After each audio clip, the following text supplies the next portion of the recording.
Download the My Hingham app today and report issues and get information on town government with ease.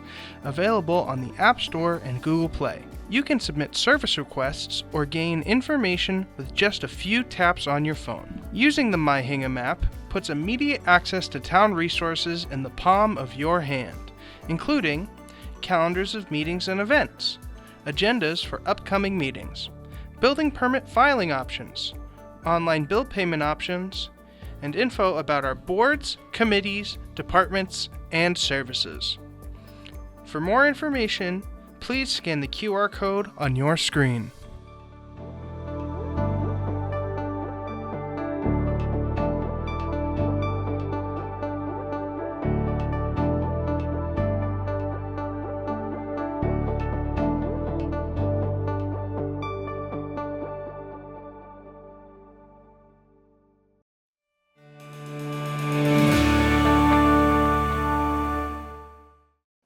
So we have a quorum present, and that allows us to begin the 2026 annual town meeting of the town of Hingham. This is our 250th year.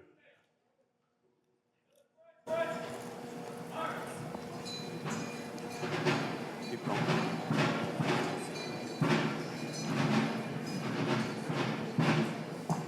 Right wheel, hard.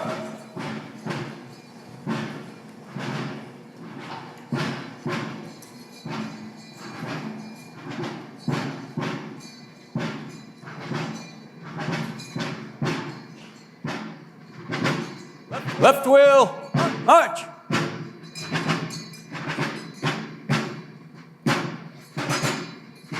Company, halt. Left face. Eddies. Post the colors.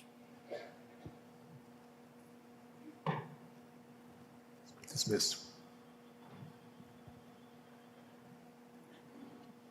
Raise the color. Right face. To the front. March.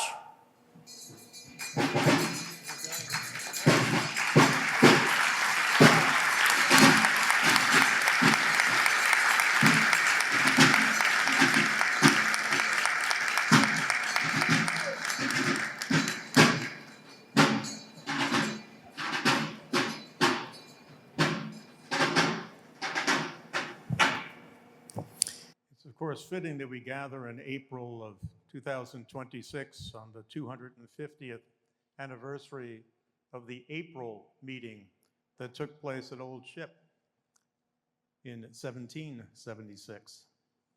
And that edition of town meeting also had some important things on the warrant, one of which was to seek the approval of the meeting to enlist the work of 3 Hingham men to do what?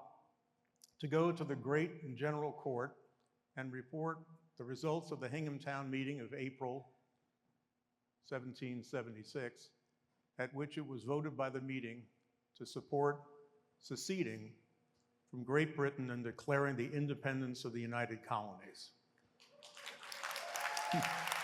Now, we know how that vote went.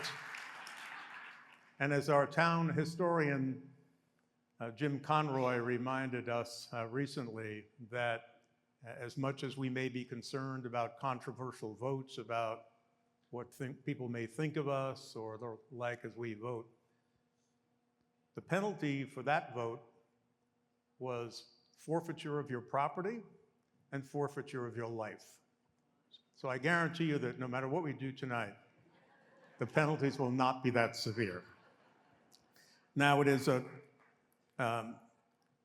it's appropriate now to begin as we do, in again, another tradition of the town, to have an invocation. Now here we have the Reverend Edward Thornley.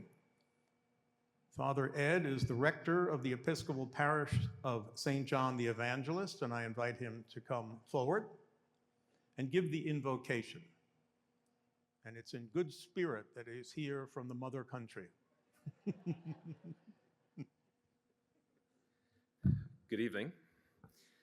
Yes, I have an accent, and I promise to behave myself, and I'm very glad that the penalties are not too severe for this evening. That's a good thing. And thank you very much for your invitation. Friends, let us take a few moments in silence and stillness as we collect our thoughts and our prayers and our reflections together as we begin this meeting. Let us pray.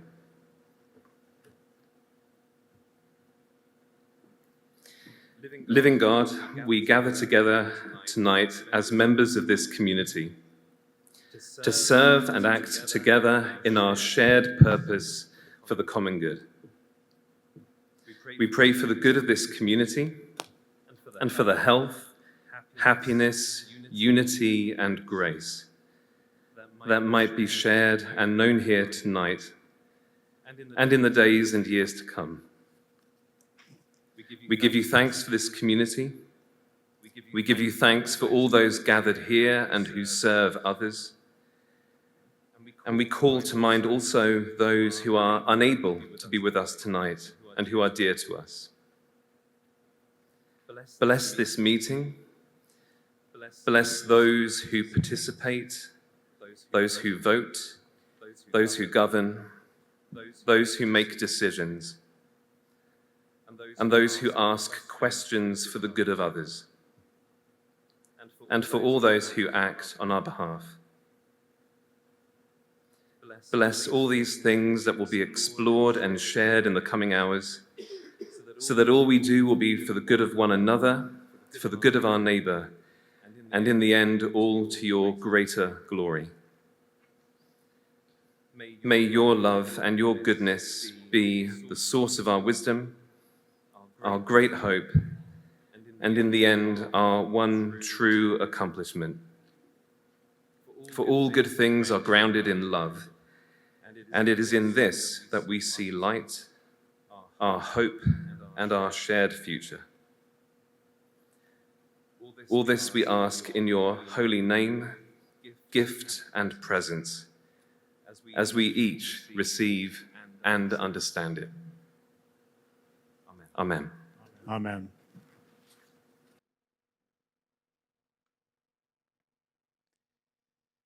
Next, I invite our Director of Veteran Services, Shannon Burke. Shannon is herself a veteran of the United States Air Force. Asks Shannon to lead us in the Pledge of Allegiance. Flag.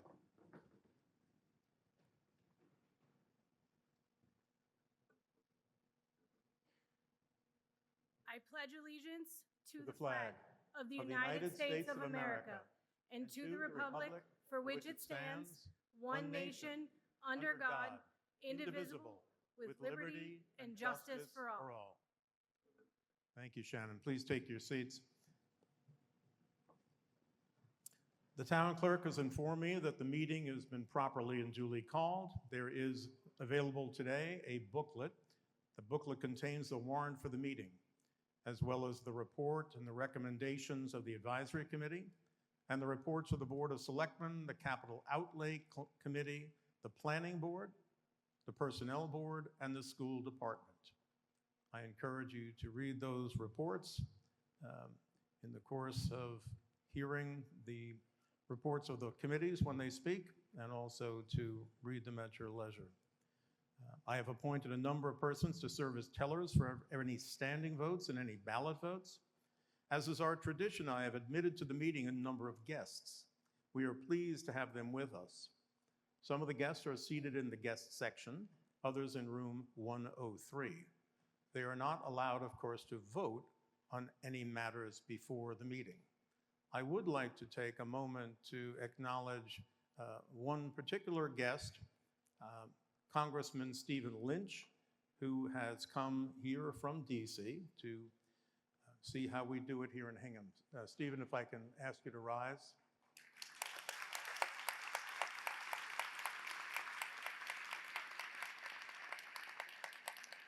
Congressman Lynch has also graciously yielded the balance of his time to the right gentleman from Hingham.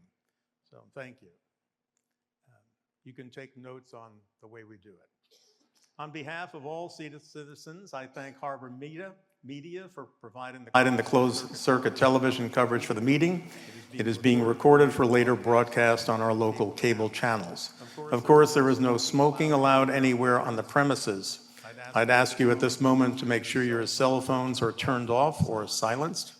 And please don't use your cell phone to send or receive text messages absent an emergency or another compelling reason.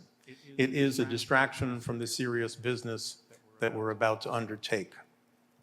Also, I ask that you just look and identify the exit nearest you. We have many police, fire, and other emergency personnel ready to assist. In the unlikely event of an emergency, please remain in your place until our emergency response team has given us instructions on how to proceed. I will also note that the town election will be held on this coming Saturday, May the 2nd. The details can be found on page 18 of the warrant and, of course, on the town's website. Please note, the polls will be open on Saturday, May the 2nd from 8 in the morning until 6 p.m. We often have the polls open for national elections and such until 8, but this coming Saturday, the polls will close at 6. Next, I call your attention to the Talent Bank application form. It's at the end of the warrant on page 88. The Select Board and the moderator always welcome volunteers for service on the many town committees and boards. If you're interested, please fill out a Talent Bank application, either the physical application that's in the warrant, which you can drop off in the back of the hall, in a box, which is cleverly captioned Talent Bank Applications. Or you can do what most do now. You can return it to the Select Board office, or you can fill it out on the town's website, complete it electronically, and just send it back. The Select Board members and the moderator meet with those who wish to give service to the town. Those sessions typically take place in May and in early June, so that we can have people in place and when the new fiscal year starts July 1. I do encourage you, if you are already serving, to continue to serve, perhaps to try something else. But, you know, Hingham, we govern ourselves. We're here tonight as legislators. We're not here simply as voters. We're here to serve, as Congressman Lynch does, the legislative function. But unlike the United States Congress or the Great and General Court, here we are the legislators. And the run-up to the 2027 meeting begins. Everything we do, there's a continuum to what we do. And whether it's the advisory committee or the select board, which of course is an elected body, the personnel board, which is an appointed body. Hingham, you know, they have that ad that America runs on Duncan. Well, Hingham runs on volunteers and committed servants, as Father Ed said. I'd like to introduce the people here. Julie Straley from our Select Board, Liz Klein from the Select Board, Bill Ramsey from the Select Board. We have our town clerk, Carol Falvey. We have Katie Dugan, who is playing the part formerly played by Michelle Monsegur. And Katie has really done yeoman's service, or yo-persons. Art Robert, Assistant Town Administrator, and Tom Mayo, who is our Town Administrator. Way down there, you've got your 15 members of the Advisory Committee who work tirelessly to scrub every article and make sure it makes sense, write their recommendations, and basically are the advisory board to the meeting and also serve as the financial committee of the town. We have two town council, John Coughlin and Susan Murphy, who are sitting to my right, to your left. Next, I invite Bill Ramsey, Select Board Chair, to come forward and to give words of remembrance to town officials and employees who passed away since we were last together.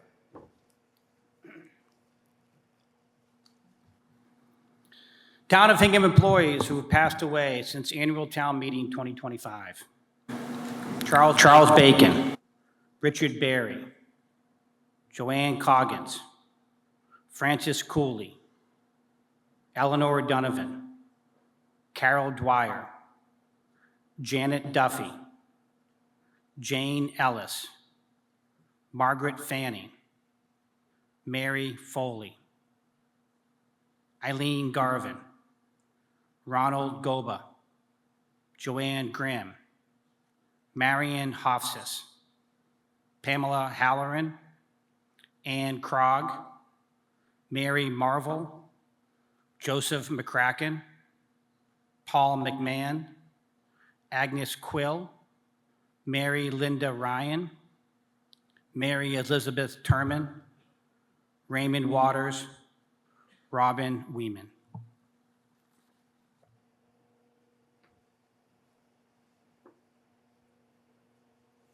Thank you, Bill. Next, I call your attention to the moderator's message. I'd invite you to turn to it on pages 3 and follows on to 4 of the warrant booklet. So it starts at page 3. There I have summarized some of the town bylaws and other procedures that we follow in the conduct of Hingham Town Meeting. Let me take a moment to mention in particular the procedures that we use for voting. All votes are taken in the first instance by voice vote.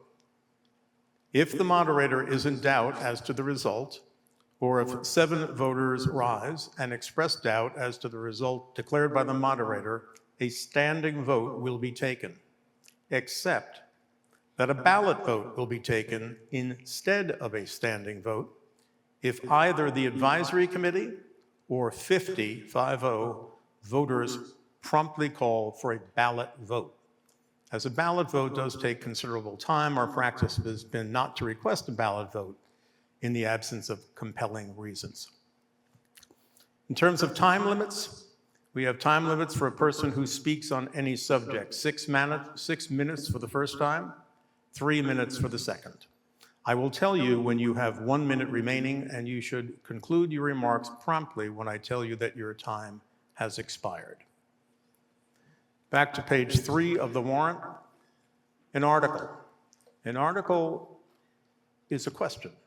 It states a question. Will the town, will the town, will the town? Then there's a motion. A motion is the proposed answer to the question.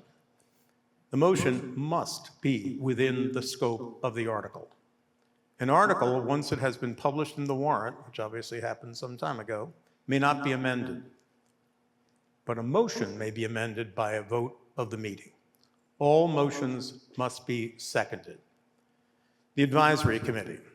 If the advisory committee is recommending an affirmative motion under an article, the meeting will receive that motion as the main motion under the article. A voter may propose to amend the motion, either to change it in part or to substitute a whole new motion. In any such case, the proposed amendment will be taken up and voted on first, and then the main motion, as it may have been amended, will be acted upon thereafter. When, however, the advisory is recommending no action under an article, and a voter offers an affirmative motion, the voter's motion will be received as the main motion under the article. That motion likewise is subject to amendment. All motions and proposed amendments involving the expenditure of money must be in writing. So must other motions and proposed amendments, unless they're so brief and simple as to be easily understood when stated orally. Voters are welcome to seek the assistance of counsel for the town in preparing motions or proposed amendments. Again, we have a 6-minute limit for the first time somebody speaks on an issue, and if somebody were to be recognized for a second time, they would have 3 minutes the second time. In addressing the meeting, a speaker will confine the speaker's remarks to the matter before the meeting. Again, people who are not registered voters of the town have been admitted to the meeting as guests. A guest of the meeting may be granted permission by the meeting to address the meeting by a majority vote, but again, they cannot vote. The bottom of page 3, the purpose of the motion for the previous question. Sometimes debate will go on for an extended period, become repetitive, and somebody might propose to make a motion for the previous question.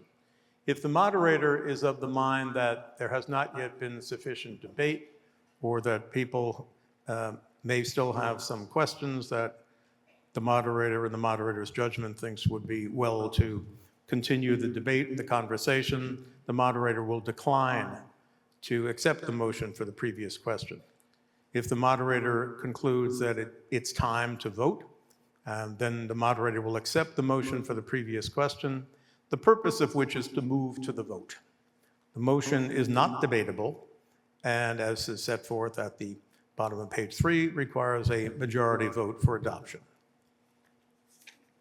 Turning to page 4, voting procedures, I've already touched on. All votes are taken in the first instance as voice votes. This is not a special town meeting. What about a motion for reconsideration? The motion for reconsideration sometimes is made to do what? To reconsider something that the meeting has already done. The motion for reconsideration requires a 2/3 vote, and a motion for reconsideration may not be reconsidered a second time or after a motion to reconsider has failed to pass. There's also a procedure that I set forth in the center of page 4 on motions for reconsideration that are after an adjourned session. I won't go through that unless and until it becomes relevant, which it can't become relevant tonight. The articles in the warrant are by long tradition in Hingham taken up in the order in which they have been set forth in the warrant, unless the meeting should determine by a majority vote, something that I have not seen happen in the 14 years in which I have served as moderator. The number of voters that constitutes a quorum, which we exceeded well tonight, is 300 for the opening of a regular town meeting. The number of voters necessary to convene the second or any subsequent section is 200. Once the meeting has been convened, the quorum to transact, that's actually a typo. It should say to transact, not to transaction. I just left that in to see if anybody would notice. And I was confident that hadn't been in last year's warrant until I looked at last year's warrant. So it should say to transact business is 200. Once the quorum has been determined at the start of the meeting, the presence of a quorum will be presumed to continue until and unless a point of no quorum is raised, which would require that we count the room. If you wish to speak, please get my attention by raising your hand or rising in your seat, and I will note that I will call on you. When you come to the microphone, and don't come to the microphone until you have been recognized, and I say, you know, will that voter, or Mr. Jones, or Ms. Smith, if I happen to know you, and then make sure you state your name and your address at the outset of your remarks. And again, do not approach a microphone unless and until you have been recognized to speak. For people who might not be used to microphones, sometimes on these mics, people are a little timid. Just get it close to your mouth and think ice cream cone. You know, don't lick it, but you can get close, all right? So, once I find my warrant, we can start. Again, we have an awful lot to cover tonight.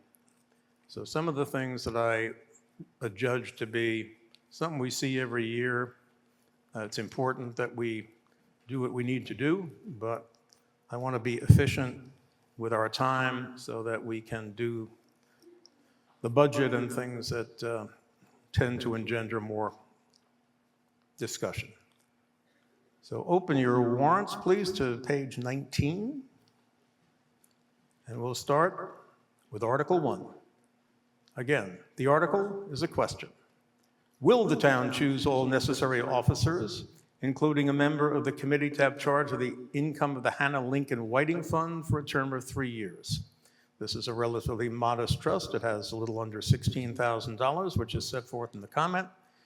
The advisory committee has voted unanimously in favor of their recommended motion, as has the select board, recommending adoption of the recommended motion that Laura Boyle, 22 Westmoreland Road, be elected a member of the committee to have charge of the income of the Hannah Lincoln Whiting Fund for a term of 3 years. Is there discussion? Yes. Good evening, Craig Andrews of 4 Taylor Lane. Mr. Moderator, I'd like to move that Articles 12 through 15 be taken out of order and considered immediately after Article 20. Debate on HCAL is expected to be extensive, as we all know. So in the interest of overall efficiency, let's quickly get through the less contentious education and other related questions first. Thank you. Before you leave the microphone, Yes, sir. you want to advance them so they take place after what? After Article 20. After Article 20. So move 12 through 15 to be after 20. No. Why don't you try it? Excuse me, we're not going to do that. Okay, I move to hold a vote on the town meeting. just, could you just hang in there for a second?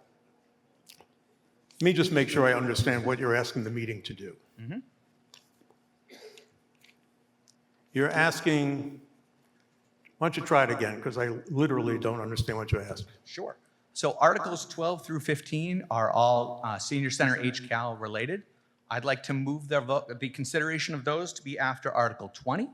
This is in the interest of efficiency. Those are going to be contentious. We should get through the less contentious articles first. So is it maybe more understandable to say you want to move 16? No.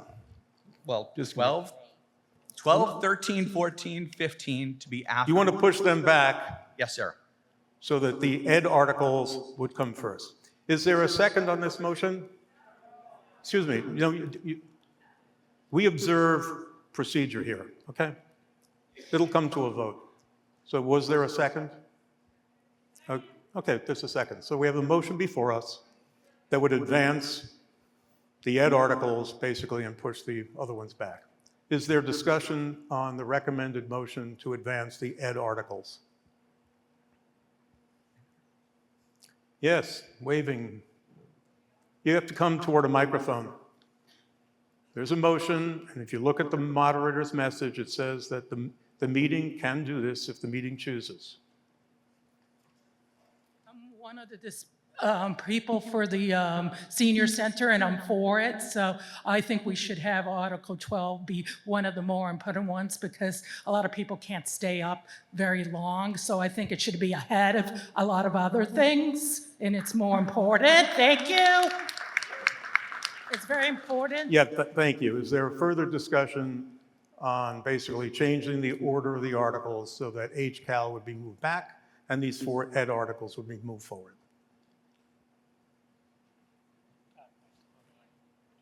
Yes. Please come forward to a microphone. Thank you. My name's Christine Andrews. I'm for Taylor Lane. I am in support of rearranging purely for the fact that I feel like we will not have just conversation to the end articles, as I do feel that a majority of the folks present will consider leaving after the HCAL discussion. Thus, we will not have the appropriate time and consideration given to the end articles. Thank you. Is there further discussion?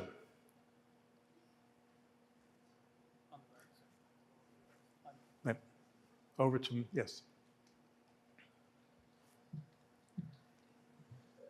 Hi, you said that you follow procedure here at Excuse town me. meeting, and you said... Holly, excuse me, you can't do that. Back.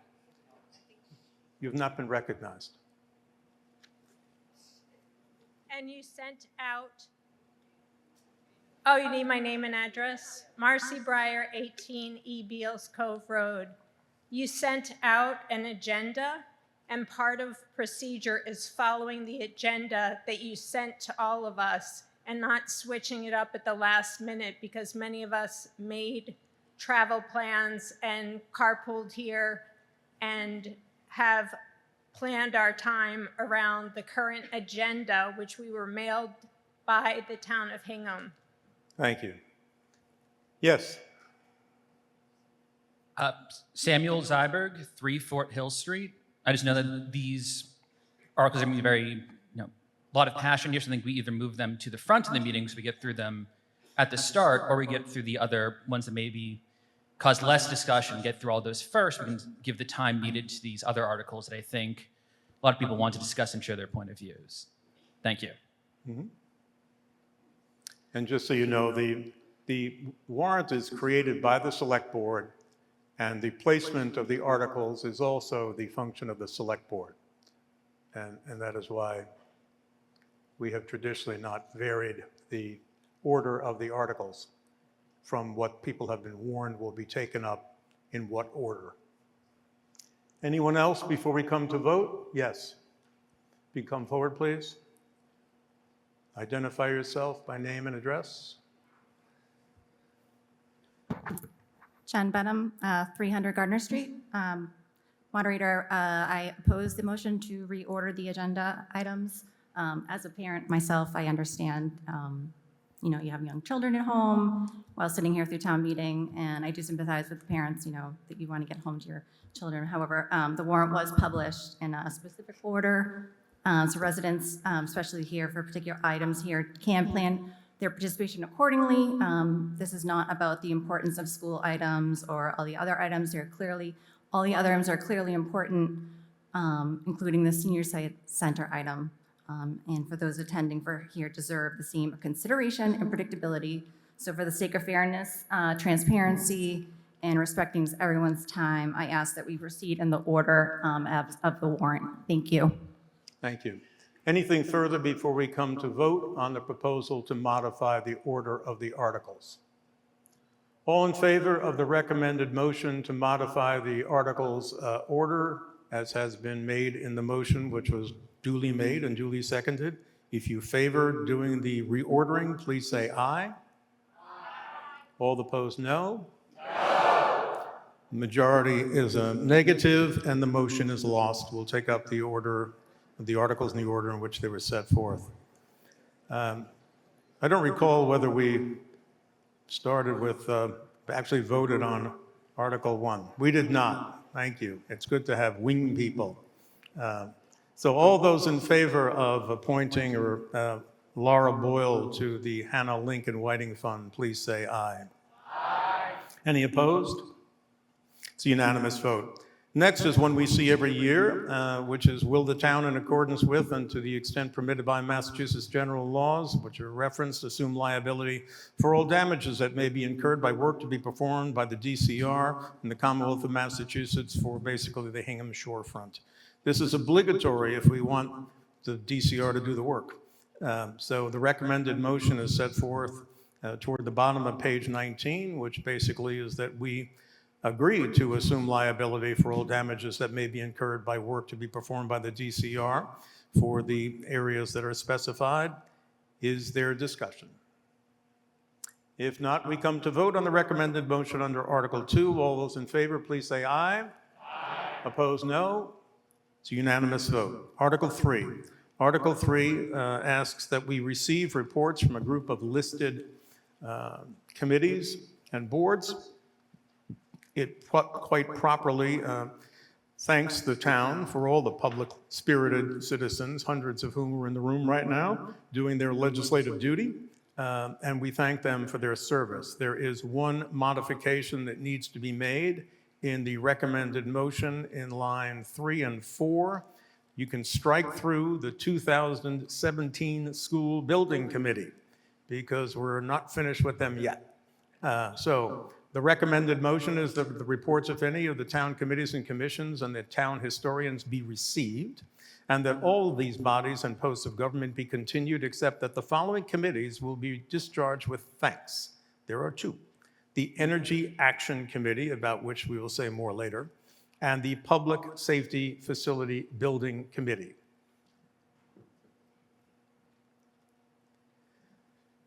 Is there discussion of the recommended motion under Article 3? If not, we come to vote. All those in favor of the recommended motion with that one edit, striking out the dismissal of the 2017 School Building Committee, please say aye. Aye. Any opposed, no. Unanimous vote. We then come to Article 4. Article 4 is a report of the Personnel Board. The Personnel Board is a 5-person, that's fine. Okay. Just give me 1 sec. I'm just checking on the voters. Assistant Town Moderator Karen Johnson, serving in the auditorium. Can you hear me loud and clear?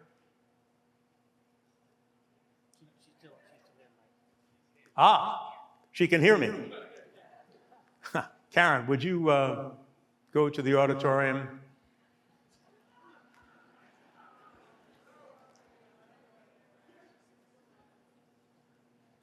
That little handoff here to the town clerk was informing me that the auditorium had been opened and voters were proceeding into the auditorium.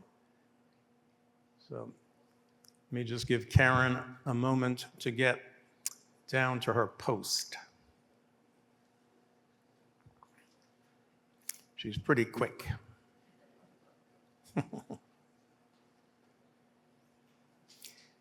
While Karen makes her way to the auditorium, let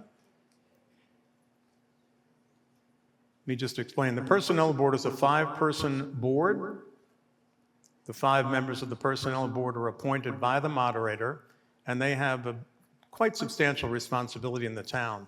One of the responsibilities that they have and discharge with real grace and determination are to do collective bargaining with various of the town's unions. And you look at page 20, you'll see that it includes the Police Patrol Association, Hingham Police Superiors, the firefighters, the DPW.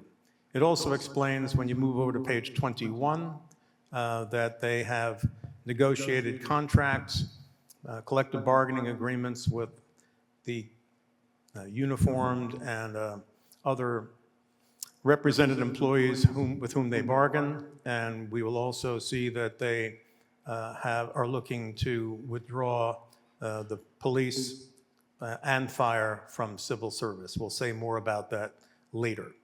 But for right now, we are looking at the work that they have done, and they have concluded successfully contracts with the bargaining units with which they bargain. One of the things the meeting does is to consider the recommendation of the advisory committee that is set forth right above Article 5, which reads as follows, and this is an important one. It carries some significant amount of money to conclude contracts and to pay for obligations of the town as an employer. So it is recommended that the report and the recommendations of the Personnel Board, a copy of which is on file with the town clerk's office, be accepted, that the amendments of the personnel bylaw, including the classification and salary plan and any cost items reached by the Personnel Board in collective bargaining, which may be embodied or referred to in that report, be approved and adopted in their entirety. Such approval and adoption to become effective July 1, 2026, first day of the next fiscal year, or as otherwise specified in the report or the agreements, and that the town raise and appropriate the sum of $346,129 for the purpose of this vote, and that the town accountant be authorized and instructed to allocate that sum, $346,129, to and among the several personnel services and expense accounts in such amounts respectively as are proper and required to meet the amendments of the CBAs and to comply with the collective bargaining agreements as may be entered into by the Select Board on behalf of the town. Any questions on debate on the recommended motion under Article 4? Seeing none, we come to vote. All those in favor of the recommended motion under Article 4, please say aye. Aye. Opposed, no. The majority obviously has voted in favor. The motion is adopted. We come to Article 5. Article 5 relates to the salaries of the following town officers, members of the Select Board, assessors, town clerk, members of the Municipal Light Board.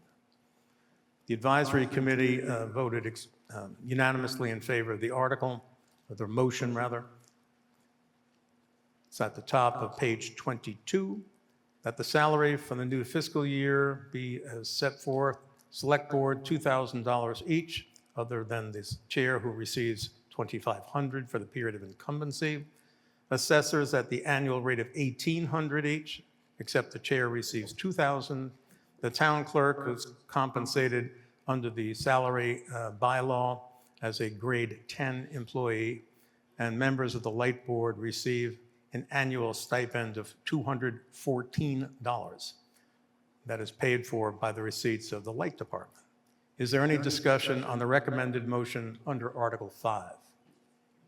Yes, in the rear of the room. Come to a microphone, please. Identify yourself by name and address. My name is Elaine Bertner, George.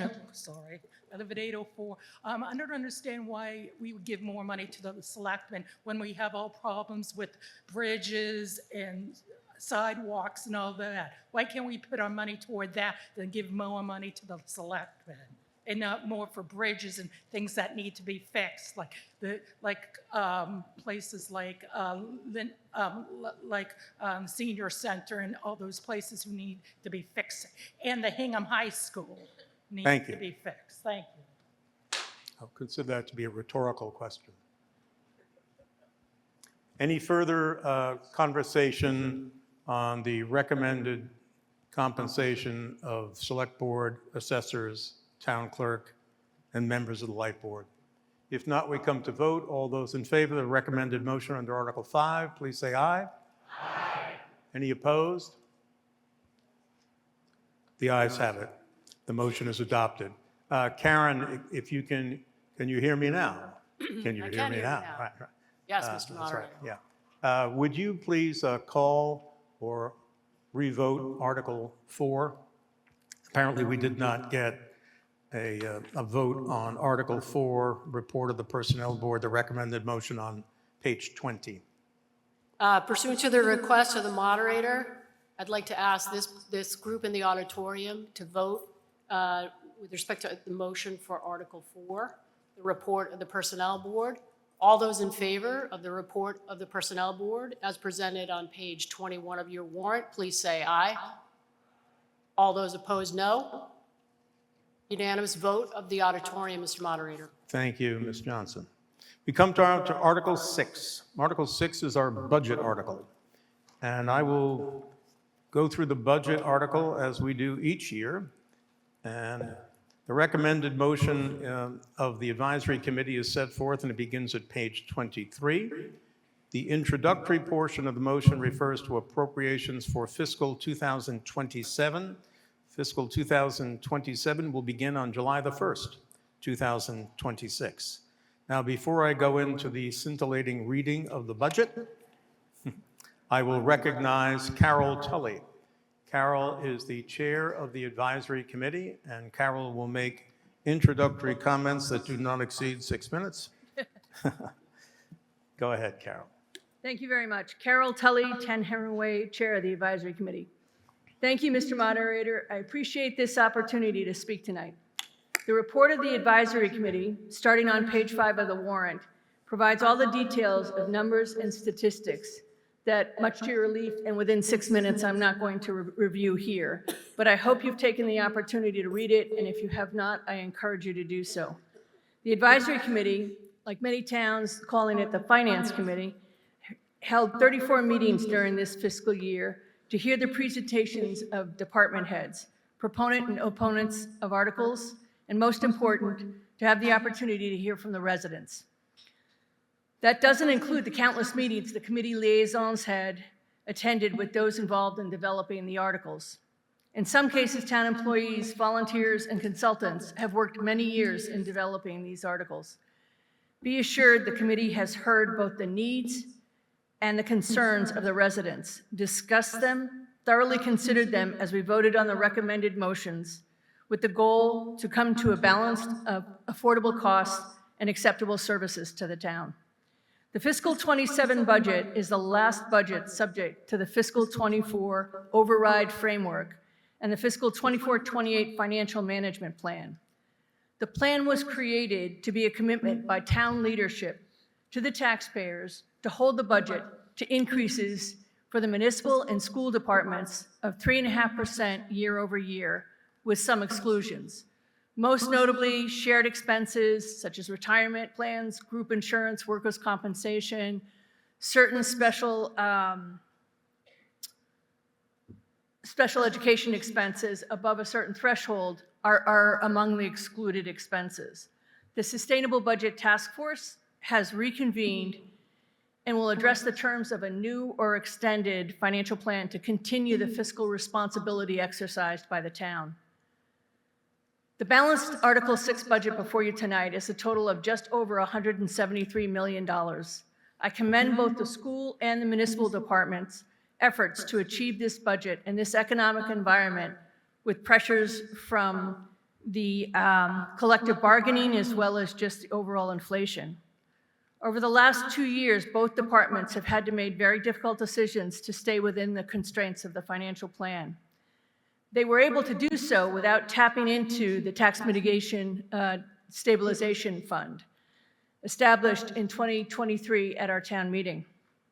The balance in this fund is approaching $4 million, and while this amount will not prevent us from having an override at some point in the future, it is likely that it will assist in postponing that override beyond 2028 to 2029 or maybe even 2030.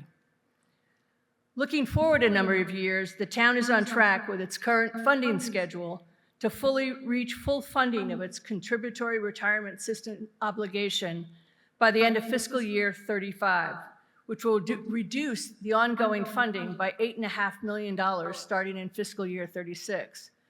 This infusion, welcomed by all, will very likely eliminate the need for an override down the line sometime in the mid-2030s.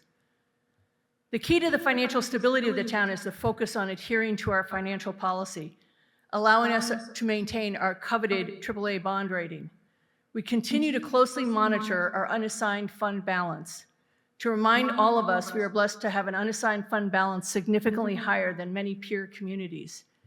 We began the year with an unassigned fund balance of almost $39 million, which was 28% of our total annual expenditures, 8% above the higher end of our financial policy. That $11.3 million of excess unassigned fund balance, this year the committee is recommending the use of $7.75 million of that on some much-needed capital items that are present in the other articles in this warrant.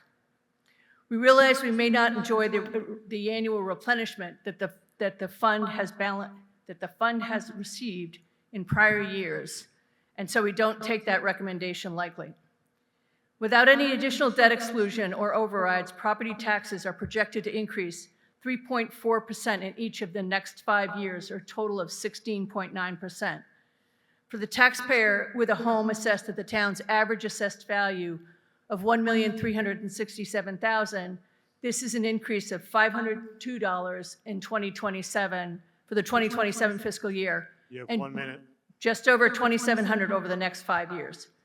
This includes all voter-authorized debt exclusions such as Foster, Public Safety, and the South Shore Country Club pool.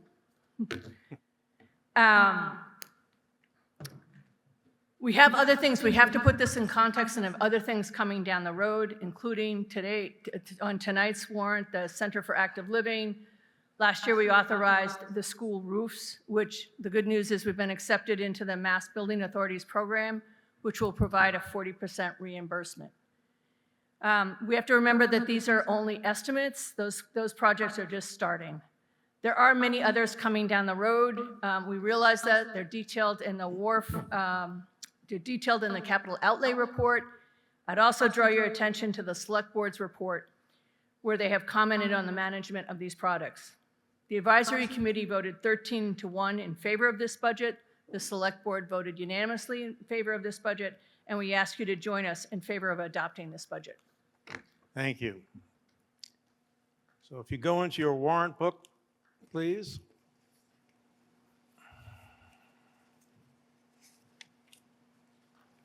You turn to page 24. Obviously, the article itself begins at 22. And we will, if you look at 24, you will see 3 columns of figures. The far right-hand column contains the specific appropriations recommended by advisory for fiscal 27. I will read each amount to be appropriated for fiscal 27 as recommended in each case by the advisory committee. If you'd like to raise a question or an objection with regard to any specific item, or if you would like to propose a higher amount or a lower amount or no amount at all, then after I have read the item and the dollar amount, please say hold so that we'll hear you. I will then mark hold next to the item in my book. We'll put aside any held items until we have completed the reading of the entire list, at which point we will take up the items that have not been held, as to which no question has been raised, and we will vote on those items all together. Then we will go back, if we need to, and take up any item that has been held, one by one, and allow discussion, questions, and debate, and any alternative motions with regard to any of those held items. Action under Article 6, the budget article, will not be considered final so as to require a 2/3 vote for reconsideration or any other procedure applicable to reconsideration until all action under Article 6 has been completed. So we will start on page 24, and I will read each line item and the recommended amount. Select Board payroll, $904,364, expenses $75,200. Human Resources, $218,696 for payroll, $9,325 for expenses. The Reserve Fund, $854,608. Accounting, payroll, $389,911, expenses, $12,700, audit, $106,000 even. Information Technology, payroll, $278,373, expenses, $797,725, capital outlay, $145,000. Assessing, payroll, $387,069, expenses, $11,358, consulting, $45,000 even, map maintenance, $300. Treasurer Collector, payroll, $452,573, expenses, $68,855, tax titles, $11,000 even, legal services, $400,000. Town meeting, payroll, $2,800, expenses, $110,200. Town clerk, payroll, $262,947, expenses, $20,441. Elections, $24,925, expenses, $34,310. Conservation, payroll, $256,291. Hold. Expenses, $29,400. Community planning, payroll, $273,927. Expenses, $17,650. Land use and development, payroll, $188,510. Expenses, $7,170. Bear Cove Park, payroll, $27,184. Expenses, $15,003. Capital outlay, $58,000 even. Town hall payroll, including overtime of $15,358,732. Expenses, $380,550. Capital outlay, $168,690. GAR hall expenses, $20,332. Center. Hold, Mr. Moderator, hold GAR Hall. Hold where? GAR Hall. Hold GAR hall. 20,332 is held.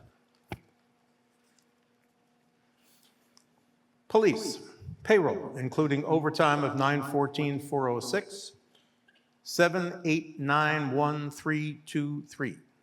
Expenses, $497,000 even. Capital outlay, $524,885. Fire, payroll, including overtime of $928,448, appropriating $2,176,908. Total there is $8,339,025.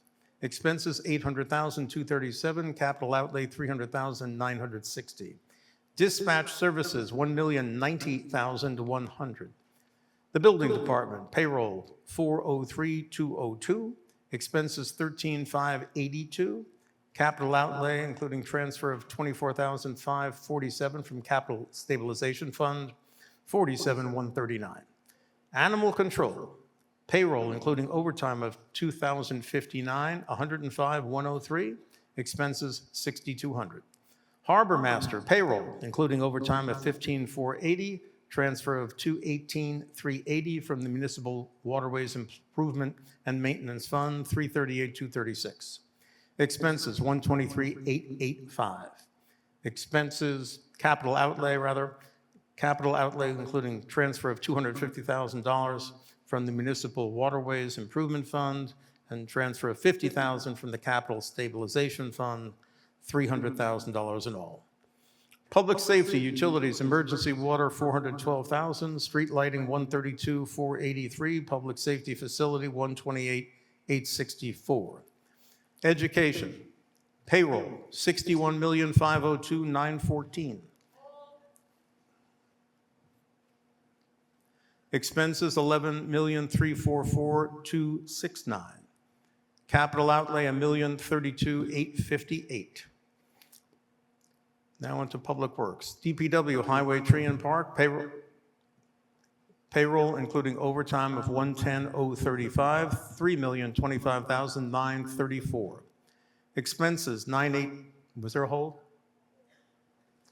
Make sure use your outside voice.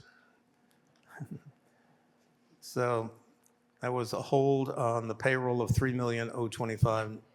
I'm sorry? On expenses, got it. Thank you. So there's a hold on the $918,060. Snow removal, including overtime of $126,407, $633,968. Road maintenance, $435,500. Capital outlay, $792,640. Transfer station, payroll, including overtime of $44,630, $670,001. Expenses, $132,742. Capital outlay, $390,000 even. Sewer, payroll, $224,541. Expenses, $665,752. Engineering, $13,500. Debt service, $138,764. MWRA charges, $2,377,215. Hull intermunicipal agreement, $473,022. Capital outlay, $736,000. The total, which is appropriated from sewer revenue, $4,624,794. Public Works, health, payroll, $300,929. Expenses, $42,850. Center for Active Living, payroll, $429,490. Expenses, $22,310. Veteran Services, payroll, $121,304. Expenses, $7,956. Benefits, $148,529. Health Imperatives and South Shore Resource and Advocacy Center, while that shows a zero, those appropriations are now part of the health budget, which is item 510. And this is the last year you will see those item 545 and 546. They are being funded, but as part of the health budget, which is item 510.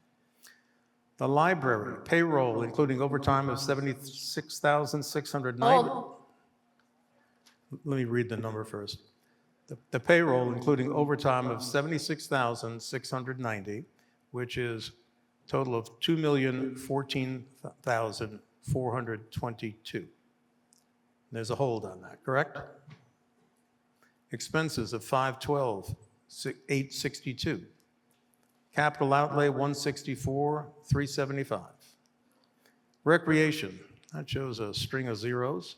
And that's because that number is now in the revolving fund for the Recreation Department. That's the payroll and the expenses. And we'll get to their revolving fund later in the evening.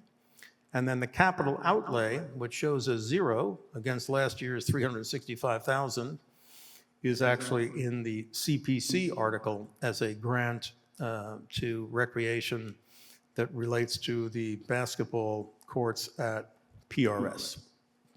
Athletic field maintenance, payroll $79,236, expenses $210,290. Bathing beach, payroll $32,138, expenses $8,800. Historic preservation, payroll $82,985, expenses $9,538. Celebrations, same as last year, can't celebrate anymore. $15,241.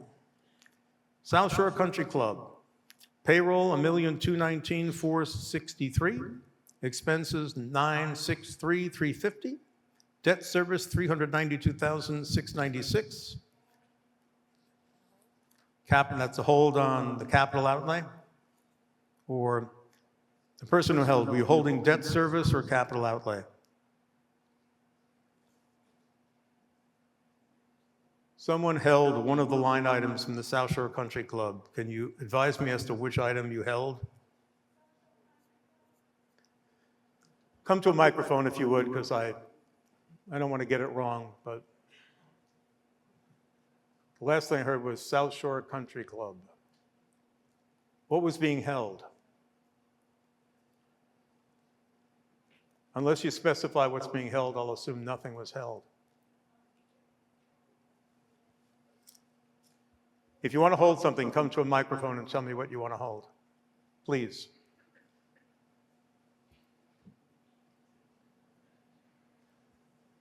Going once.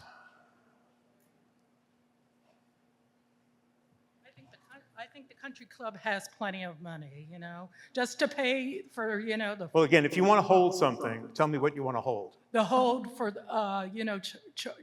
charging to fix it up. It has enough money for us. If it's privately owned, that's fine, but if it's public, no. Well, again, the way this part of the budget works is if you want to hold something, you have to tell me what it is. Let's just look at it. If you have a warrant available to you, it will help advance the meeting. There are 4 items under South Shore Country Club. Sorry, I misunderstood. Okay. I'm sorry. All of which are paid in their entirety from the revenue the South Shore Country Club generates. All right. So it appears that we do not have a hold on any of the 4 constituent items of item 720. 730, the Weir River Water System. Payroll $328,959, expenses $8,397,548. Debt service, $6,447,653.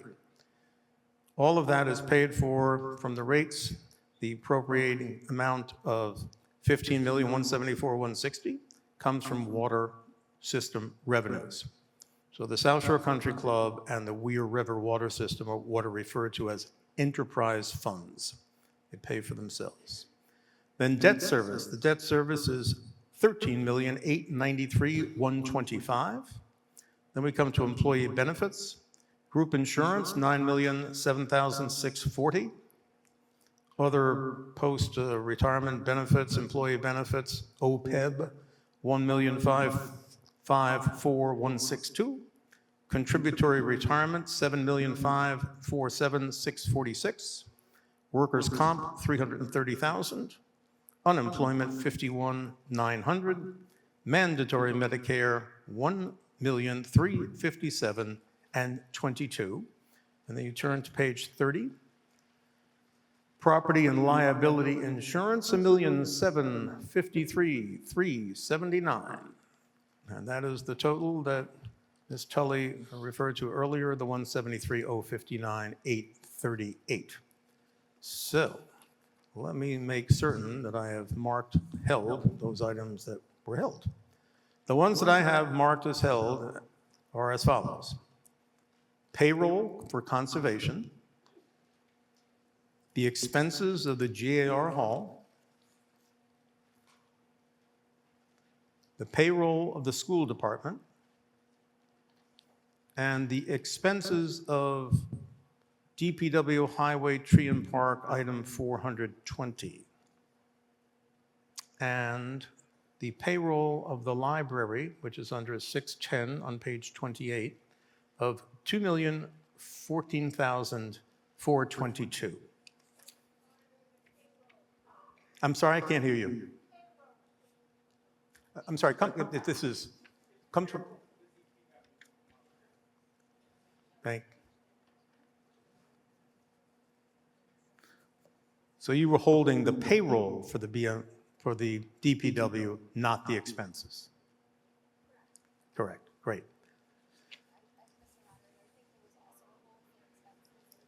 A which?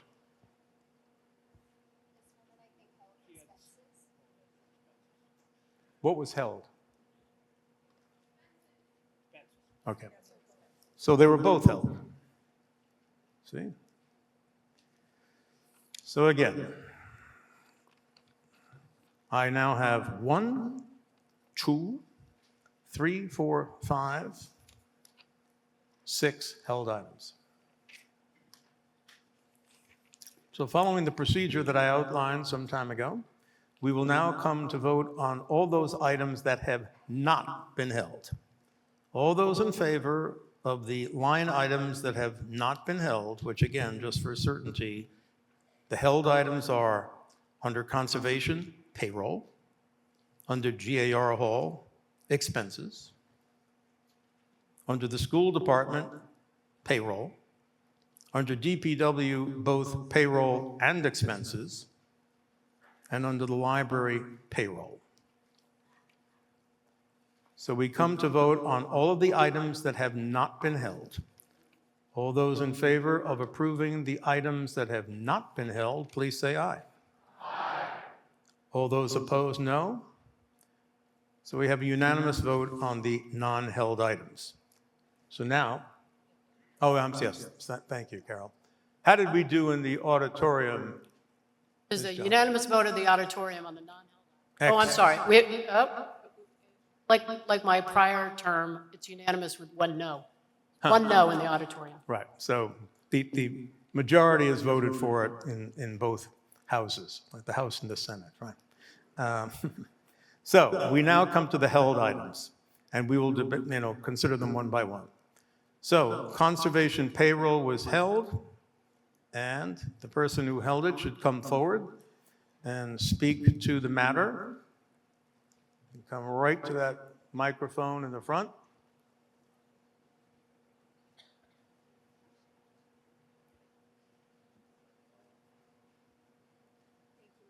You're welcome. Mr. Moderator, Grace Rosato Griffiths, 9 and 1 Irving Street. I come before you with a hold on the payroll because after 20 years of asking for some help and advice, finally after town meeting last year, people heard and were kind enough to approach and come to my, I got a call at 8:30 in the morning on May 21st from the DPW saying that they were in fact going to come and fix the outfall pipe that was broken and put down some riprap to accommodate the fact that there was nothing but just a sluiceway that had evolved over the years. So I am here asking for a raise, maybe $1 for anybody that was helpful on that.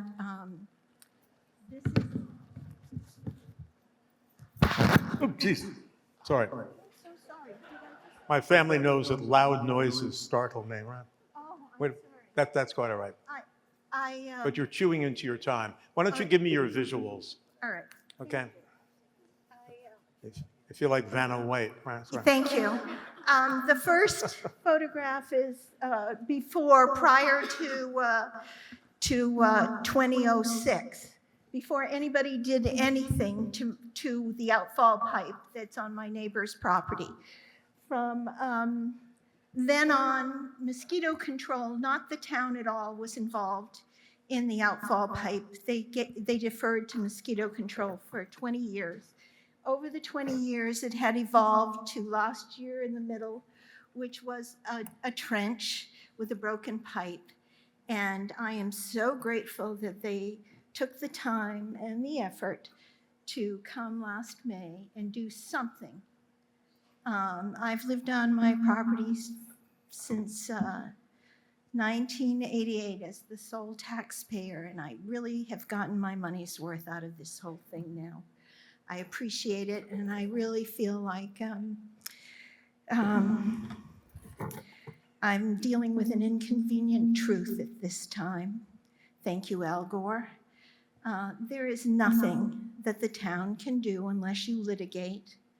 I appreciate all the people in Town Hall that have been trying to tell me over the years, get a lawyer or move, and wetlands change. I really appreciate the fact that they were trying to give me sound advice, but I'm not moving and I'm not getting a lawyer. If anything, I'll go into court myself and represent myself and let justice and wisdom prevail at this point, because I've had it. I have had swamp turn to lawn and my pasture turned to swamp, all in the name of wetland protection and conservation all these years. No buffers, nobody can explain to me why the floodplain has changed.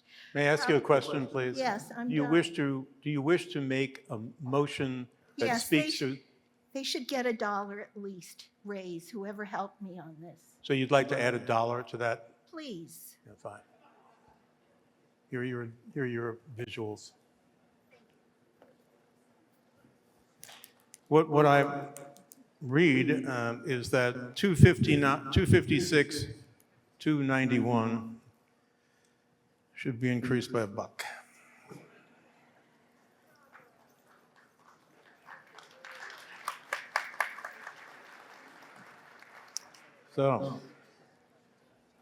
So why don't we vote on that one? All those in favor of adding $1 to the payroll so that it will be 256, 292, please say aye. Aye. Any opposed? All right, it's a majority vote. GAR, Majority vote in the auditorium. oh, excellent, thank you. That was the only acceptable answer, Karen. All right. GAR Hall expenses. There was a hold on the 20,332. So the person who held it There's should a come voter forward. who wishes to be recognized in the auditorium. Okay, great. I will recognize the voter in the auditorium. Mr. Moderator, Keith German, 104 Kilby Street, former trustee of the GAR Hall.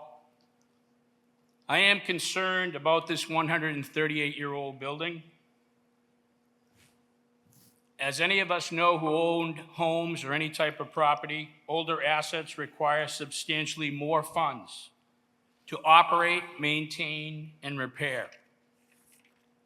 In fact, later in this warrant, Article 15, Item 6, we are being asked to allocate a sum of $160,000 for said repair to that building.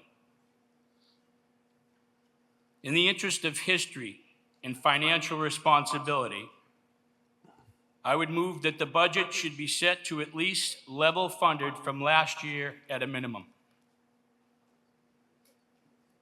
And Mr. Chairman, just by point of clarification, that is what the advisory committee has recommended.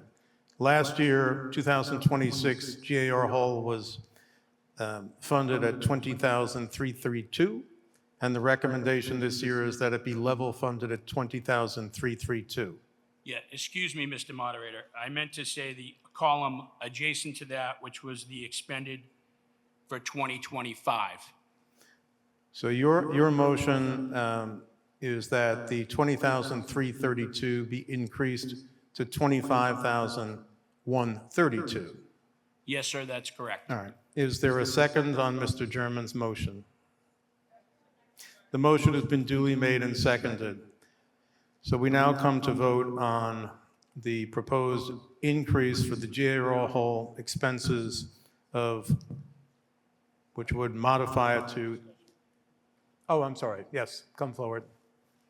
Thank you, Bill. Christine Smith, 2 Park Circle. Just a question. As someone who served in the school committee in various roles in town, I thought you weren't allowed to vote a budget up unless you identified a funding source. And so I'm confused, even though I know there's smaller dollar amounts, how do you vote a budget up? We've already set the budget without finding the funding source. Thank you. Thank you. Just hang on a sec, please. The way we do the budget, you can recommend a higher amount, a lower amount, or no amount at all. And then it's up to the executives to determine how to fund it. Do you agree with that? Yeah, another source. The budget has to be balanced, so we have to cut it someplace. Yeah. I'm sorry, I didn't hear. The five, here, why don't you come to the mic, since this is an executive issue. Yeah, thanks for the question, Christine. Yes, I think your point is correct. The $5,000 would have to come from another source. So if this was increased 25,000, we'd have to cut 5,000 somewhere else in order to pass a balanced budget. But he's looking to increase it from 20,000 to 25,000. So Correct. where is the extra $5,000 coming from? TBD. It's got to be, will have to be determined. But didn't we vote a balanced budget? And the reason that I ask is back in 2009, which was a terrible, terrible time financially, it was one of the first years that the town voted to fund OPEB, which was the right decision, but that required a lot of cutting on the school department side, and some people wanted to vote our budget up by taking out a fund balance. And we were told by town council that that was not allowed. And it just seems, it's a much smaller dollar amount, but as a point of clarification, it feels like a very slippery slope. I don't know if the legal ease has changed since 2009. I'm not aware that it has. Thank you. And I so think you've just like to made get in your front. point well. Carol Tully, Chair of the Advisory Committee. Carol Tully, 10 Heron Way. Mr. Moderator, the advisory committee believes that the person making the motion for the change should be also making a motion for where the funds should come from.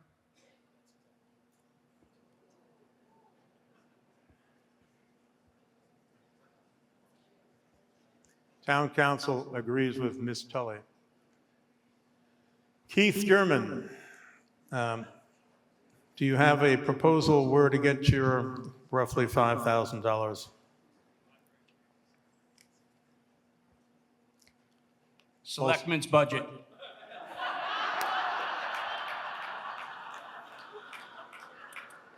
It's always good to have a little humor. Keith, given what we have before us, is that something you might self-reconsider? The voters left the microphone, Mr. Moderator. Would you return to the microphone, please? Chairman.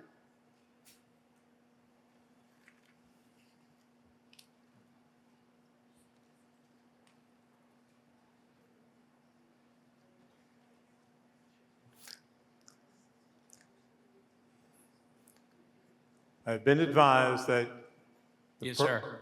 I've been advised, Keith, that the person making the motion to increase needs to also accompany that with the proposal of the source of the increase, or to determine to withdraw the motion.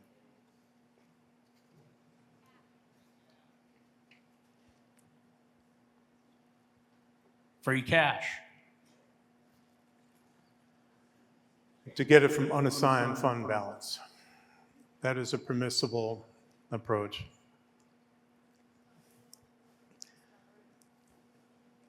Ms. Tully.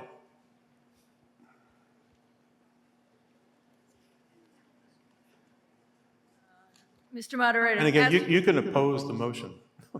I oppose the motion. Mr. Moderator, Carol Tully, 10 Herring Way. Just reminding the voters that it is against our financial policy to be using unassigned fund balance for recurring expenses. This would be a very disappointing to set this kind of precedent. All right. So, Mr. Moderator, just Keith German again, point of order. Again, we are being asked later in the warrant to allocate $160,000 from CPC funds for a repair and a possibly new installation of a piece of vital equipment at that building. correct. It seems only, prudent that we would keep the budget at a level that it formerly operated at. Yes, and I will remind you again that that is exactly what the advisory committee has recommended, that we not go back to 2025, but that we maintain and not reduce what was allocated in 2026, presumably a recommendation that was made mindful that CPC was recommending that a I think it's $160,000 of CPC funds be used for the GAR Hall. So the GAR Hall, presuming that you get favorable action on the CPC Article 15, paragraph 6, the GAR Hall would be getting $160,000 that they did not get last year, this from the CPC, as well as the $20,332 level fund. You've made your point, we'll put it to the meeting. All those in favor of modifying the $20,332 and increasing it to $25,132, and against the recommendation and opposition of the advisory committee, please say aye. All those opposed, no? The noes have it, the motion to amend is lost. The noes have it in the auditorium. Okay. School department, payroll was held, $61,502,914. Will the voter who held that item please come to a microphone? Hi, Kevin Shunkady, 100 Whitcomb Avenue. I am a retired middle school teacher from Concord Schools, and on April 9th, the front page of the Boston Globe had this article about our school district. He made a fake nude of his middle school classmate. Nothing happened. Now we are going to allocate $61 million for a school district that weeks ago was cited by the Boston Globe as having such a terrible policy around a student's welfare that they couldn't address the young woman's concerns or the parents' concerns. Two middle school boys created a fake digital nude of this girl, showed it in the middle school classrooms in the hallway, and then our middle school had no disciplinary action, according to the Globe, and said that they had no jurisdiction over it. It had not violated the school's policy because there was, quote, insufficient evidence that the images were shared with other students at locations, events, or circumstances over which the school exercised substantial control. And then our director of student services at the middle school said they were precluded from taking disciplinary action. The young woman said, this happened during school hours in the school hallway, and yet the school says it's not under their jurisdiction. I, in good conscience, cannot vote $61 million until I can hear from our school district how they're going to keep our young people safe from fake images and how they are going to change their policies.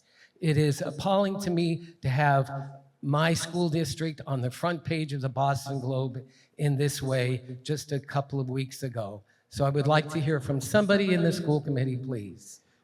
Sir, do you want to propose a higher or a lower amount? That is what we do when we do the budget. You either propose a higher amount, lower amount, or no amount at all. Is there some change you want to make in the budget? I guess I wish to propose a lower amount, given that the school is not meeting their commitments to keep our students' welfare safe and to create policies that protect our young people. Thank you. Is there anyone from the school committee that is in a position, or the school superintendent, to respond to this voter's question? Make sure you identify yourself, please. Yes, Katie Roberts, Superintendent of Schools, and I'm also a resident, 13 Longmeadow Road. I'm also a parent of 2 children in town as well. So I speak to you this evening wearing both hats, that of a superintendent and educator, and also wearing the hat of a parent. This current era is very challenging for educators and for families to navigate in terms of the rapidly evolving technology that our students have access to. We address that through, first of all, curriculum. So we start with our youngest learners who are in kindergarten, teaching what's known as digital citizenship. stressing to our students that everything that they do online is something that they need to be mindful of and to approach with safety. We additionally offer programming for family, including through our local district attorney's office, so families can partner with us as well. We also have professional development for our leadership team and for our educators on keeping students safe online. We have policies and procedures that the school implements when disciplinary infractions are occurring. And we also partner with law enforcement. There are times in which an incident is something that we do need to partner with law enforcement. So while I cannot discuss an individual case, I do want to share the proactive steps that the district is taking, and that work will never be done. The work will continue, again, through the curriculum, the instruction, the professional development, the partnership with families, and the partnership with our community partners, and appreciate the support of the community and helping us to keep our children safe. Thank you. Thank you. Mr. Moderator, Yes, there's a voter in the auditorium who wishes to be recognized. I'll recognize the voter in the auditorium. Name and address, please.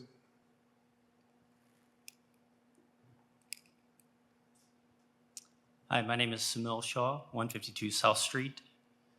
I would like to make a motion to increase the budget for the school department payroll, aside from the issue that the previous voter just mentioned, which I understand is a serious one. I think the school is working on a resolution.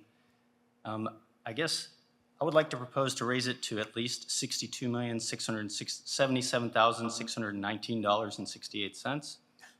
The reason is that is a 4% increase over the previous year, which is, I think, the base COLA that should be increased. I note that there's only a 2% increase in payroll for the school, whereas there's a 5% increase for the select board, a 12% increase for the police department, and over 13% for the fire department. I understand police and fire are union organizations, and that's been probably negotiated, although it's quite significant. But to not see our teachers get at least a minimum COLA adjustment in this economy, I think we should be ashamed of that. We pay taxes for education. It's the largest part of our budget. It's what we do here. We pride ourselves on having a great school district. We pride ourselves on being able to have great schools, great public schools for our kids, so that we don't have to pay for private schools if we don't want to. And I just don't think that's a fair increase for teachers. Thank you. Before you leave the microphone, Oh, yes. it would be great to just be able to hear the voter. Tell me again your number. My home number, 152. No, I don't want your number.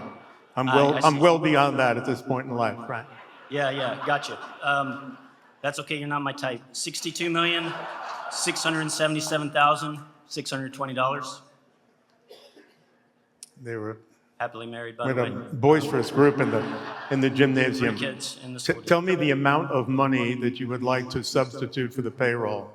Okay, this is the third time, sir. $62,677,620. That is a 4% increase. Yep, got it. 620. And you would propose to get that roughly $1.1 million from where? That is a great question. I would first question some of the increases in other areas. So I would say, if possible, I would take a few percentage points away from other areas that were increased by more than 4% for payroll. If that is not allowed, then I would say work with the budget department and look for it. I don't have a great answer for you off the top of my head, although there is a category here that is called reserve fund that has a fair amount of money in it. But I think, we should work with the budget All right, why don't we department. let the advisory committee respond? Thank you. Thank you. Beforehand, did anyone second this gentleman's motion? Was there a second on the motion? There's a second in the auditorium. Okay, thank you. Ms. Tully. Mr. Moderator, Carol Tully, 10 Herring Way. I want to make one point and then turn it over to my colleague, Brian Stack, who worked closely with the school. The comparisons in the police and fire budget actually are not correct. As you know, in Article 4, we have some payroll that is set aside, and then Article 6 has the balance of the payroll. Last year, during the collective bargaining agreement, some amount of the payroll anticipated to be paid as part of the collective bargaining was in Article 4, not in Article 6. If you compared the apples and apples, the increases are much more in line with the schools. Mr. Stack from the Advisory Committee. You can come forward and identify yourself and your address, please. Brian Stack, 654 Main Street. I was chair of the ACES on behalf of AdCom for the past couple of years. Just a couple of remarks about the budget. The Hingham school budget is funded well. And each year there is money put back to the town. This year it'll be collectively just shy of $1 million over and above the figures that you see in the warrant. With respect to the collective bargaining, it's done in I believe it's 3-year periods, and it will be upcoming, I think, in the next year or so. So there will be more negotiation and back and forth about things like COLAs, steps, and lanes. And if there are open issues to be resolved, it'll be done during the collective bargaining process, which will be upcoming. I think that is the place to adjudicate anything that may be lacking, and it's just over the horizon. So I think that's the appropriate forum for discussions about COLAs, steps, and lanes. Thank you. Is there further discussion on the motion that has been made to increase the 61,502,914 to 62,677,620? There's a voter who wishes to be recognized in the I auditorium. recognize the voter in the auditorium for 6 minutes. This is Sky Wiseman, 18 Triphammer Road. I believe that the school committee has done an amazing job to make sure to get the right amount of salary for the budget that's there.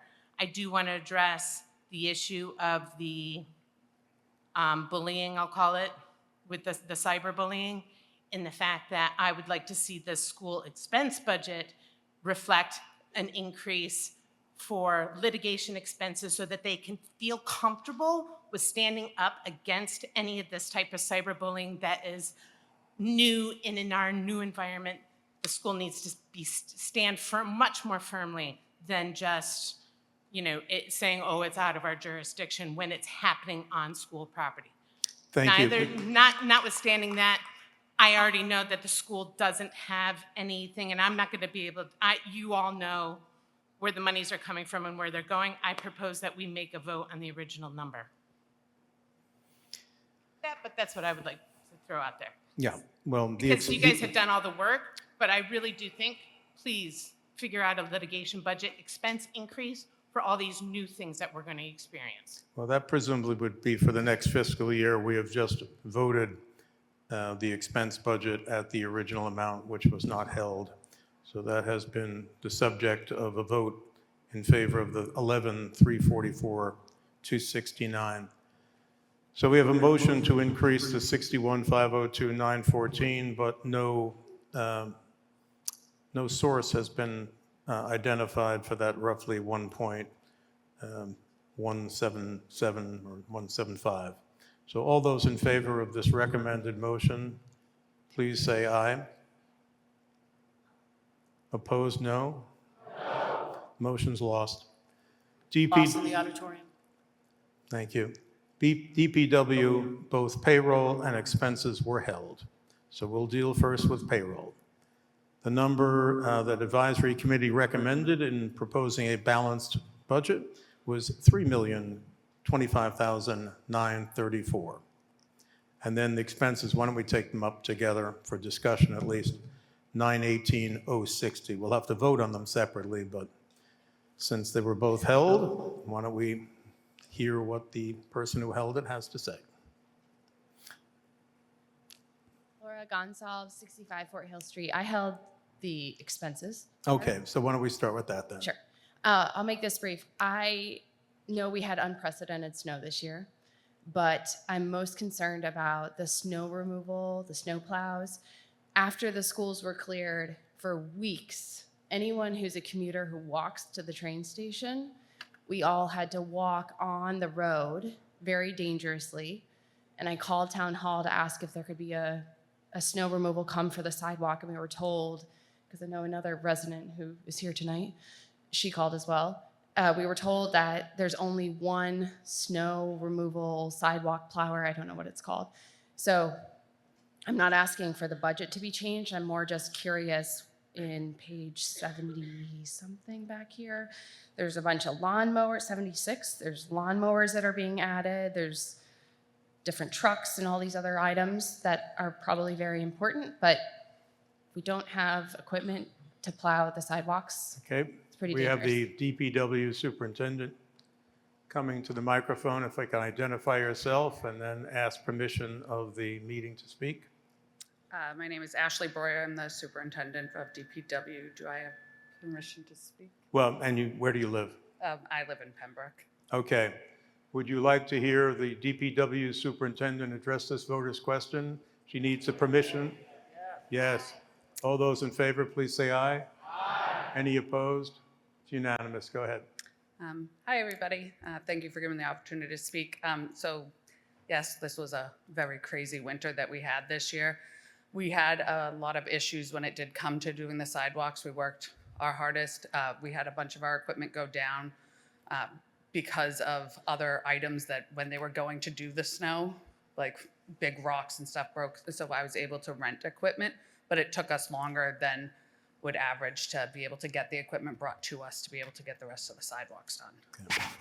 And then there is a side part. I know that because you said the train stations and stuff, we actually spoke with the MBTA and everything in the state. So now we have definitive lines of where their sections are to get cleared and where we start and pick up because we have so many state roads running through the town.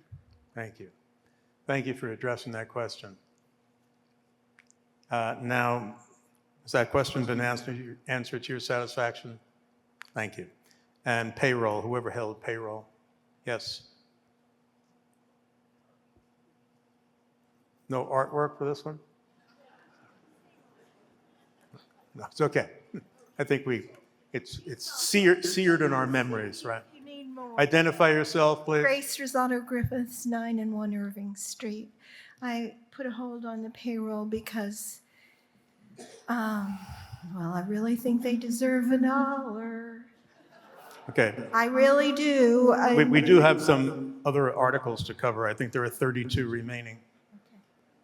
I just wanted to say in 1998, the outfall pipe could have been moved by the DPW for $20,000 or $25,000. And Joe Stigliani at the time was the conservation officer and then became the DPW head. And it was rejected by the select board because it was they didn't have the money for it. So it's a little disappointing to be standing here knowing what has happened to my property, where the lawn. I have to ask you to Yes. constrain your remarks or Yes, concentrate I'm your done. remarks. $1, please, No. for the DPW. This is serious work. Does anybody want to add $1? The motion's lost. Library. Library was held for the payroll of $2,014,422. And was there a vote in the auditorium on? Motion is lost in the auditorium. Thank you. $2,014,422. I don't know who held it, but if the person. There's a voter wishing to be recognized in the auditorium. Thank you. Thank you. Hi, Ben O'Connor, 98 Cushing Street. The library payroll has baffled me since I moved here in 2020, and when it hit 2 million plus, I just felt compelled to seek clarity. It's grown at almost a double-digit CAGR in the 6 years I've lived here. At $2 million, it's over a quarter of what we spend on police payroll. They're an organization that works 24/7, 365. The library is open 57 hours a week. That's less than a third of the time. It's almost 2x the payroll for the South Shore Country Club. They maintain and operate a golf course, a bowling alley, event space. I drive by the library and they haven't even mowed the grass for weeks. I'm very curious and would compel the board, I guess, to like audit this payroll, because I can find 12 employees listed on the website, one of which is a custodian. That would be over $165K a head. I don't understand if the person running it is making $1 million a year or what. So I didn't really come here to suggest a number as much as to finally say what's going on at the library. But if I had to suggest a number, I guess just keep it flat at the 1.967159. That would give you $47,000 to go pay for that GAR building and tip $1 to anyone Grace likes. All right, so there's effectively been a motion made to reduce the $2,014,422 to $1,967,159. Is there a second on that voter's motion? The second in the auditorium. Fine. Anybody from advisory want to speak to this? John, do you have this for advisory? Who has 610?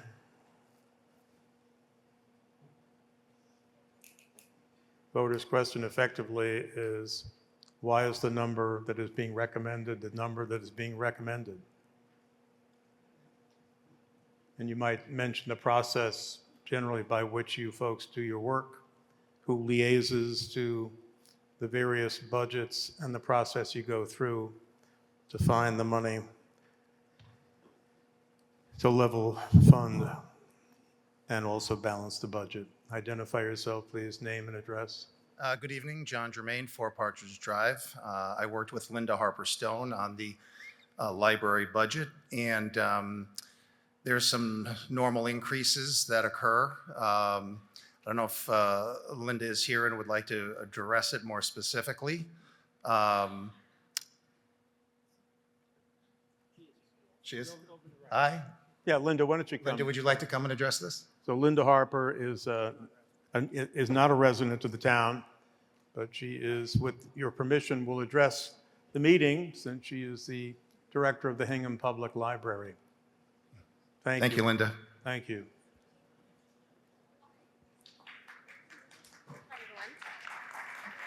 So if you'll all All right, give me that's permission. right. We all think well of you, Linda. Thank you. Linda, hello. Linda Harper Stone, Hanover resident. I would love to discuss with you tonight. Sure. Yes. Okay. With the permission of the meeting, all those in favor, please say aye. Aye. Any opposed, no. Unanimous. Okay. So hello, everyone. So first of all, to Brian directly, if you really are confused about the budget, give me a call and come in. I would be happy to go over line by line and kind of show you, because it all makes sense. Just so everyone here knows, we know the town is under 3.5 MOA. The library personnel budget came in at 2.4%. We keep our increases down. You've seen our building. It's spread out. We need people in the children's department. We need people in the reference department. We need people in the circulation department. It's a huge building. We need people, you know, to maintain the building. And we don't do all our mowing. Luckily, DPW does some of that for us. So if it's growing long, let us know. We'll call Ashley. I'm sure she'll send someone right over. But we have a lot that we take care of, and a lot of you who I know come in that we help all the time, and I think you will all agree our staff is top-notch. The library is not the building, it is the people in it. They are not paid enough. I wish I were paid $1 million. If you guys want to vote a raise, I would be okay with that. Do you have a suggested source, Ms. Harper? Yes, Selectmen's budget. But it really does all make sense. It may seem like a lot. It's only 2.4% increase. We need every person. We could probably use a few more. We do everything. Not only do we check out books, we help people do research. We help people learn how to use their computers. We offer programmings. We are like, the number of hats we wear is unbelievable. And yes, we need every person to do it, all hands on deck. And every single person, to a person there, goes above and beyond 150% every day. So there is no wasted money here. We run our budget tight. If you look at our overall, even our expenses is only like a 2.8% increase. We know the town is stressed. We do our part. It may seem like a lot, but it is not, especially for all the services that we give to everybody. So You have 1 minute. schools deal with kids, senior center deals with an older population. We deal with everyone from the day they are born till the day they leave us. We help the entire town, and we do so many different things. So yes, we do need a lot of people, but I do encourage you, it seems confusing, and anyone here, call me. Call me if you have a question. We'll go over it. I guarantee it will make a lot of sense, and you won't think like I'm getting paid $1 million, but I would like to. So if Thank you. anyone wants to make the motion. All right, so we have, let's see if we can make progress here. The recommendation was $2,014,422. We have a motion that has been duly made and seconded to reduce it to $1,967,159. All those in favor of reducing the line item for library payroll to $1,967,159, say aye. All those opposed, no. We now come to vote on the recommended amount of $2,014,422. All those in favor of the recommended amount, please say aye. All those opposed, no. The ayes have it. The $2,014,422 is approved. The ayes have it in the auditorium. Thank you, Karen. And by my reckoning, that concludes action under Article 6. Conservation. Give me a second here. Conservation payroll. That was increased by $1. It was, yeah. We voted that. So give me a sec. Get my wits about me here. Mr. Moderator, Yes. I don't think we voted on the Public Works expense budget. We held it, but I don't think we voted an amount. Thank you. To the extent we didn't, we're about to. So perhaps we neglected, after the explanation from Ashley, to actually vote the expense budget under 420 at the recommended amount of $918,060. All in favor of that, please say aye. Any opposed, no. It's a unanimous vote. That concludes the budget Article 6. We're going to pick up the pace here on Article 7. Article 7 is a transfer from the stabilization fund, the purpose of which is to pay interest on outstanding excluded debt and reduce the need to raise those funds through the fiscal 27 tax rate. That is a recommendation on page 30 under Article 7. Is there discussion? If not, we come to vote on the recommended motion under Article 7. All those in favor, please say aye. Any opposed, no. It's a unanimous vote. Next, we come to Article 8, which is the disbursement of electric light department receipts. Of course, you know that we have a municipal lighting plant, and it collects money from taxpayers, and it makes payments to the town in what is called the pilot program, which stands for payments in lieu of taxes. The recommended motion is that with the exception of the Hingham Municipal Lighting Plant's pilot payment, to which not less than $450,000 in received funds is hereby transferred to the town's general fund, to do what? To reduce the fiscal 27 tax rate. Except for that, all funds received by the light plant during the 12-month period commencing July 1, 2026 will be appropriated to the light plant. The same to be expended by the manager of the light plant under the control and the direction of the light board for the expenses of the plant. That is the recommended motion under Article 8. Is there discussion? Hearing none, we come to vote on the recommended motion. All those in favor, please say aye. Any opposed, no. It's a unanimous vote. Under Article 9, it asks the following question. Will the town limit the amount that may be spent from the Building Department revolving fund established under Article 18 of the general bylaws of the town of Hingham to a sum of $265,000 during fiscal '27? The explanation is straightforward, and the recommended motion is that the town limit the amount that may be spent from the Building Department revolving fund under Article 18 of the Town of Hingham General Bylaw to $267,000. Is there discussion? Yes. There's any further amount of discussion? Hearing none, we come to vote that the total amount that may be spent for the Building Department revolving fund established under Article 18 be limited to $265,000 during fiscal '27. All those in favor, please say aye. Aye. Any opposed, no. It's a unanimous vote. Next, 10, transfer of funds to the reserve fund. Will the town raise and appropriate or transfer from available funds a sum of money to the town's reserve fund? Now, this is something we see each year. It's always a different amount, but we see it each year. And I'll just read parts of the comment. The article is included each year in case the existing reserve fund is not adequate to cover extraordinary or unforeseen expenses for the balance of the current fiscal year. Most of what we've been doing is looking at the fiscal '27. This one relates to fiscal '26. Such expenses traditionally have been included in budget items that are difficult to manage or predict, such as excess snow and ice removal, unanticipated legal expenses, extraordinary overtime, and the like. So here the recommendation was made by AdCom tonight at its town meeting. And I think we have perhaps Mr. Seelan, who will approach a member of the advisory committee to speak to the recommendation.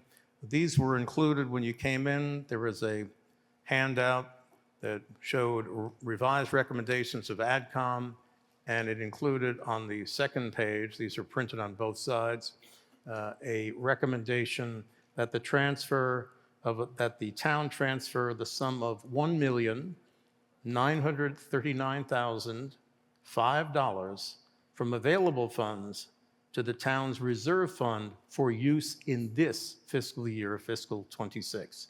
So that is the recommended motion of the advisory committee, and Mr. Seelan will address it. Thank you, Mr. Moderator. Jerry Seelan, 166 Hersey Street, speaking for the majority of the advisory committee. I think Mr. Puzo kind of stole my fire a little bit. He gave you a brief description of what the reserve fund is for. Every year we allocate 0.75% of the operating budget to this reserve fund to cover these extraordinary or unforeseen expenses. Snow and ice is a typical one, legal fees is another one, and there are occasionally significant overtime that is unanticipated. Last year, we allocated $800,000 for this reserve fund with the anticipation that it would be approximately adequate. However, a couple of things came up. Obviously, there's a little bit of snow to be removed, as we've heard previously, and that actually totaled about $1.1 million. So if you think about it, our reserve fund was $800,000. Snow and ice alone took up more than that. The other unusual thing this year was in the memorandum of understanding that was part of the fiscal year '24 override framework and '24 to '28 financial management plan, the select board, the advisory committee, and the school committee agreed that there would be certain special ed related expenses related specifically to out-of-district tuitions and certain contractual costs, that if these expenses exceeded a certain amount in any given year, that excess amount would be covered by a reserve fund transfer, as long as the school department had basically exercised every effort to cover those expenses through any means reasonable and possible. The excess out-of-district expenses and contracted services were significant this year. And the school department dipped into a special fund that had been created some years ago that totaled $400,000 to help to cover those funds. But there were an additional $580,000 of these unanticipated expenses that by the memorandum of understanding are now included in the reserve fund transfer. So when all is said and done, as Mr. Puzo said, our total reserve fund transfer is $1,939,005. This comes from unassigned fund balance. We can afford it, although it is quite a large amount of money. But the deal is the deal. We can do nothing about the snow and ice. And that is I hope it's a good explanation. We don't anticipate going forward that we will see these things too much more in the future, although probably next year we will again, but maybe we'll get lucky and not have any snow. So anyway, that's the explanation for advisory committee majority. Thank you. By the way, it was a 13-to-1 vote. Is there further discussion from AdCom? Yes, Mrs. Power.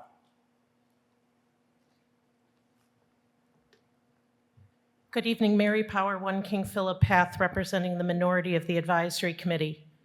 Advisory Committee votes are meant to give town meeting a sense of where the committee stands on an issue, but sometimes they don't reflect the depth of discussion behind the committee's position, and it's why I rise this evening as the minority.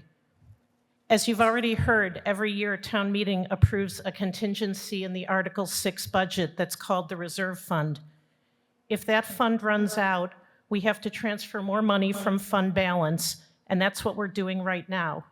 It's basically, this article is functioning as an overdraft for the town budget. If you go back over the last 5 years, more than 75% of the funds requested in this article have been needed to cover gaps in the budget beyond snow and ice. These gaps are what we call structural deficits. They're known budget deficits that we have at the start of the year. And you've already heard that it's about $800,000 in municipal services, and this year about $600,000 in special education expenses. We've already been told that for next year, the special education portion of this deficit could be as high as $2.1 million. And what's concerning to members of the advisory committee is these structural deficits combined are not in the $173 million budget that this meeting just approved. Now, to be clear, our concerns are less about the expenses, but more about the manner in which they're being budgeted. They're basically sitting outside of the operating budget, and the magnitude of these numbers is getting high, and it's making some of us uncomfortable. We have 3 issues. First of all is transparency. Town meeting is supposed to approve spending in advance and not after the fact, as we're doing right now. Second is visibility. Because these expenses are not reflected in the town's operating statements, we're not seeing the full costs of services. The deficits you see in the 5-year forecast appear smaller than they are, and tonight you're going to be asked to make commitments of about $7 million against fund balance without knowing that we might be having to dip into fund balance by up to $3 million next year. Third concern is sustainability because, as you heard from our chair, fund balance is limited and in high demand. The report of the advisory committee notes that future replenishment of fund balance is a little bit more uncertain these days, given the overall economic conditions. We don't have to look very far to see the risks of relying too heavily on excess cash to balance budgets. Many communities very near to us are now facing really tough choices, either large overrides or deep service cuts. We all know that conditions can shift quickly, particularly in this economic environment. And we also know that Hingham is not immune to this. It happened to us during the last recession, which is why we updated our financial policy to state that excess fund balance shouldn't be used for ongoing expenses. You heard that this evening as we were talking about the budget. If excess fund balance is predictable, then we should build some of it into the 5-year forecast as a source of revenue we can count on. If it's not, we need to be cautious about using it to pay for ongoing recurring expenses, especially at the scale we're now considering, which could be as much as $3 million next year. Now, I'll be honest with you, there's a practical need to approve this article tonight because we have to balance the budgets. But to be clear, the recommendation of the advisory committee to approve this article should not be taken as an endorsement of this budgeting approach. The longer we use this approach to support ongoing expenses, the harder it's going to be to unwind them. As the town looks ahead to a new MOU and it reconvenes the Sustainable Budget Task Force, we have an opportunity to take a different approach to how we budget these costs to ensure that we have a reliable and sustainable way to pay them going forward. We hope that happens. Thank you. Thank you. Is there any further discussion on the recommended motion of advisory under Article 10, which is to transfer the sum of $1,939,005 from available funds to the town's reserve fund for use in fiscal '26? If not, we come to vote. This motion for adoption requires a simple majority. All those in favor here in the gymnasium, please say aye. Aye. Any opposed, no? The ayes clearly have it. Ms. Johnson? How about the auditorium? I All said- those in favor in the auditorium, please say aye. All those opposed, no. Motion carries. Okay. We come to Article 11, waterways transfer. This again is something that we see every year, and I will just read the recommended motion, which follows carefully the question, the article.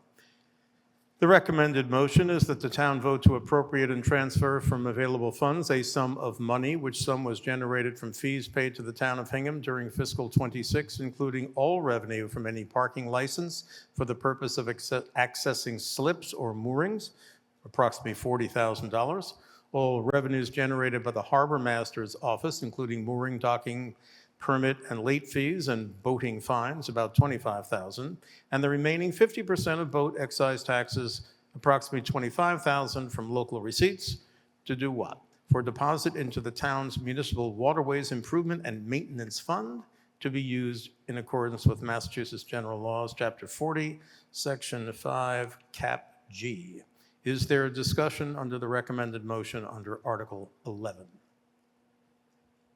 Seeing none, we come to vote. It requires for adoption a simple majority. All those in favor here in the gymnasium, please say aye. Aye. Any opposed, no. It's a unanimous vote in the gym. Karen? Auditorium, those in favor, please say aye. Opposed, no. Motion carries in the auditorium. Thank you. We come to Article 12. Article 12 relates to the proposed construction of a center for active living. Will the town raise and appropriate, borrow, or transfer from available funds an amount of money to be expended under the direction of the Select Board to be used to do what? To pay for the construction of a new center for active living, including all professional fees, equipment, and furniture associated therewith, at a site located off Bear Cove Park Drive, Hingham, Massachusetts, or act on anything related thereto. You have an extensive comment that brings you through the history of the program, the decision process, the proposed building and site development, the program that is planned at the center that is proposed, the construction. The number has changed, obviously, as we know. We'll get to that in a second. The operating costs that are contained in the recommendation, the total project cost, tax increases, and then we go to page 38. And approval of the motion under this article would require a 2/3 vote by town meeting, and along with an affirmative majority vote at the town election. The advisory committee on this one voted 9-5 in favor, and the select board recommended approval of the motion by unanimous action.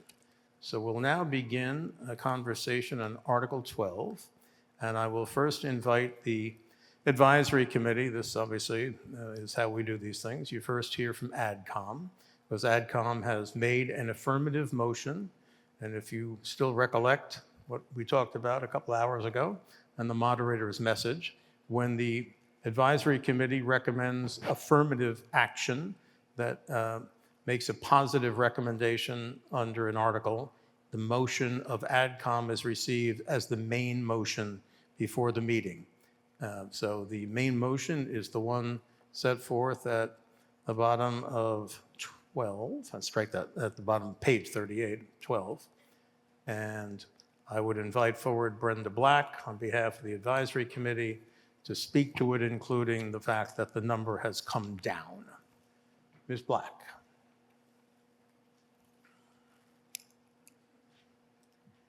Thank you, Mr. Moderator.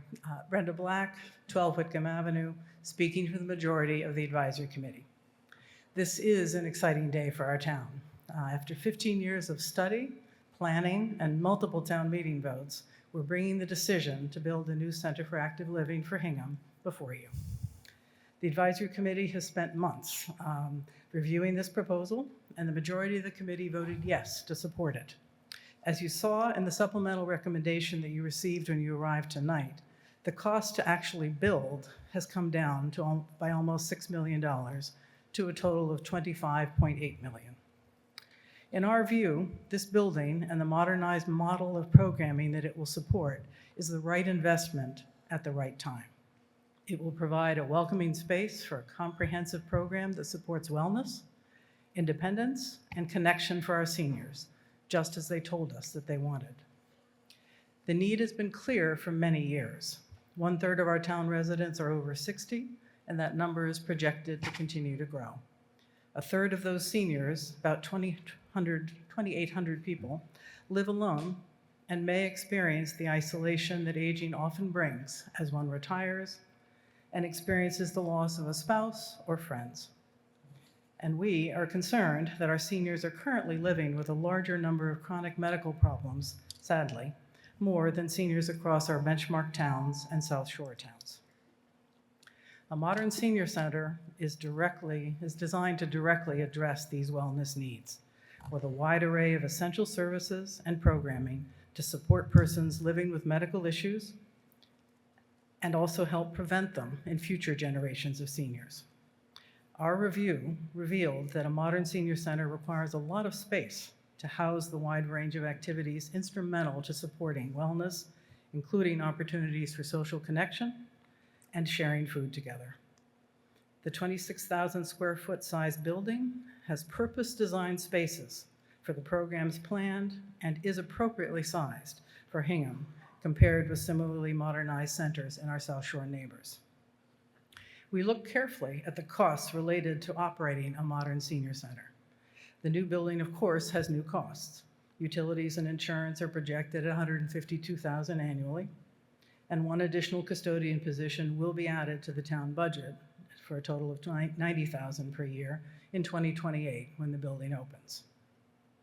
We examined the growth in senior center budgets after towns expanded and modernized their senior centers and saw a very clear pattern.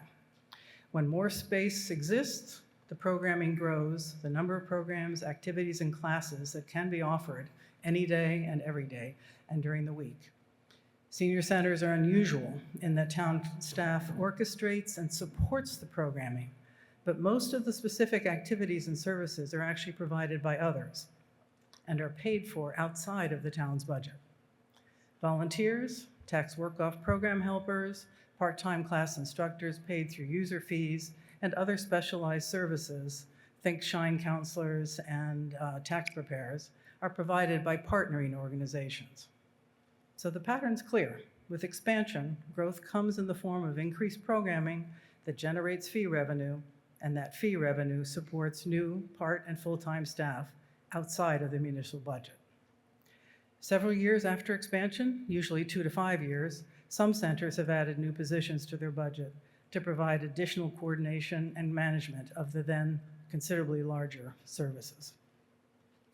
So we are pleased to report, as a result of helpful community input and efforts on all parties involved to find efficiencies in use of space and design features to reduce the costs, and thanks to the current competitive construction market, the cost to construct the new Center for Active Living has come down by 18.5% to $25,795,934, the amount requested in the supplemental budget, a supplemental recommended motion that you received tonight.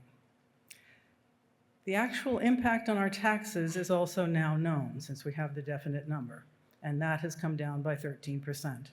As the supplemental recommendation lays out, to repay the debt the town will take on to build the new center, the tax increase will be 0.3% per year for the coming 5 years, for a total of 1.6%.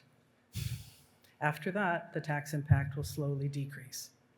Translated to actual dollars on your tax bill, for half the property owners in town, those whose property is assessed at or below the median, your tax bill will show less than a $16 per month increase. And for the half of property owners in town whose properties are assessed greater than the median, your tax bills will show more than a $16 increase per month. You have 1 minute. Our town boards and commissions have reviewed the project. The delineation of the wetland resources on the building site were reviewed and approved by the Conservation Commission, and the proposed project, which is located outside of all wetland resources, has been reviewed and permitted by the Zoning Board of Appeals and the Planning Board. In the view of the majority of the advisory committee, this is the right model and the right time to build. We have a firm construction bid, and we will be able to build a Center for Active Living that will open in 2028 and truly meet the needs of our seniors. This is more than a building. It's an investment in the people who've built and sustained this community for many years, and in the kind of community we want to be in the decades to come. We can be proud of this building and of the center it will house to serve our community for the next 40 to 50 years. The majority of the advisory committee and a unanimous select board voted in support of this project, and we respectfully ask that you support it too. Thank you. Thank you.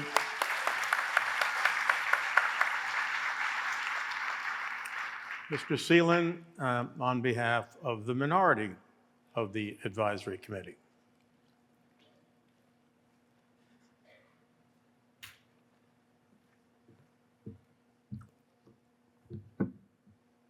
Thank you, Mr. Moderator, and good evening. My name again is Jerry Seelan, 166 Hersey Street, and I'm a senior citizen. And while everyone on advisory committee supports a reasonable expansion of the HCAL, I'm speaking tonight for the minority of advisory committee in opposition to this article. Last year, advisory committee voted 13-1 in favor of the HCAL project. I was the single dissenting vote. But after numerous presentations by the building committee and a somewhat modest reduction in project size and cost, the AdCom vote against the proposed project increased this year from 1 against to 5 opposed. The opponent's primary objection is the size of the proposed building, approximately 5 times the size of our current senior center. And why do we think it's too large? Well, first of all, the proposed building is larger than newer centers in all of our sister communities, in most cases, substantially so. It's approximately twice the size of the beautiful new facilities in Wellesley and Scituate. And in fact, Marshfield Senior Center, the building committee's primary model, is an outlier at 24,000 square feet. And yet we're proposing that our facility be even bigger yet. Second of all, the building committee has told us that the number of seniors aged 60 plus in town, 7,900, is high compared to our sister communities, and that this justifies the size of the project. But these numbers are inflated by including residents of facilities who are unlikely to use the HCAL in large numbers. Linden Ponds alone has 1,300 residents, and there are another 500 residents of other facilities such as Bridges by Epic and Queen Anne Nursing Home. Correct the numbers for these residents, and we are more like our sister communities on a percentage basis. And here's a final reality check. The parking lot for the proposed HCAL has 143 spaces. That's almost exactly what our entire town hall complex has. Does that sound right to you? So why does size matter? Well, first of all, initial construction cost is directly related to size. The cost of the proposed project is significantly greater than other recent senior center projects in Marshfield, Scituate, and Wellesley.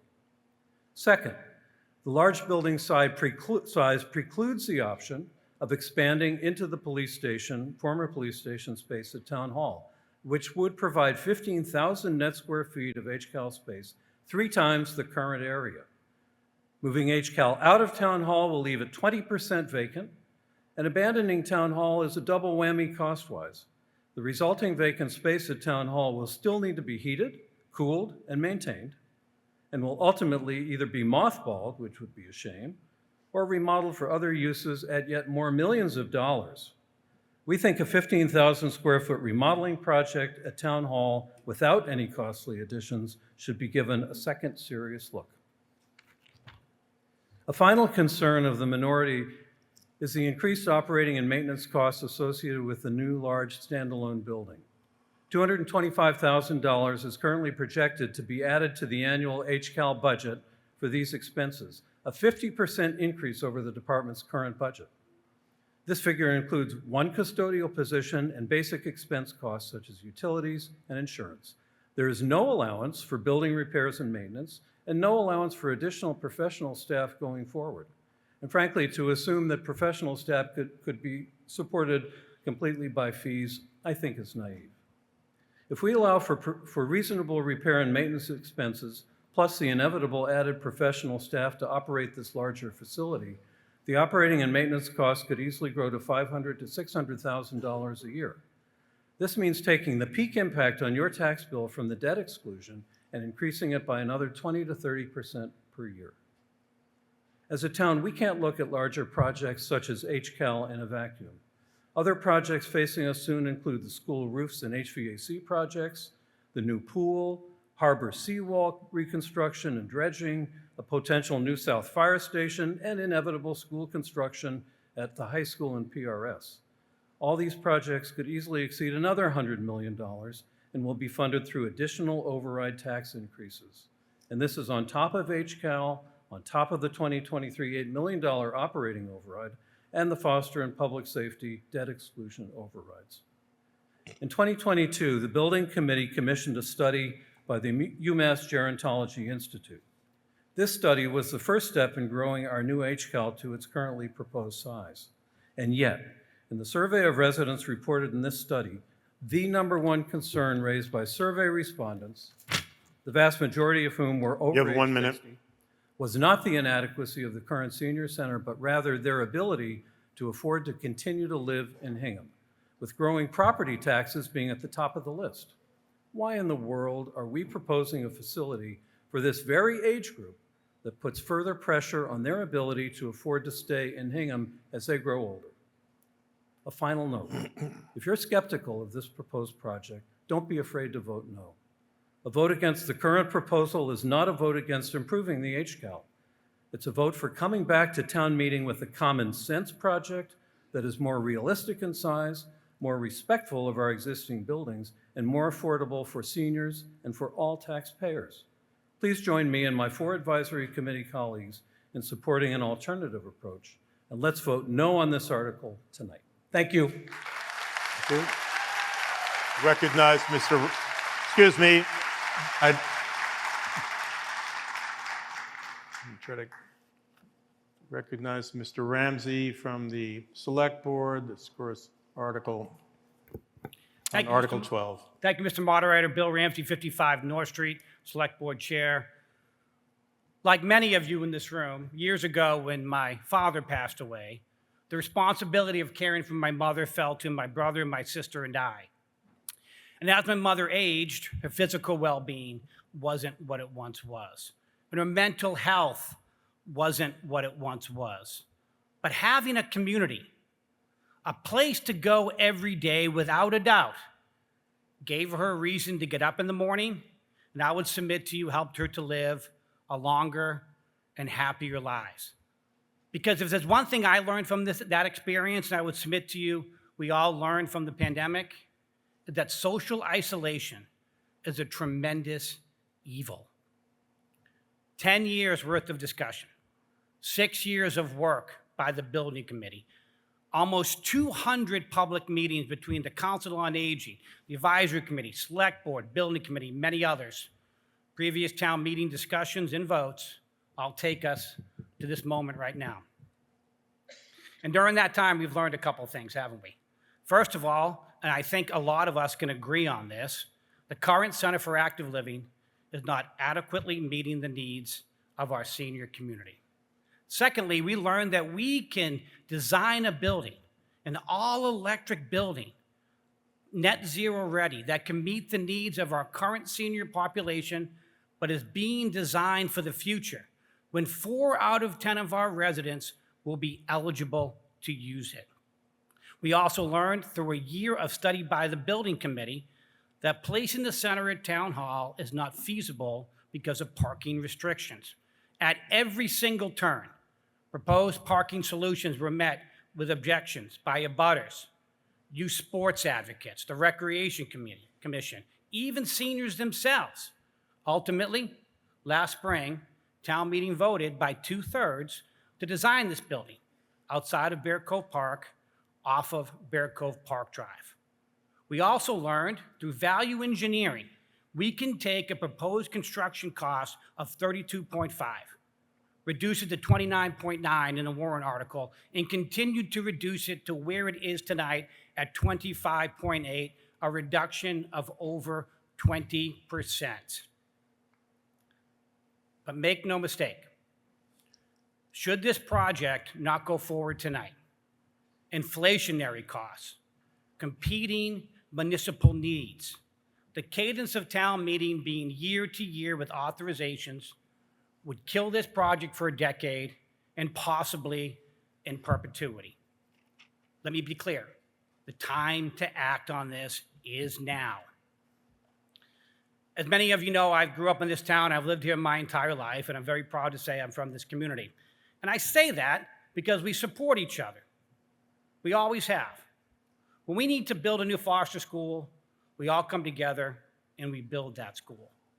When we need to build a public safety facility for our first responders, our police and fire standing in the back of the room, we get it done.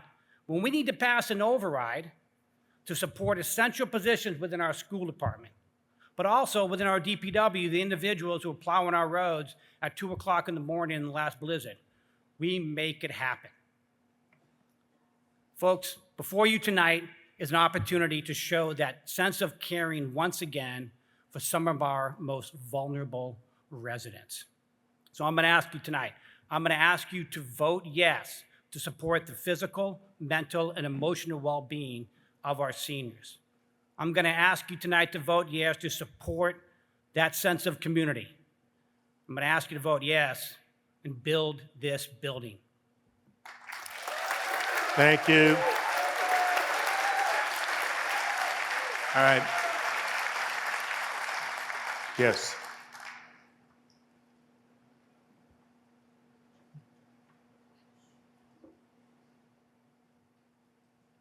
Geraldine Duff, 37 Bradley Park Drive.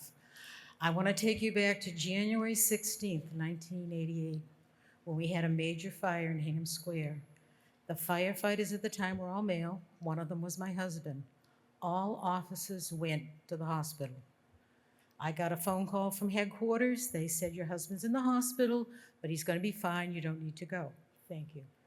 So then someone at the fire scene called over the radio to call me to tell me my husband was at the hospital.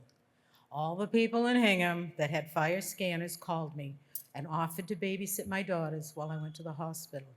That shows you that the people in Hingham care for each other, no matter who you are. And I am voting yes for this, and I hope you do too. Thank you. We're going to hear from Beth. We'll hear one more proponent.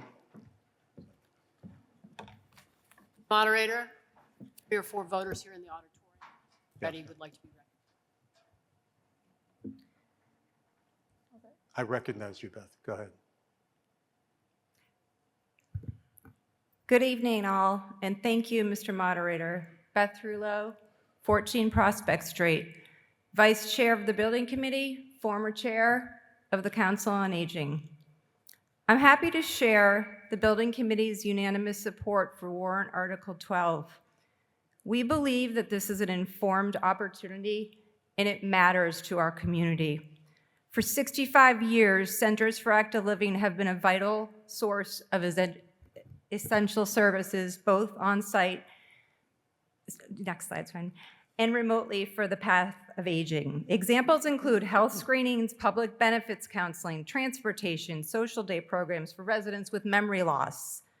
These services promote health and independence and provide relief in times of hardship, including those related to health status, caregiver needs, financial and food insecurity. I recognize there can be varying levels of awareness around a resource that relates during different times of life. A connection can happen through a planned event or a crisis. Take a second to grasp a reality. Residents here tonight over age 18 will become a senior during the 50-year life of this PROS Center. In 2012, I joined the Council on Aging while studying gerontology. In one of my textbooks, senior centers were described as the most economical form of preventative health care. For me, this project is about a vital resource. Amidst otherwise strong agreement during public discussions that Hingham needs a better center, we've heard concerns with a tremendous amount of expert input, environmental, architectural, legal. We have continued to strive for balance in considering those concerns as we emphasize a long, long trail of data and the profound benefits of this project. With genuine interest, Town Hall was studied exclusively for over 2 years. Following approval, Town Meeting 2023, to consider additional sites, Bear Cove Park Drive was added to the feasibility study. In 2024, 8 designs at Town Hall were considered during public meetings before confirming that Town Hall is not feasible without the unwanted displacement of Cronin Field. The pre-disturbed site is a small share of close to 1% of federal land to parks land acquired by the town in 1972.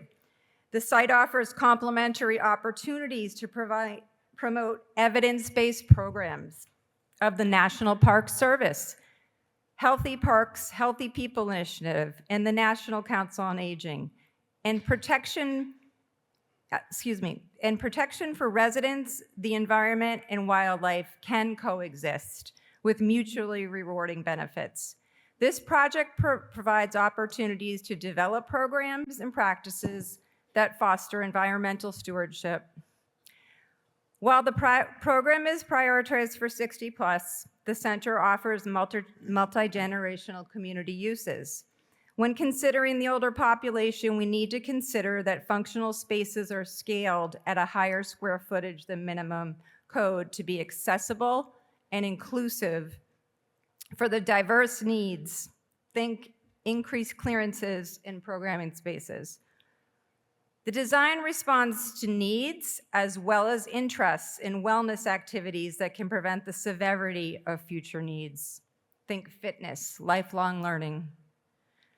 The building has been efficiently designed to accommodate all of the essential components of a new building. Here's my takeaway. Communities have resources that are fixtures in our healthcare network. For Hingham, the Massachusetts Healthy Aging Collaborative Report lists a senior center, 9 primary care doctors, 3 skilled nursing, 3 assisted living facilities, a hospice agency, and a public library. As communities grow, the fixture resources must grow too. I'm sharing a timeline to illustrate how the CAL responds to growth and demographic shifts in Hingham. In 1970, a Hingham resident had the foresight to prepare for Hingham's future, and she led the creation of our first senior center. A lot has happened since 1970. Growth and changes require resources. The population grew from 18 to 25,000. You have 1 minute. The share of residents over 60 from 12 to 32%. Life expectancy 70 to 80. With longer lives, the risk of changes in health status has increased. Among older residents, 4+ chronic conditions, 17% have dementia, 30% experience disability. Reliance on technology has contributed to isolation and loneliness. Support networks have weakened with generations divided by miles. 30% identify as a caregiver. And research has grown to demonstrate the impact of the center. Amidst all the growth in the field of aging, what hasn't changed? The center. It hasn't grown to support our growing population. To capture the heart of this project, I'll quote a dear friend I met while on the Council on Aging in 2012. I will always remember her sense of humor. She shared in a letter in support of the center that she had enjoyed the time at the center as the treasurer of the COA, attending classes and socializing. As time passed and needs changed for herself and her husband, Expired. the senior center became, in her words, more than a source of amusement. It truly became a lifeline. Thank you. Thank you. I recognize Ms. Ryan.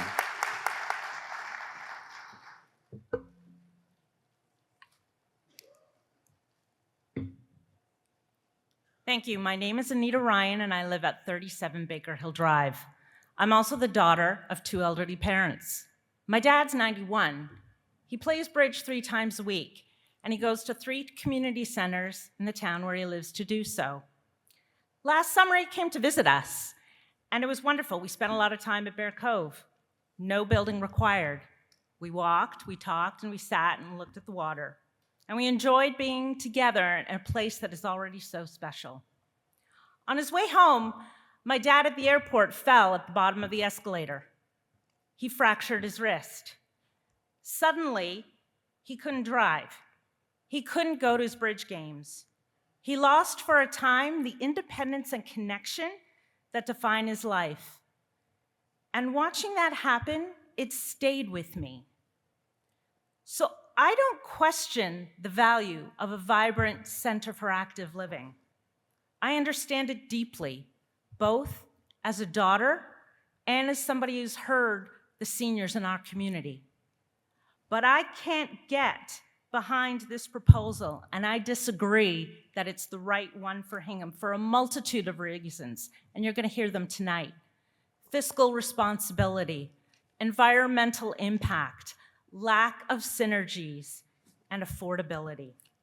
Remember, we are voting on a $26 million building. We are not voting on whether we care about our seniors. This project would place a 5.4-acre development in an environmentally sensitive area. Years ago, the Select Board, the Planning Board, the Bear Cove Park Committee, and our Conservation Commission, headed by our Veteran of the Year and our beloved Santa Claus, sought out a designation unanimously of an area of critical environmental concern, and this is that designation. We asked for this. We asked for this protection because this land mattered and we cared. We made that choice because this land matters. And that environmental sensitivity has real consequences this year that we didn't know or appreciate when we were voting this time last year. For example, the 100,000 square foot parking area for this proposed center cannot use salt in the winter. The maintenance plan explicitly prohibits it. And I'm quoting from it, de-icing materials such as sodium chloride, calcium chloride, chemically treated abrasives, or other chemicals used for the removal of snow or ice on roads are prohibited on site. A parking lot that can't be salted for seniors like my dad, people who are more vulnerable to falling down, doesn't make sense. Now, the proponents of this will say that there's nothing preventing us from building in an area of critical environmental concern, and that both the state and the National Park Service signed off on it. Just because we can build in protected open space doesn't mean we should. Just because we can deforest an ecosystem doesn't mean we should. I have learned that bureaucrats, whether the National Park Service or the state, view their role as limited. They don't know this land like we do. They don't love this land like we do. When I go down that road, no matter what you call it, I know what I see, I know what I hear, and I know how it makes me feel. The proponents also say it's only 5 acres. So what? They're missing the big picture. First, much of this parcel of land is water. Over 100 acres is the back river. There's also the wetlands. So every time you hear percentages, that can be deceiving. Second, when is 5 acres too much? Opening up this precious parcel of land to this development will only lead to more development, more deforestation. It's not going to end with this project. It's death by 1,000 cuts. There are other financial realities that broadcast why this proposal doesn't make sense. The construction costs are $26 million, and the last time we got a breakdown, the site costs were $6 million. We are building at a site that doesn't have water or sewer, and those costs are not included in the $26 million. We're using our tax dollars to clear cut a mature, large canopy forest, You have 1 only minute. to turn around and buy and plant over 200 landscaping trees. Finally, we will be building one of the most expensive senior centers. This is a project intended for seniors, but safety concerns are apparent in winter. This is a project that adversely impacts a fragile ecosystem and the wildlife that lives there currently. This is a project that handcuffs us to future costs we're not even fully aware of at a time when we struggle to take care of our existing buildings. Now, I ask each of you to look at the front of your warrant. You'll see a logo for our town. And this is land that bears the name of our original town name, Bear Cove. Let's not bulldoze over it. This is not the right proposal for our town. We can do better. Join me in voting no on Article 12. Thank you. Thank you. Ms. Hosmer.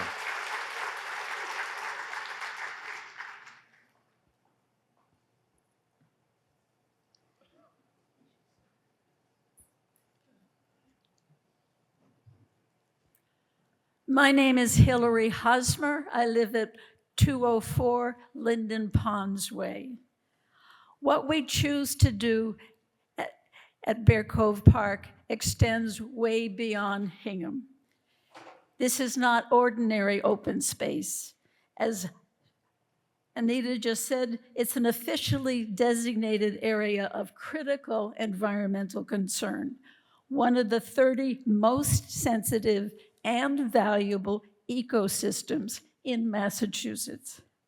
My photos look across Beal Cove to Back River. Greater white egrets, osprey, bufflehead ducks, and other wild birds are common here, but rare elsewhere. Bear Cove Park is important because it's part of a major coastal food-producing system, home to the keystone species that support Atlantic fisheries. If you don't know what a keystone species is, it's one that if you take it out, the whole ecosystem collapses. Alewife, those cute little fish you might see in Jackson Square in the locks, are eaten by everybody, as well as their eggs and their larvae. It's also a critical stop on the Atlantic bird migration flyway, and thousands of local residents, not just in Hingham, but in the surrounding towns, rely on its 484 acres for recreation, health, and connection to nature. Next. There have been many attempts to weaken long-standing safeguards. I've heard it said that it's not a wildlife sanctuary because it allows dogs. I've heard it said that it's not a wildlife sanctuary because nobody declared it a wildlife sanctuary. That's not true. It's been a wildlife sanctuary since 1985, when the town of Hingham, this meeting officially declared it unanimously. If we're going to remove that wildlife sanctuary designation, we must put it on the town warrant and vote on it here. It's still protected. You may recall that last year we had to vote on Article 97 in order to remove that particular protection. I'm in favor of a senior center. I see many people wearing yellow. You've heard the wonderful case for a senior center. Oh.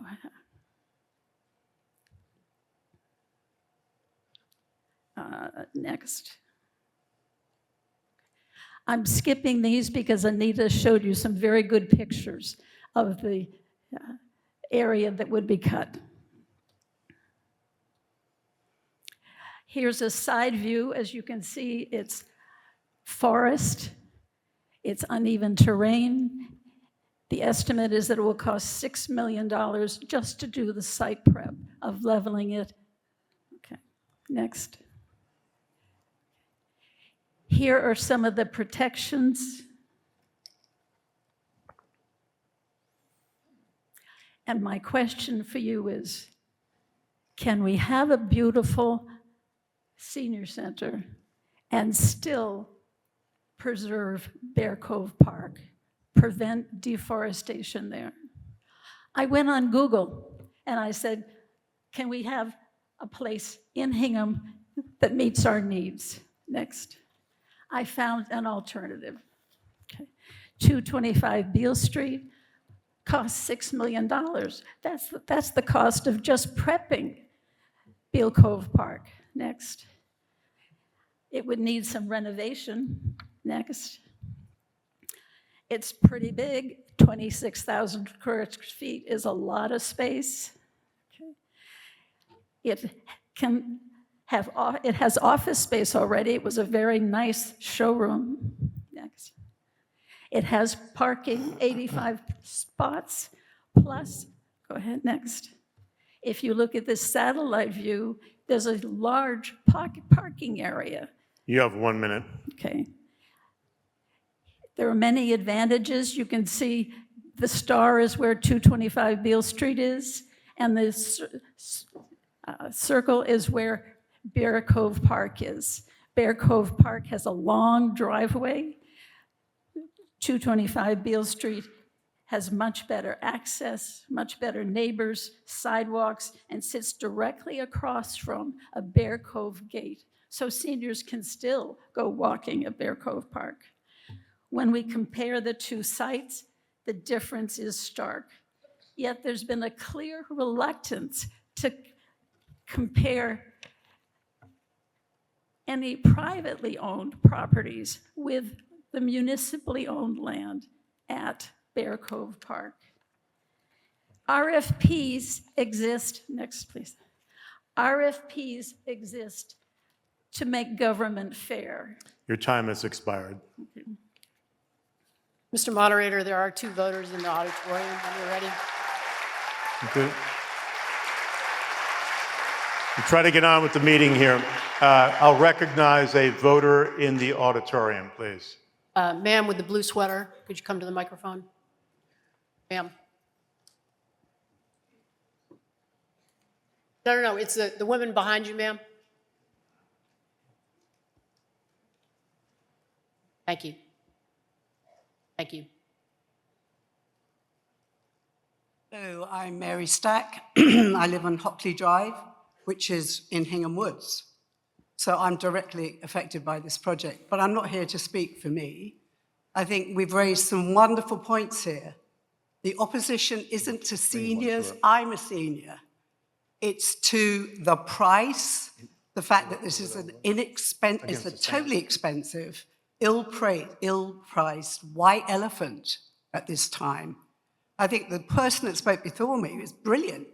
She presented an alternative site that's sitting there. It's perfect. It's got good access. It's behind Ware Cove. It won't affect the living of all the animals and the birds and the wonderful habitat that we have there. I moved to that site 10 years ago because I thought it was protected by the town. I could not believe we were being sold down the river. There's no need to develop this site. It gives wonderful afternoon walks to people of all ages, to children and their dogs, people on bicycles. It's wonderful. It's an actual resource in the town. And I think this has been kind of coerced to us, this deal. I could not get information from the people developing this site when they first proposed it. They never answered my phone calls. This has kind of been sprung upon us, and it's not as if it's the only possibility in town. So I say yes, seniors probably do need an upgraded center, but they will not need a lavish Disneyland. Most people won't use the facilities. I have a gym where I live. I'm one of the few people in the hundreds of people that live there that use it. And I think our facilities nearby are very good presently and will be better. So I am completely against this at this time. I don't think it's got anything to do with us not being good neighbors. I think it's just been ill-conceived. I think it's been pushed on us by developers. And I think we need to preserve what makes Hingham special. And part of that is green, open space. Thank you very much.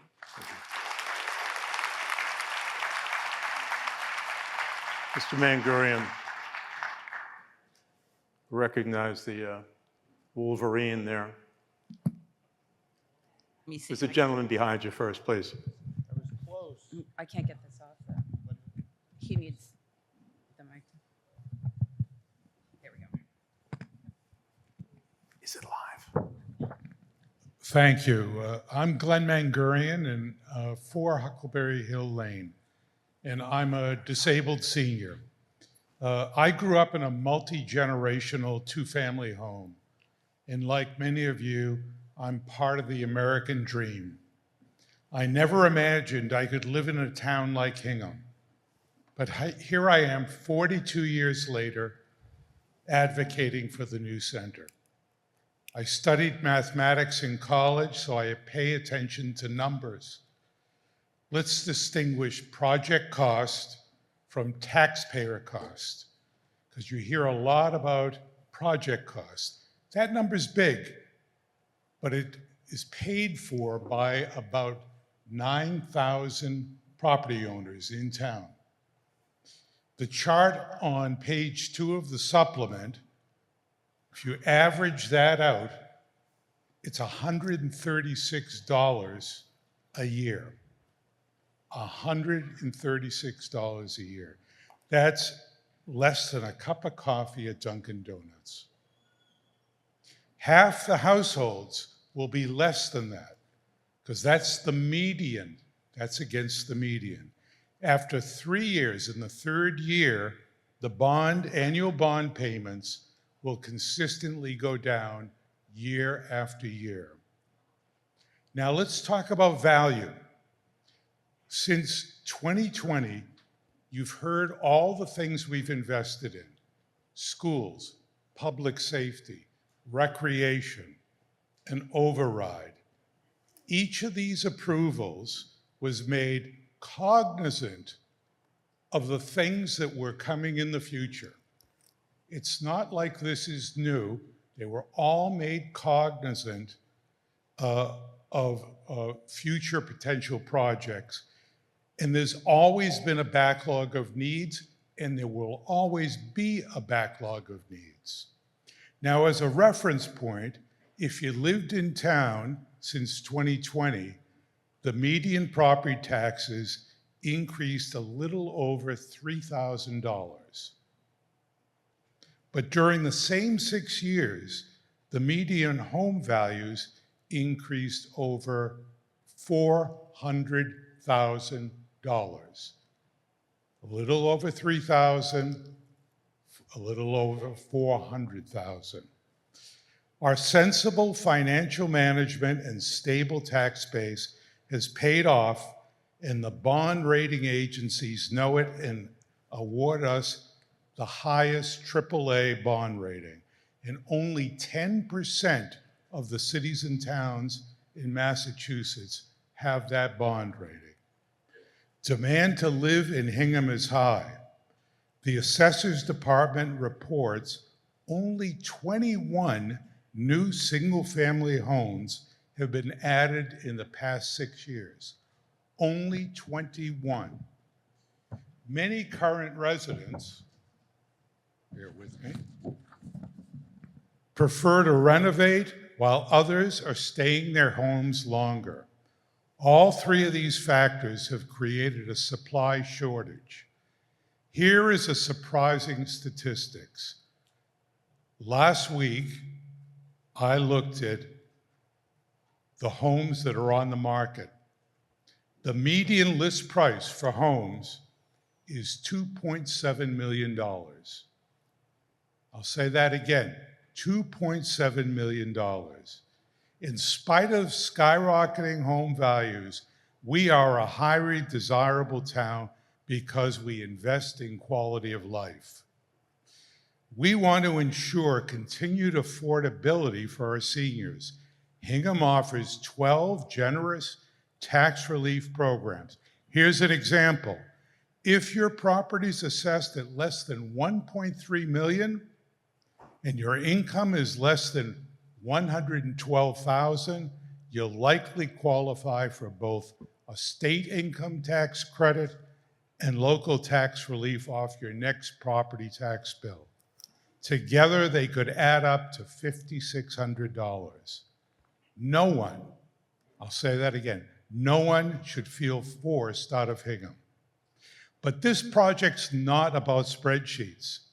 It's about people. It's about someone newly retired who wants to know their life still matters. It's about someone with multiple chronic medical conditions seeking a supportive community of their peers. And it's about someone in this room learning how to live after the loss of a spouse. There are some who believe our financials are poorly managed. I've heard from them, and I get it. You have 1 minute. They told me they voted against the Foster School and all the recent investments, and they're going to vote against all the future ones. As stewards, however, I'm confident that we will act together for the greater good, because that's who we are.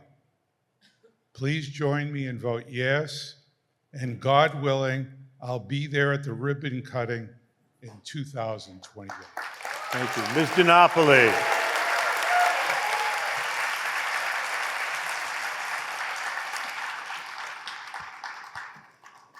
Good evening. My name is Diane DiNapoli. I live at 16 Gardner Street. Thank you for the chance to speak with you tonight. I will try not to be too emotional, though that might be challenging because what I'm about to talk to you about is deeply personal. I want to talk to you tonight about my family, not because we are unique, but because we are typical. We are the kind of hardworking middle-class family who's historically kept this town and our country strong.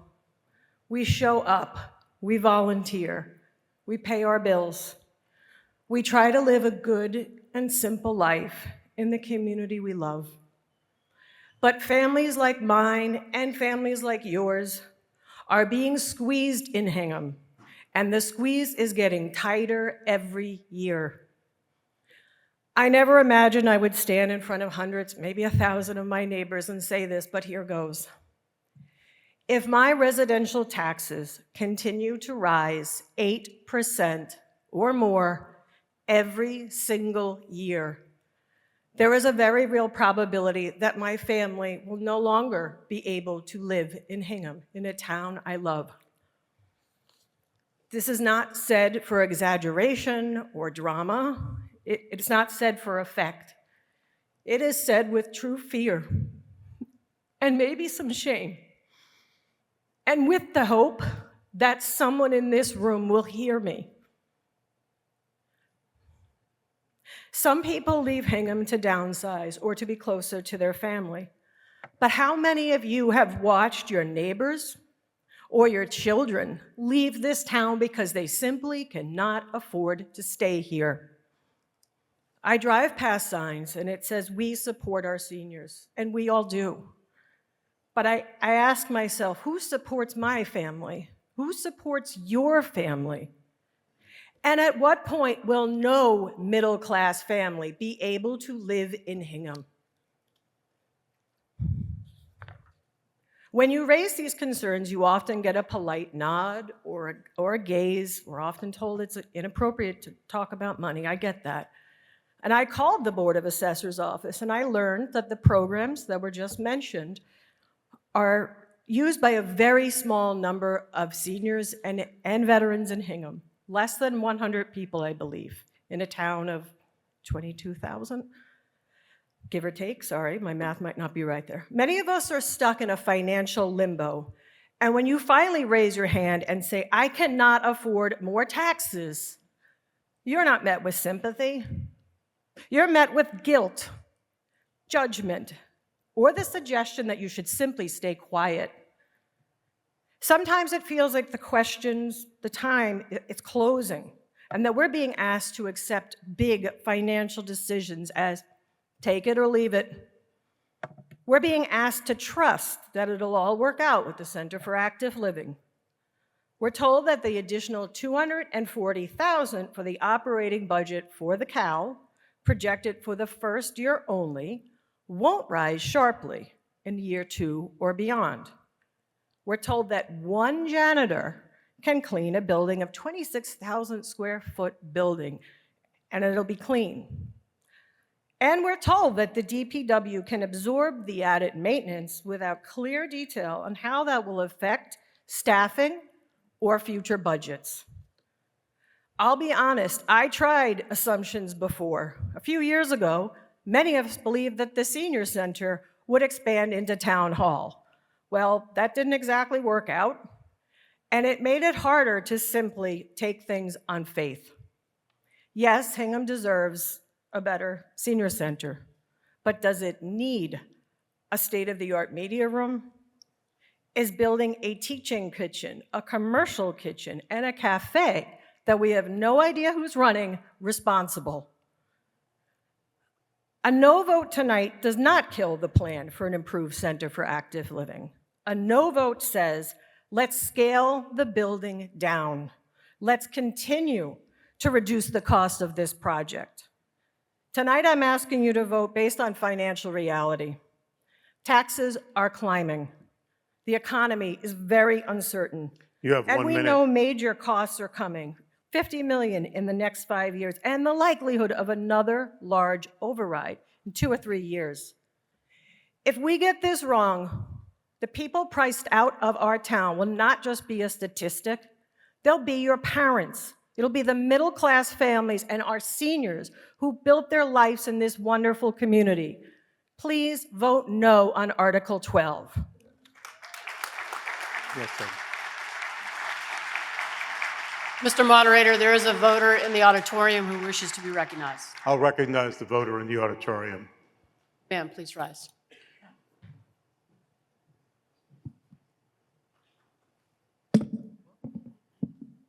Marcia Stevens, 209 Gardner Street. I'm 80 years old. I guess I qualify as a senior. I'm not a spring chicken, but I'm going to be standing here clucking for a while. We give you 6 minutes to cluck. Thank you. I'm a frequent user of Bear Cove Park. I walk there with my dog. Some of you may remember 9 years ago when we were discussing the dog issues. I expressed my tremendous concern about Bear Cove, and I'm very glad to hear that people are aware of the damage that would be done to the environment and to Bear Cove should this project proceed. But I'm equally concerned that as a senior, a senior center of this magnitude is not what I need. It's not what I want. What we really need as seniors is inclusion in the community and taking a look at a community-based approach rather than a senior center that really isolates seniors. When I was at the meeting 2 weeks ago at Town Hall, I came to understand that the building that's being proposed is really going to serve about 300, projected to serve 300, 350 regular people on a regular basis. That's a far cry from the number of seniors. And indeed, we have a number of seniors who are being counted, all the way from Linden Ponds and Allerton House to, I can't even remember the name of the new one on Route 53. But there are many places that already serve the senior community. We really don't need industrial kitchens. We really don't need to have extensive media and screening rooms. There are many resources already within Hingham that can be allocated and provide community-based programming for seniors. We do need a facility, and we've got a facility, and I do think that the idea of using that old Hitchcock shoe factory is something that really needs to be explored further, because that's already existing, will be far less expensive and far less of a burden on taxpayers. Plus, perhaps we could use that for developing more community-based activities, music, art, drama, and many other things that could be used for. So my sense is that get back to the drawing boards, move it out of Bear Cove, where it's not going to be doing the kind of environmental damage and historical damage to that area. And let's start thinking about what seniors really need and really want, which is not a one-story senior center that really excludes people under 18 years old. They will not be allowed to participate in the senior center programs without an adult accompanying them. My hope is that we can bring people together, youth and seniors, and have a very vibrant, community-oriented approach to senior living. So my vote will be no, and I hope you'll join me. Thank you. I'm going to bring, excuse me, I'm going to bring the microphone over to the voter who has her hand extended. It's okay. Sure.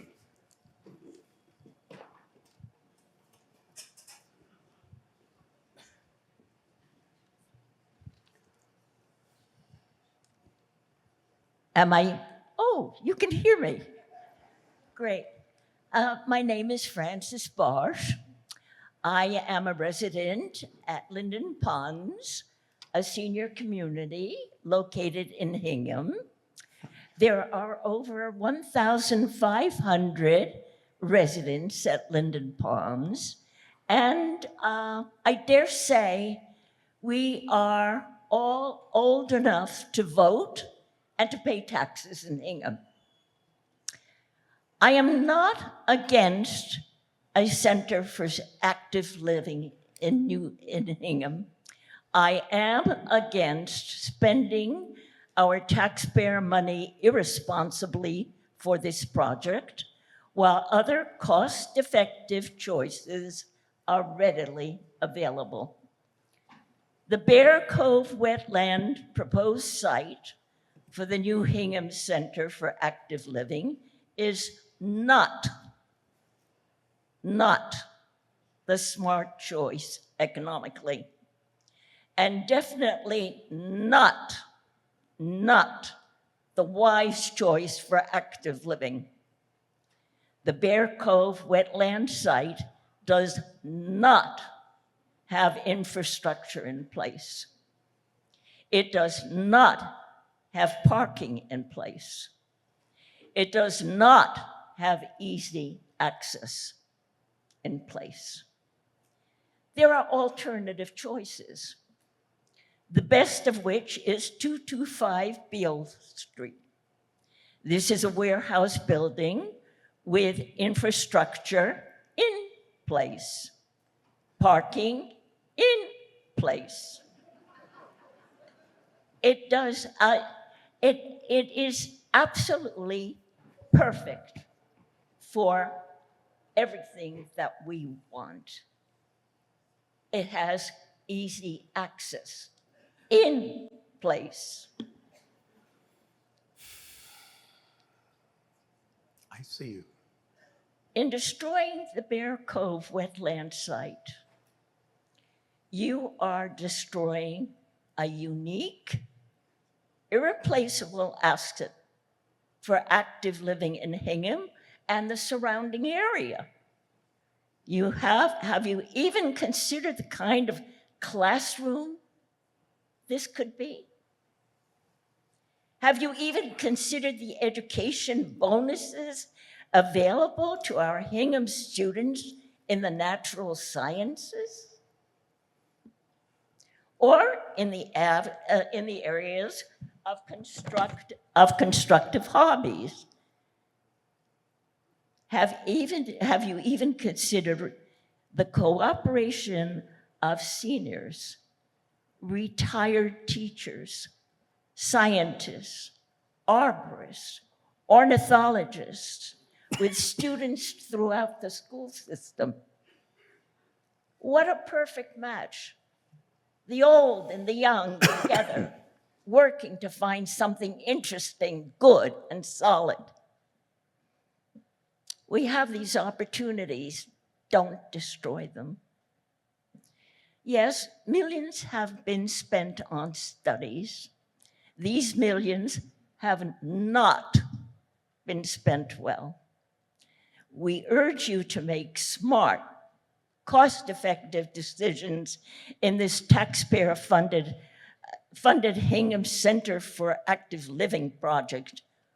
We do not need a Taj Mahal.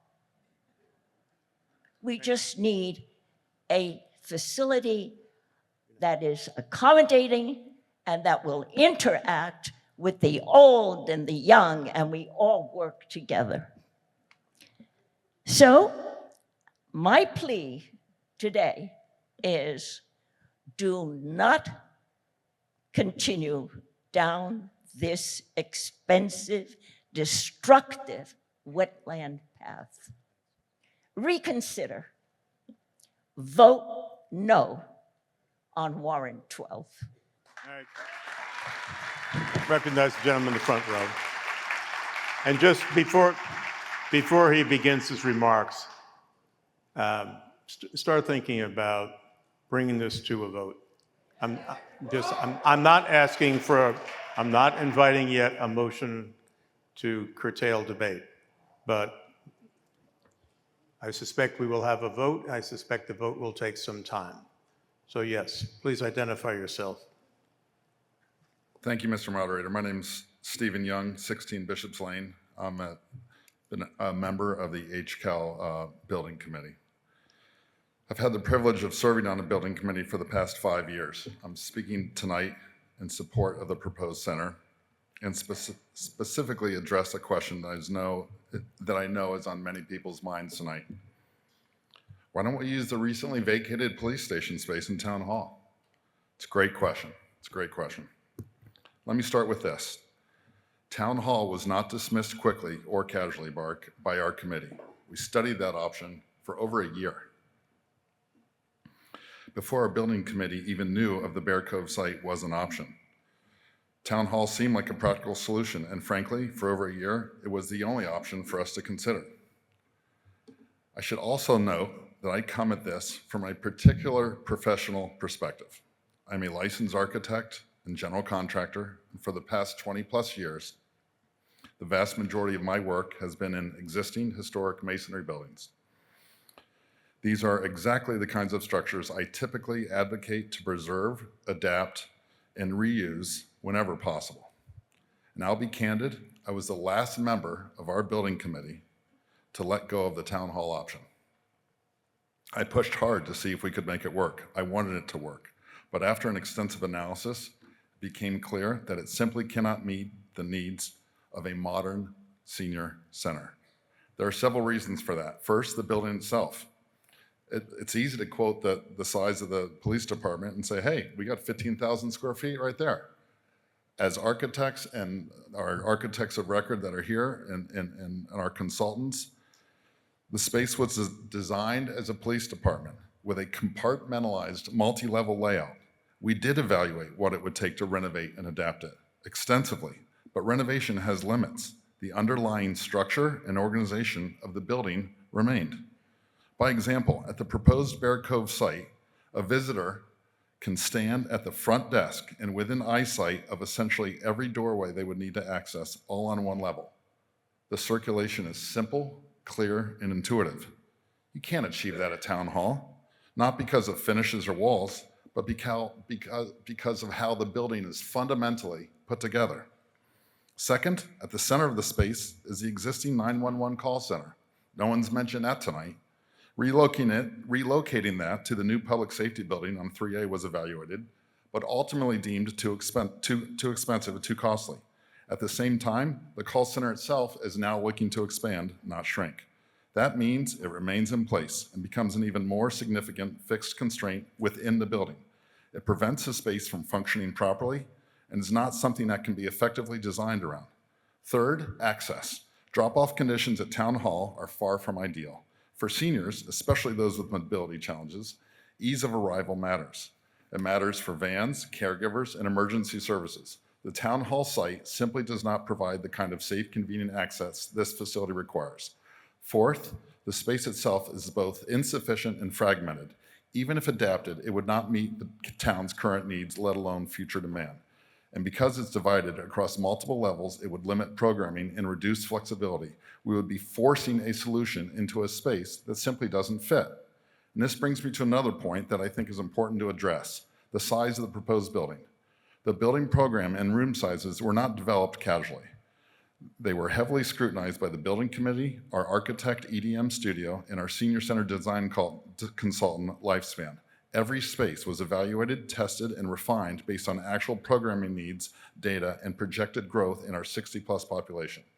As both a committee member and practicing architect, I can say with confidence, this building is appropriately sized. It's not oversized. It is carefully calibrated to meet the needs of Hingham's senior community today and the near future. And finally, parking. We explored every possible option to make that work, including nearby town rec fields and consuming an area adjacent to Haley Field. None proved viable. At the end of the day, parking at Town Hall is insufficient. For a senior center, that's not a minor inconvenience, it's a fundamental requirement. When you step back and look at all these factors together, layout, the immovable and expanding 911 call center, the access limitations, the inadequate and fragmented space, the carefully studied but right-sized program, and the lack of parking, the conclusion becomes clear. Town Hall could not meet the needs of Hingham's rising senior population. This was not an easy conclusion. It was the result of our You have 1 minute. It was the result of our team's extensive study, professional analysis, and in my case, a great deal of reluctance. But our responsibility was not to make something almost work. Our responsibility was to deliver a space that truly serves our senior community, one that is accessible, functional, safe, and built for the future. That is exactly why what the proposed Center for Active Living provides, and I'm proud to be a part of it. Thank you. Thank you. Mr. Nevins. Mr. Nevins.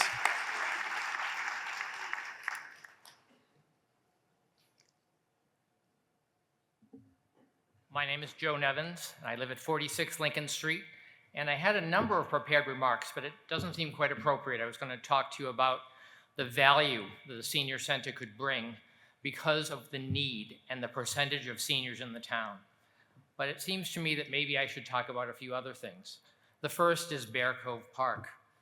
The National Park Service endorses this proposal. They want senior centers to be built in their space because they want seniors to be able to access the wonderful, beautiful nature that Bear Cove Park is. If you have been to Bear Cove Park, you will know that a portion of it is behind the gate. That's the protected part. The majority of it are ball fields where we go see our children and our grandchildren play. People walk their dogs through the parts of it. We are not destroying a natural resource here. We are building a facility that will allow people who may be mobility impaired to be able to take advantage of it. That's what we're doing there. It is to benefit people who have lived in this town for a long time, who have paid for their taxes, who have supported Foster School, who have supported the public safety building and have lived here and want to live here and stay here. They want to be able to remain here, and that's why we are building this center, because it is far cheaper, and we talk about the costs here, for a large center for people to go and get their art classes, to get socialization, which is critical, to have educational opportunities. You could all buy them privately, but I can tell you that's going to cost you a whole lot more money. So we want an affordable alternative for the seniors who have been here for years and supported everything in this town and are the backbone of this town. If you look at the advisory committee right now, those are not spring chickens. All right? They are people who have been here and are dedicated and engaged. And that's what a senior center that is a center for active living can absolutely do. I have been the chairman for the past 3 years. I will tell you that when I first joined, I didn't know a whole lot about it. I wanted to do some volunteer work. Since I have been here, the one thing that the mantra that I keep telling all of my board members is, you have to realize that we have been working at this for a long time. We have engaged consultants. We know the facts. We know where people are misrepresenting certain things. But other people are going to get engaged at the very last minute, or they're going to get engaged with this process late. This is not a Johnny-come-lately proposal. We have been at this for a while now. We have looked at the costs. We have looked at the programs. We have looked elsewhere. We have come up with facts. The people who have opposed it have done things like say, it's too big. It's too much money. But I haven't heard them say the right size would be this, X. We supported the size that we have proposed through research. We supported the place that we chose through research. This did not just happen. This is a long effort, and make no mistake about it. If this does not happen tonight, it will not come back next year, because this has taken several years and hundreds of man-hours and hundreds of volunteer efforts to get to the point where we are. So I want to say right now, I strongly urge you to vote for this today and vote for it next Saturday. Thank you. Thank you. Mr. Moderator. Mr. Moderator. Yes, wait. I hear a voice. Right. I'd like to move the previous question. I will not at this moment accept the previous question. I'm going to recognize Ms. Marwell and then Mr. Pont. And to the extent that you can keep your comments to 2 or 3 minutes, I would appreciate it. Thank you, Mr. Moderator. My name is Laura Marwell, 30 Summit Drive, and as a member of the sandwich generation, I am acutely aware of the need for senior services. I also know that no single solution will serve every senior, and many will not utilize even a very successful facility. I am opposed to the proposed HCAL building project because of the maximalist assumption underlying the size of the facility. It has led to a proposal that is too big and too expensive. If approved, the town will finance this facility for decades, so it's imperative that the design reflect actual expected use, not peak theoretical capacity. Sound municipal planning dictates that we should not size a building based on a transient demographic peak. Instead, we should plan for long-term average demand and manage peaks through smart scheduling, rather than finance empty, underutilized space. During the planning process, the HCAL Building Committee focused on the growing number of seniors as the project's driving force. The Building Committee took the state's square footage guidance, per senior, multiplied it by Hingham's total senior population. In this calculation, they did exclude Linden Ponds, and arrived at 26,000 square foot building. I can't imagine any scenario under which 100% of Hingham's seniors would use the senior center. Even if HCAL achieves its stretch goal of reaching Marshfield's nearly 55% senior participation rate, that would argue for a building half the size of this proposal.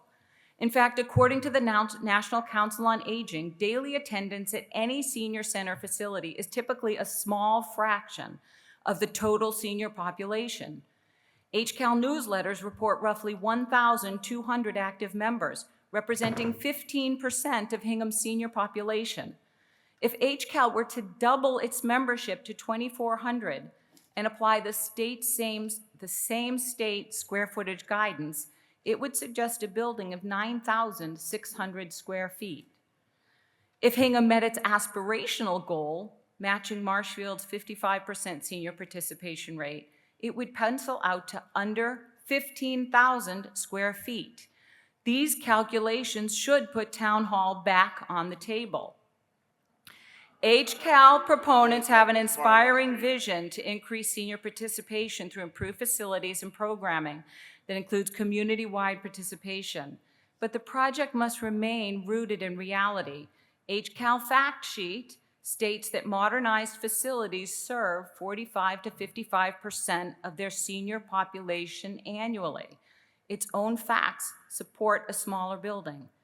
Using realistic attendance assumptions to right-size a new senior center facility and reconsidering the town hall location respects seniors' responses to the Council on Aging's needs assessment, which identified financial insecurity as the top concern for senior respondents.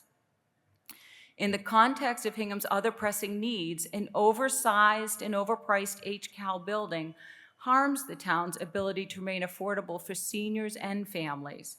Removing the senior center from Town Hall does not remove the town's responsibility to maintain and update the facility. It just adds another building for taxpayers to build, staff, and maintain. If you can conclude, I'd appreciate it. You may hear that the cost just too much. You may hear that it will cost as much to renovate Town Hall as a suitable senior center. That may be so, but in the end, we will have a renovated and updated senior center and portion of Town Hall, and we won't have an additional ongoing cost of a new building. You may hear that it isn't suitable because it's multi-story, but I accompany my parents to hospitals, rehabs, doctor's appointments, all multi-story facilities. And for seniors who resist walkers and wheelchairs, which they do, a long walk is worse than a short stretch to an elevator. So a no vote tonight does not mean there'll be no updated and expanded senior center. It means that town meeting asks the building committee to take the time to reconsider the size of the proposed facility based on realistic attendance assumptions, not aspirational goal. Please vote no on the HCAL project. Thank you. I've recognized Mr. Pont to speak next, and again, if you can be efficient, that'll allow the meeting to actually vote on this.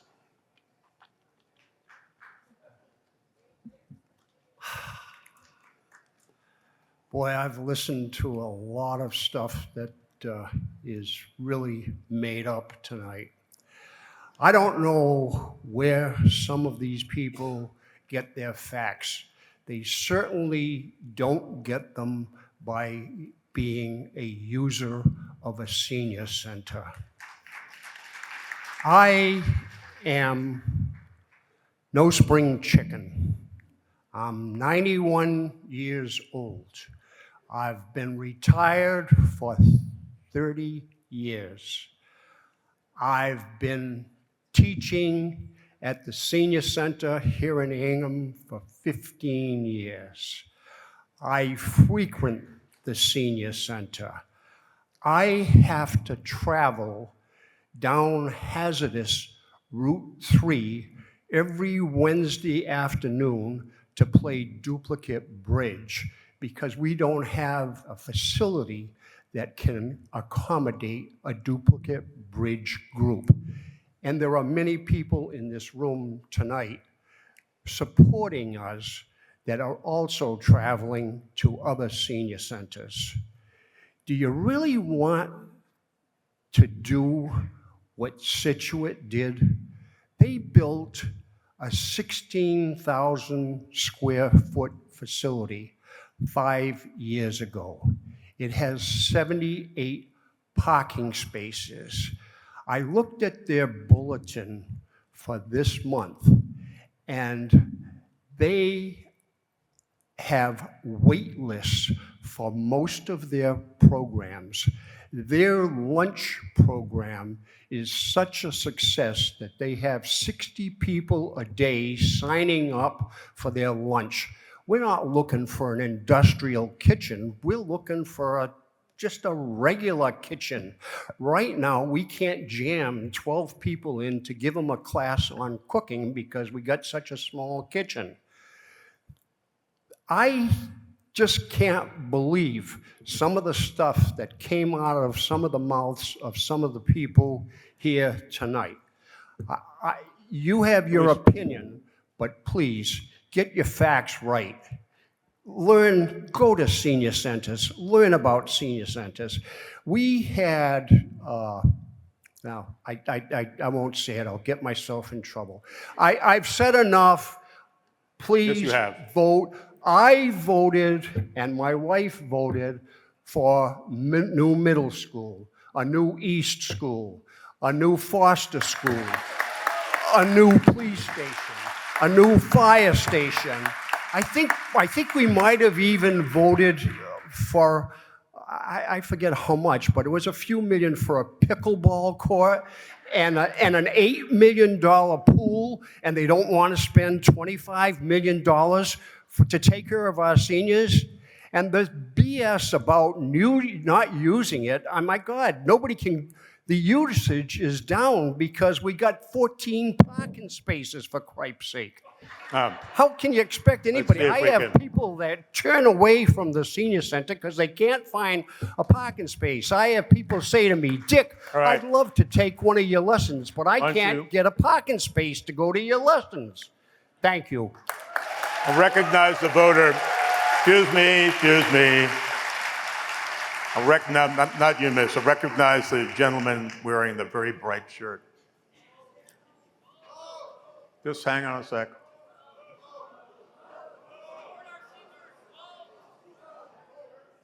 Thank you, Mr. Moderator. My name is Richard Freyer, and I live at 256 North Street. A couple of the nice ladies over here to my right mentioned 225 Beale Street. I have to tell you, I have looked at the building. I looked at it to buy it for my business, and it's an industrial-spaced facility. I believe it's 3.5 acres. It's wide open inside. You can't spend $25 million on one building. You can buy that building for $5 to $6 million and talk to the architect and the contractor. For another $6 or $7 million, you can renovate that building to be whatever you want. You're not in the wetlands of the park. You're not causing any headaches, and there's an awful lot of infrastructure already in the facility. I'm all for a senior center.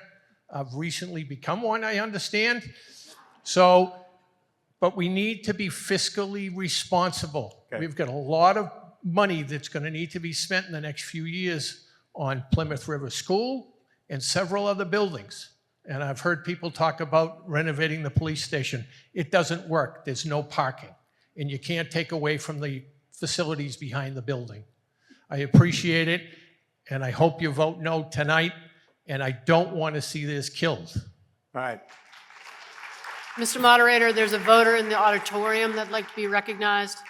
I'll recognize the voter in the auditorium and ask that the voter not take a full 6 minutes.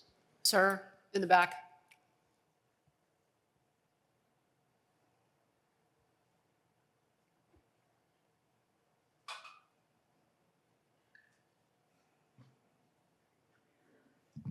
Mr. Moderator, John Barry, 109 North Street. We've had very healthy debate on both sides of this. discussion tonight, I think we should move the vote, please. Thank you.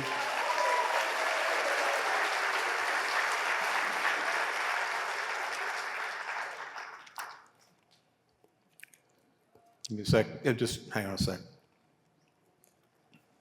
So the motion has been made for the previous question. Is there a second?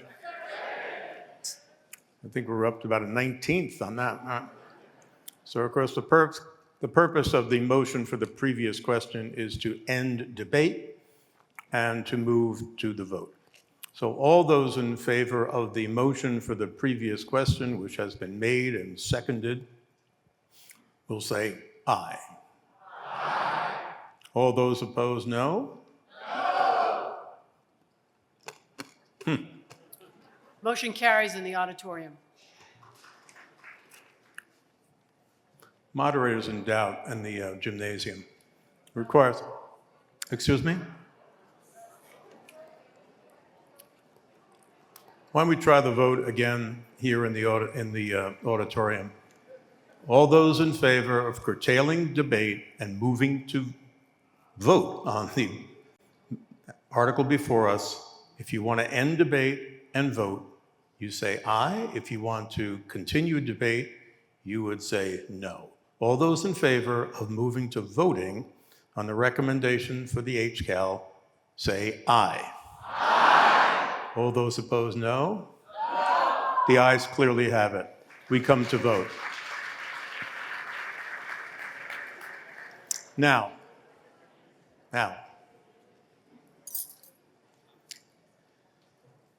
Article 12 requires for adoption a 2/3 vote. And we will need 2/3 here, we'll need 2/3 in the auditorium. So again, without causing auditory damage, all those in favor of the recommended motion under Article 12, please say aye. Aye. All those opposed, no? No. Clearly in doubt. The noes have it in the auditorium. Okay? And again, just please. I appreciate the enthusiasm, but this is a legislative process. So, Ms. Johnson, your conclusion is that We have 2/3 in the auditorium. 2/3 Against. yeah, opposed. Okay. Well, there you go. There's a process for it. So I'm in doubt in the auditorium and would, under our procedure, as I said some time ago, all votes are taken in the first instance as voice votes. Provided if I am in doubt, we will have a counted vote and we will have a standing vote unless and until the advisory committee or 50 voters should rise and request a ballot vote. Carol Tully, on behalf of the advisory committee. Mr. Moderator, on behalf of the advisory committee, as chair, I request a ballot vote. Okay. Please, let's not get excited about a ballot vote, quad ballot vote. So what do we do now? I'd invite people who are standing to take a seat, even though we're not doing a standing vote. It just makes it really difficult to distribute the ballots and hand them up to people who are sitting on the bleachers. So why don't you come down and join the rest of the team? I'll give you a minute to do it. I'll remind the people who are sitting in the guest section that they are not to take a ballot. They will not be offered a ballot. Please do not reseat yourself. So again, the way we do ballot votes is we start in the back of the room. Listen up, please. You might be used to a standing vote, in which case we do it from the front to the back because it's easier to see people. But that's not the way we do ballot votes. So ballots will be distributed, and once everybody who is an eligible voter has his or her ballot, you will then be directed to come forward toward this side of the room and to deposit your ballot, of all places, in a ballot box. Now, as I've said many times, we have a sophisticated system. It involves using a piece of paper on which, oh, look, hot pink, okay? And as you probably can see even from wherever you're sitting, on one side it says it's just like size of a playing card, and one side says yes, the other side says no. Got it on the first guess. And it is even perforated. So if you want to vote yes, you will separate the ballot and you will deposit the piece that says yes in the ballot box. Don't deposit the side that you really didn't want to vote, because there are no backseas. You don't get a do-over. You only can rely upon the likelihood that somebody else screwed up, but they did it the other way, okay? So the ballots will now be distributed, and please follow the direction of the tellers. Mr. Moderator? Yes? We need ballots in the auditorium? Yes, because we have to count the entire house. Yes. We'll get you, oh, I said, that was like, it wasn't do we need, you were saying we need them. Yes, they will be brought to you. Thank you. Yes. So everybody just sit tight for a minute, because obviously it takes some time to get the ballots distributed. Then it will take some time for people to come forward with the ballot and deposit. So these little brown wooden boxes that are cleverly marked ballots. So, and please remain in the room. Don't depart for the head or something, because maybe by the time you come back, you won't get a ballot. Because we can't give out, people have to kind of stay put to receive the ballot. As opposed to, oh, I didn't get one, I went out, I forgot, can I get one? Because we don't want anybody to get two. And people who are Hingham voters, like the select board and the like, will get ballots that they should cast. And the moderator, by tradition, does not cast a ballot. You, Ms. Johnson, can vote. And if Mr. Khan is still in room 103, Russell, if he chooses to, can vote.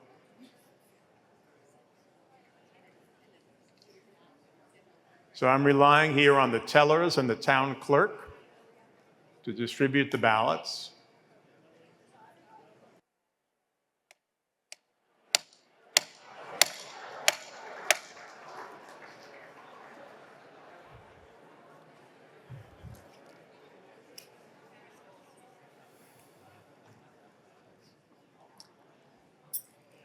I invite you to take a seat.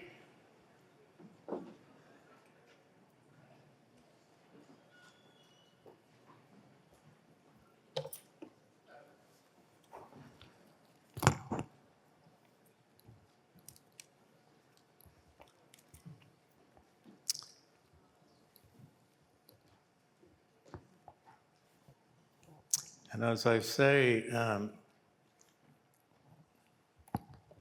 the meeting, when we have reasonable minds differing, that we all recognize that we're kind of one community, and whatever the outcome is, we accept it, and we don't cheer or do anything like that. So let me tell you what the vote is. There were 980 votes cast, 980, just short of 1,000. Obviously, 980 votes were cast. And the yes votes were 510. The no votes were 470. So the motion did not achieve a 2/3 majority, and therefore the motion is lost. So that is the outcome. Yes. Moderator, I'd like to move to reconsider the vote on Article 12. Okay. Yeah. So a motion to reconsider has been made, and the purpose, again, we begin the meeting with the moderator's message, and we'll end this session of the meeting, and please don't leave until we've adjourned the meeting. So you go back to a motion for reconsideration. It's set forth at page 4.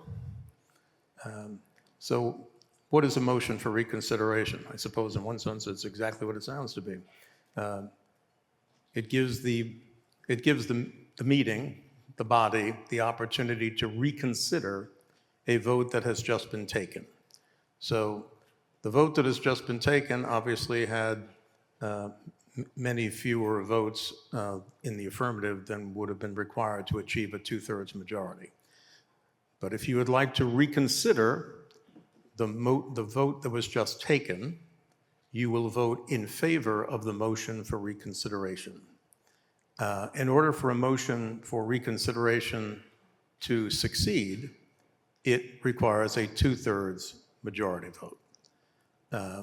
It will be called by voice in the first instance. So all those in favor of reconsidering or having a do-over for the vote that we have just taken, if you are in favor of that, you will vote for the motion for reconsideration.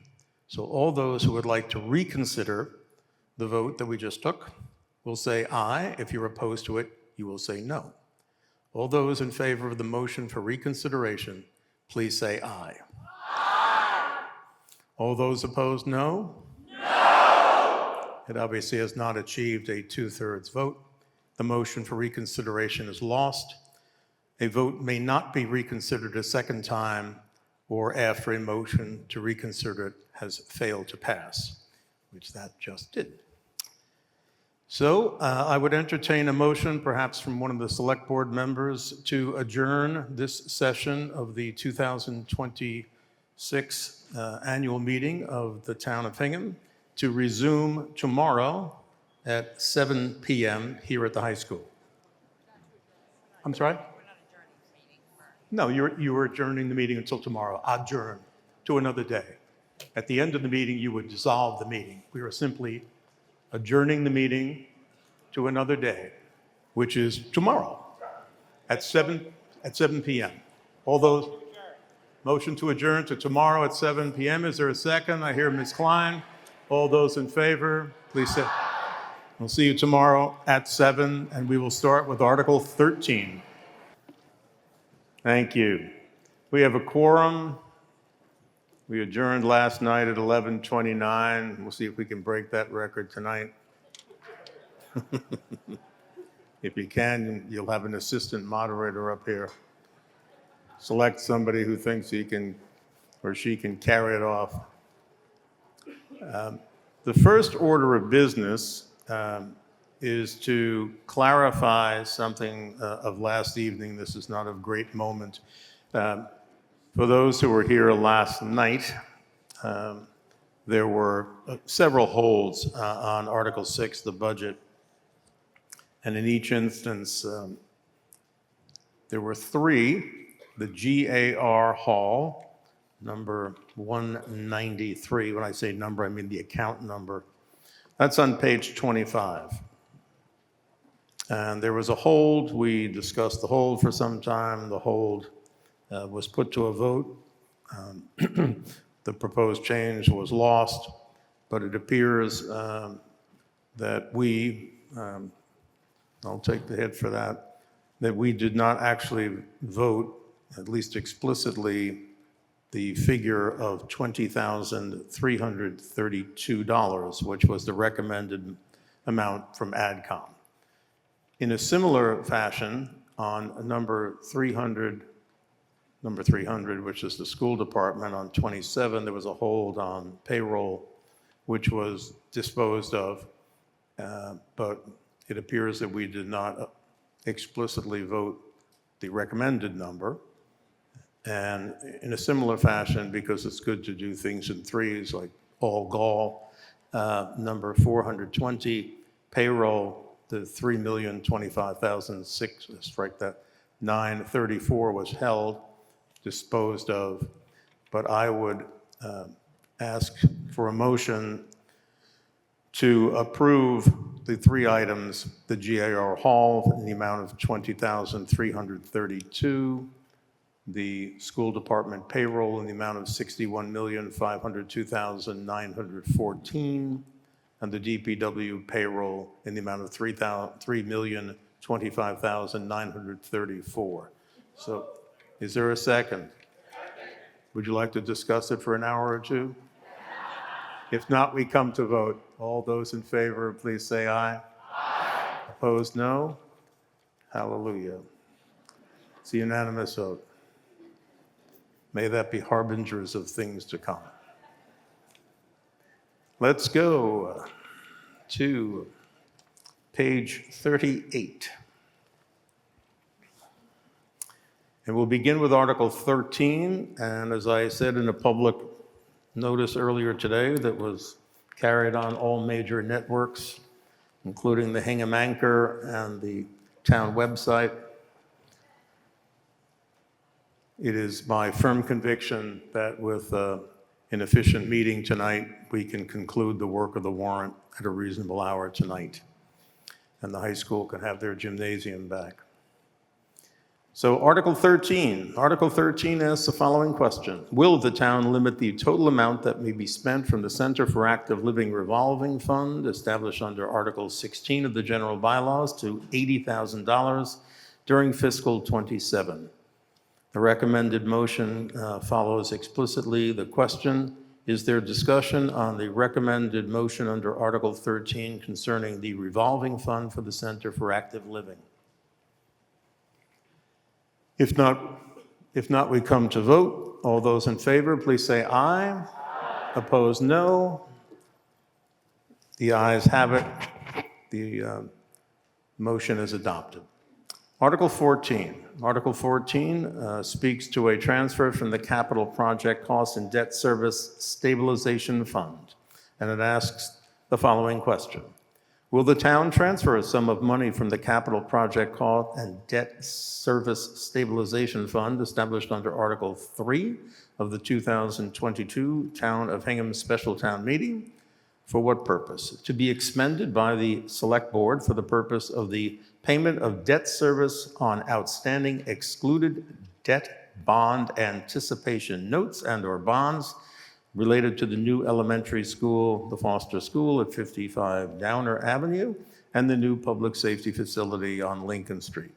In order to do what? In order to reduce the need to raise these funds through FY27 taxes. The comment speaks to the wisdom of adopting this, and the recommended motion is as follows, set forth at page 39. That the town transfer the sum of $2,300,000 from the Capital Project Cost and Debt Service Stabilization Fund for the purpose of making debt service payments on the excluded debt notes and bonds issued by the town for the public safety facility and Foster School projects in order to reduce the need to raise these funds through the fiscal '27 tax rate. Is there a discussion of the recommended motion of the advisory committee as set forth on page 39? Seeing none, we come to vote. All those in favor of the recommended motion, please say aye. Aye. Any opposed, no. It is a unanimous vote. The motion is adopted. We now come to Article 15. Now, Article 15 is the Community Preservation Committee recommendations. As we started doing some years ago, we will follow for Article 15 a similar practice to what we do for Article 6. So we'll just, once I find the right page, Article 15 begins at page 39, relates to a number of recommendations by the CPC. So I will first recognize the CPC, I guess, Vice Chair, if she wants to make any comment before I proceed to read through.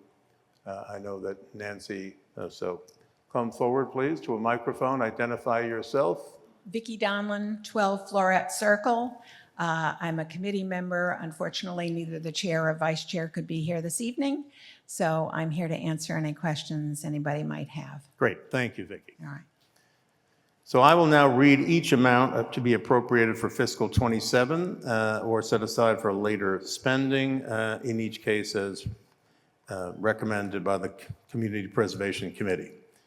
If you'd like to raise a question as to any specific item after I've read the amount and the item, please say hold. I'll mark it down. Similar to Article 6, we'll put the held items aside until we've completed the reading of the whole list, at which point we'll take up any item that has not been held or any items that have not been held, as to which no question has been raised. We'll vote on those together, and then we'll go back one by one to the extent there are any holds. So that takes us to the procedure for 15, and now we'll do the substance of 15. I'll go right to page 43. You will see right above the bold that the Advisory Committee, the Select Board, and the Community Preservation Committee have voted in unanimous support of the recommendation that I'm about to read. So it is recommended that the town vote to appropriate, borrow, and/or set aside for future appropriation a sum of money from the available community preservation funds remaining after payment of debt service for bonds and/or notes issued under applicable mass law for the following items recommended by the CPC for the fiscal year that will begin July the 1st, 2026. First, to appropriate a sum of money of $40,000 from the Community Preservation General Fund to be used for Community Preservation Committee for its administrative and operating expenses. To appropriate a sum of money of $209,179 from the Community Preservation General Fund to be available for expenditure by the Select Board for the payment of bonds or notes borrowed for community preservation projects under the provisions of Massachusetts General Laws, Chapter 44B, Section 11. To appropriate a sum of money of $605,487 from the Community Preservation General Fund to the Hingham Affordable Housing Trust Opportunity Fund to be used by the Hingham Affordable Housing Trust for community housing purposes, and that these funds, including without limitation any proceeds received by the Hingham Affordable Housing Trust from the sale of any property acquired in whole or in part with said funds or previous funds appropriated to the Opportunity Fund, to remain in the Opportunity Fund for future use for said purposes.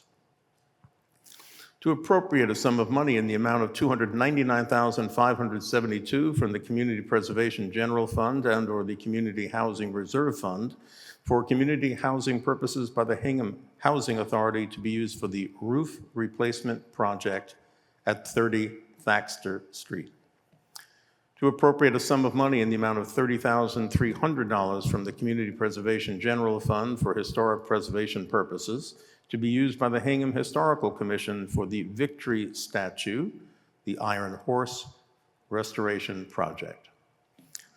To appropriate a sum of money in the amount of $160,000 from the Community Preservation General Fund for historic preservation purposes to be used by the Hingham Veterans Services for the elevator replacement project at the Grand Army Hall.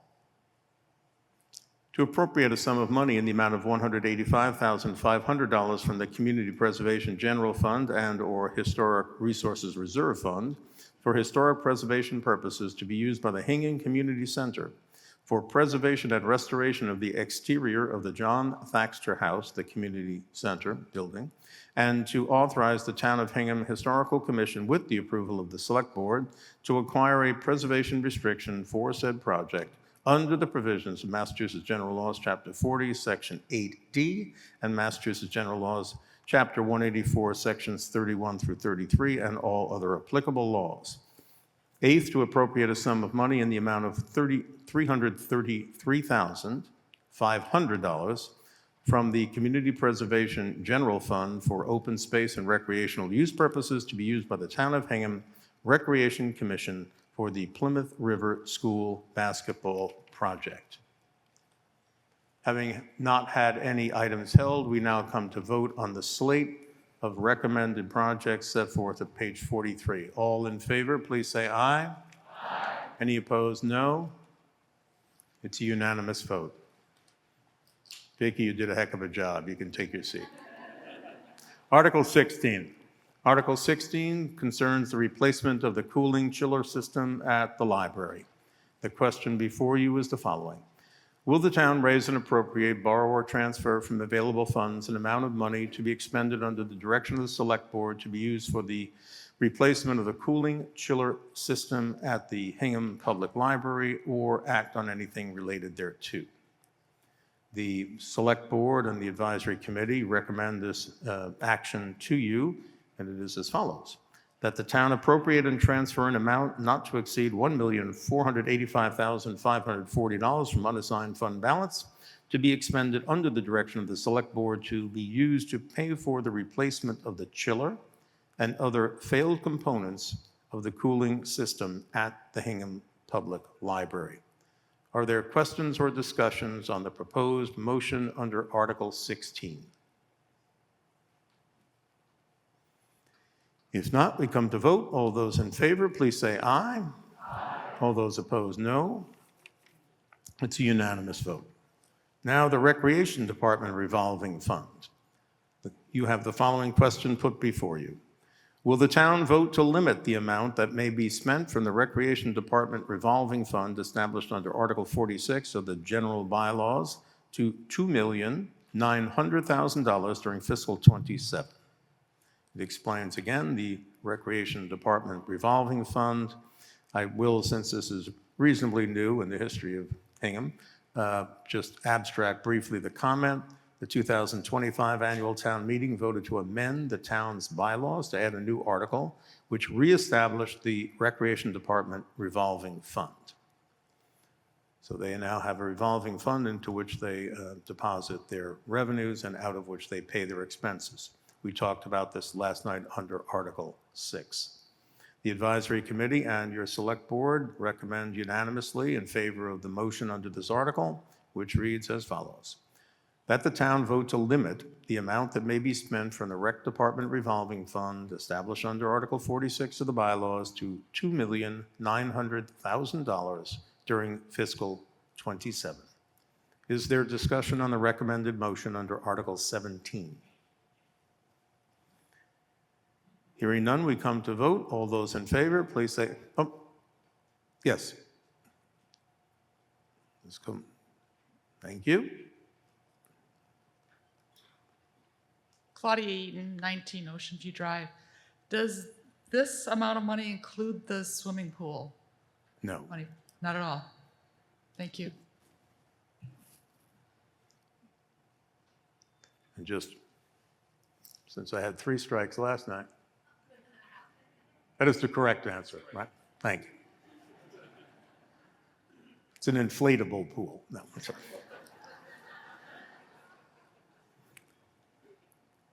All those in favor of the recommended motion under Article 17, please say aye. Aye.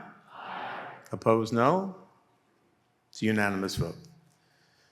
Article 18. Article 18 asks the following question. Will the town vote to raise and appropriate, borrow, or transfer from available funds a sum of money to be expended under the direction of the school committee for the purpose of funding roof and/or heating, ventilation, and air conditioning system extraordinary maintenance capital needs for Hingham High School, PRS, and South, or act on anything related thereto?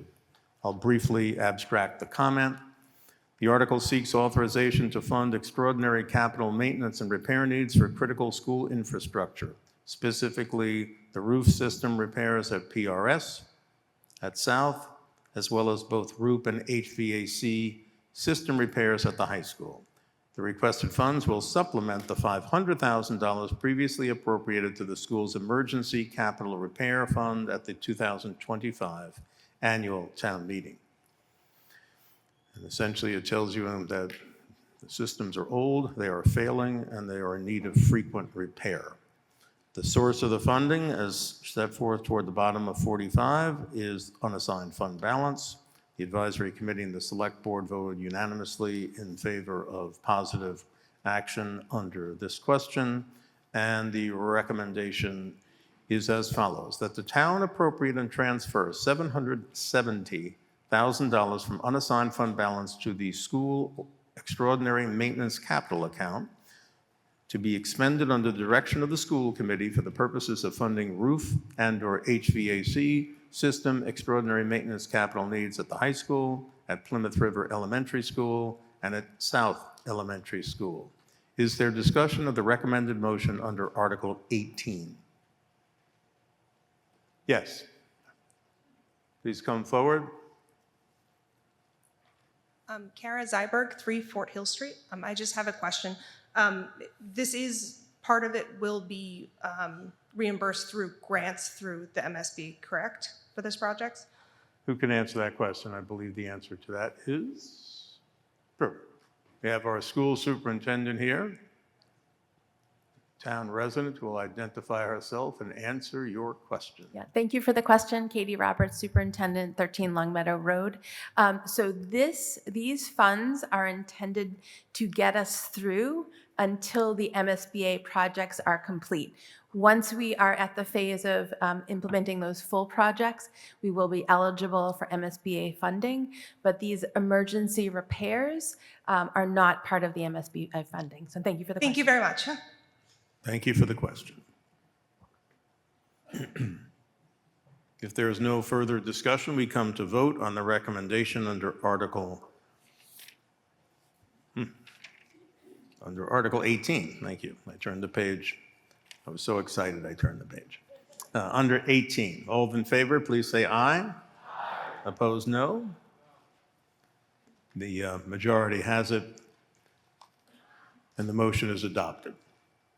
Article 19, will the town vote to raise and appropriate, borrow, or transfer from available funds a sum of money to be expended by the school committee for a replacement life safety system, new fire detection and alarm system at Hingham High School, and or for the replacement of energy recovery units, which are new rooftop HVAC units at East? Since this is something we don't see every day, the purpose of this article is to authorize up to $2.6 million and change from an assigned fund balance to fund these two projects: the energy recovery units that serve East and the fire alarm and life safety system at the high school. At East Elementary School, 4 of the 5 ERUs that support the building's ventilation system are failing or require frequent repair to remain operational. The existing units were installed when the school opened about 18 years ago and are nearing the end of their expected life. Now I'll jump down. At Hingham High School, the systems have been in place for 26 years. The fire alarm system is an important component of the building's overall life safety system that consists of fire detection equipment, alarm panels, smoke detectors, horns, strobes, and related components. Jumping down, the proposed project would include a full system assessment, design, procurement of new equipment, installation of new control panels, field devices, and system-wide testing and commissioning. The work would be managed through the school's facilities department in coordination with local fire officials to ensure compliance with applicable codes and standards. Replacement of the system would provide a modern, fully supported fire alarm life safety system designed to meet current code requirements and to ensure reliable operation. The estimated cost of replacing the ERUs at East is $860,000. The estimated cost of replacing the fire alarm system at the high school is $1,745,437 for a total estimated project cost of $2,605,437. This question is before you with the unanimous recommendation of the advisory committee and your select board and reads as follows. Bottom of page 46, that the town appropriate and transfer a sum of up to $2,605,437 from unassigned fund balance to be expended under the direction of the school committee for the replacement of the energy recovery units at East School to the tune of $860,000, and the replacement of the fire alarm life safety system at the high school for $1,745,437. Is there discussion of the recommended motion under Article 19? If not, we come to vote. All in favor of the recommendation, please say aye. Aye. All opposed, no. The ayes clearly have it. The motion is adopted by majority vote. We now come to the creation of a new entity, and it will first involved the dissolution of the Energy Action Commission, so let me just, again, abstract it. So this is new, it's not something we see every year. It asks the following question. Will the town vote to dissolve the Energy Action Committee, established under Article 41 of the 2008 Hingham Annual Town Meeting, and to transfer the duties of the Energy Action Committee to the Climate Action Commission? That was established under Article 23 of the 2023 Hingham Annual Town Meeting. And further, will the town vote to reorganize the Climate Action Commission as follows? So since it's new, I'll read it.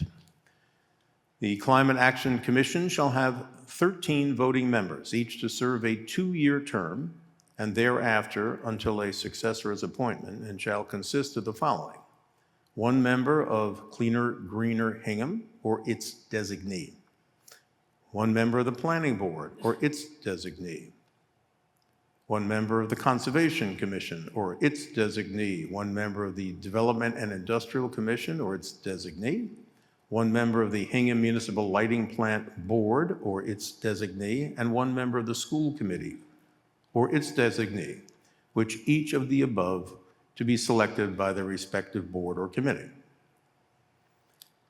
Then, Romanet 2, 7 additional members, 7 residents, 4 to be selected by the select board, 3 by the moderator. And 3, 1 non-voting member consisting of the town's sustainability coordinator or any successor role thereto. And B, the commission shall be led by a chair and a vice chair, with the vice chair performing the duties of the chair when the chair is not available, each to be elected by majority vote of all 13 voting members present at the first duly called meeting of the commission following this vote, and subsequently thereafter upon any successful motion for a new election to be held for those positions. So the comment tells you what's happening here. There's been somewhat of overlap, and I think this is intended to coordinate the effort and get multiple people in the same room focused on more or less the same things. The advisory committee recommends this. And let me also, before that, believe that given the number of activities undertaken by the commission members, including doing what? This is what your volunteers, and I'm sure people in this room are doing: tracking new developments in technology, monitoring and contributing input to town projects designed to reduce emissions, public education relating to reducing emissions throughout the town, proposing strategies to achieve net zero emissions. Increasing the size of the commission will provide more resources to establish these tasks. Additionally, since the commission's establishment, a member of the school committee and the light board have been non-voting members of the commission. This article, if you adopt it, will make those people voting members. The recommendation is set forth at the bottom of 47, that the town vote to dissolve the Energy Action Committee that was established back in 2008 and transfer the duties of that committee to the Climate Action Commission established under Article 23 back in 2023, and that the town will reorganize the Climate Action Committee as follows. And that parrots exactly what I read before. So is there discussion on this motion under Article 20, which again would do the dissolution, the effect of which would be to dissolve Energy Action, to merge those responsibilities into a reorganized and expanded Climate Action Commission? Is there discussion? Yes.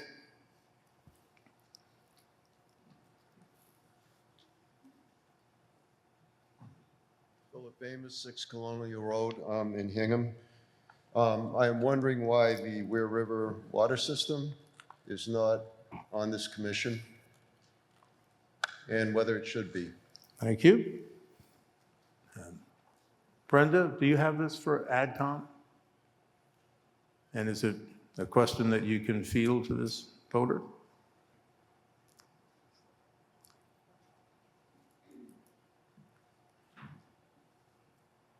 I believe the reason that... Can you identify yourself, please? Brenda Black, 12 Whitcomb Avenue. The Select Board is the board for our water system, so they obviously are part of all of the decision-making here in town. So that is why they would not be included per se in this committee. Just want to clarify that, just augment if you would. Bill Ramsey, 55 North Street, Select Board. Yeah, the Select Board also serves as a Board of Water Commissioners. We also have a Citizens Advisory Board as part of the Weir River system as well, made of residents from the areas that Weir River covers. Are there further? Yes, sir. You had a follow-up question.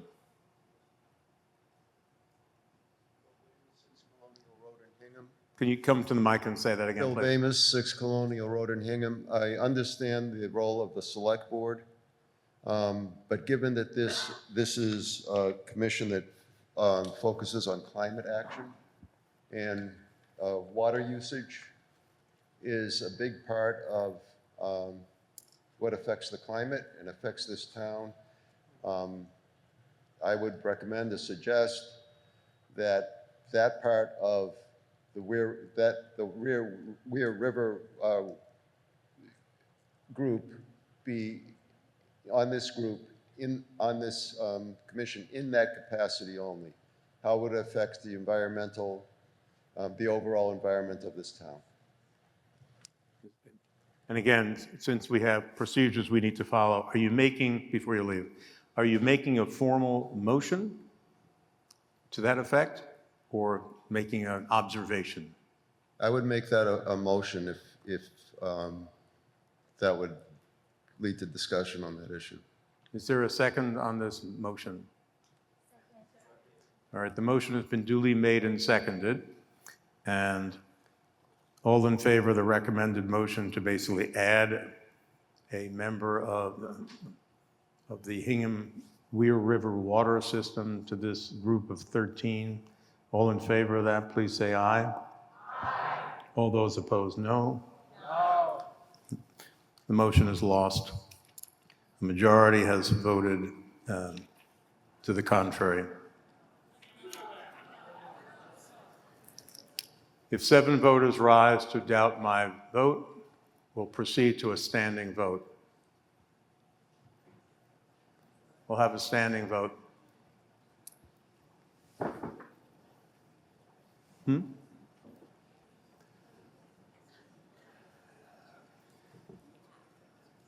So the way we conduct a standing vote is from the front of the room to the back. Once the tellers are in position, and if you have gone through many standing votes or any standing votes, you probably know what to do. Of course, we always say in order to participate in a standing vote, the first thing you have to do is get a seat. So anybody who's standing in the back needs to find a seat. Because we don't know if you're just standing or voting, or if you're voting, how you're voting.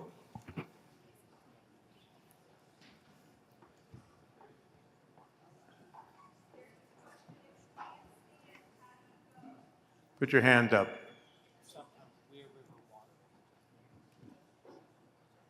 So the,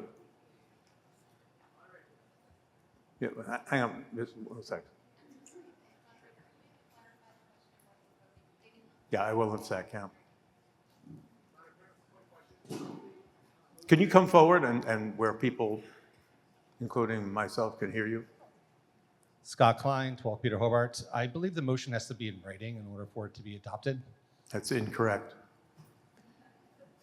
Motions that require the expenditure of money need to be in writing, or motions that are too complicated to understand. What I understand the motion to be was to add an additional member of the committee to represent the Weir River water system, which would by its very nature expand the committee to 14. Yes, sir, you have your hand raised, and go to a microphone, don't just sit. Yeah, you. Henry Buckley, 235 Lincoln Street. I have a question. Does the additional member of the group represent the Board of Water Commissioners or the Citizens Advisory Board? I understood it to be door number 1. Okay, thank you. So all those, yes, Sam Zyberg, 3 Fort Hill. Is this to be a voting member or a non-voting member? Because I know the text refers to both members. would you like to clarify your motion? Do you expect the Weir River Water rep to be able to vote? You need to come to the mic, okay? Bill Bamus, 6 Colonial Road. I would expect that person to be a voting member, just like the electric company. Yeah. The Hingham. And presumably, or their designee. Or their designee. So all those in favor of expanding, just speak up. You mentioned that if people need assistance voting. Yeah, like I said, if anybody needs assistance in voting because they are not able to rise, hold your hand up and the counter will count you. All right, so we're going to do this row by row, starting with the first row. All those in favor of expanding this to include a voting member or designee of the Weir River Water System, please rise. And again, we'll start with the front row, and then you'll be told to sit. So if you're in favor, and like, this group close to me, go to the next row. If you're in favor, you stand, okay? If you're in favor of expanding it, you stand, and you remain standing until your vote has been counted. And then you sit once you've been counted and told or motioned to sit.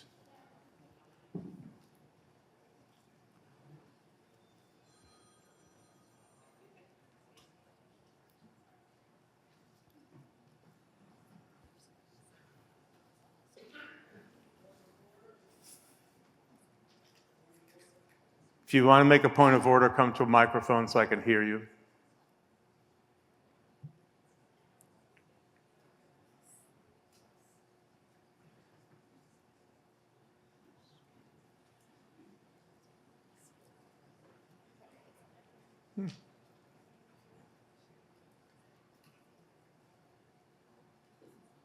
Tom Massimo, 185 Hersey Street. Thank you, Mr. Moderator. The question is, has the vote been called? We're confused when you say row by row. In the past, my understanding is it's counted row by row, but should not the yes votes all be standing right now? We can do it row at a time. Not everybody can remain standing.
When the yes votes have all been counted, then we'll go to the noes.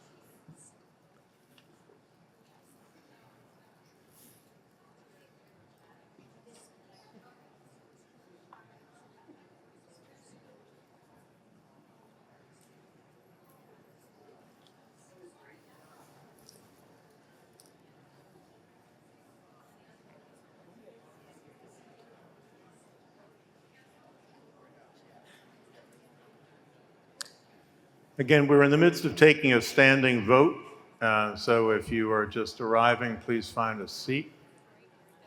All right, so now, row by row, we will count the noes, from the front of the room to the back.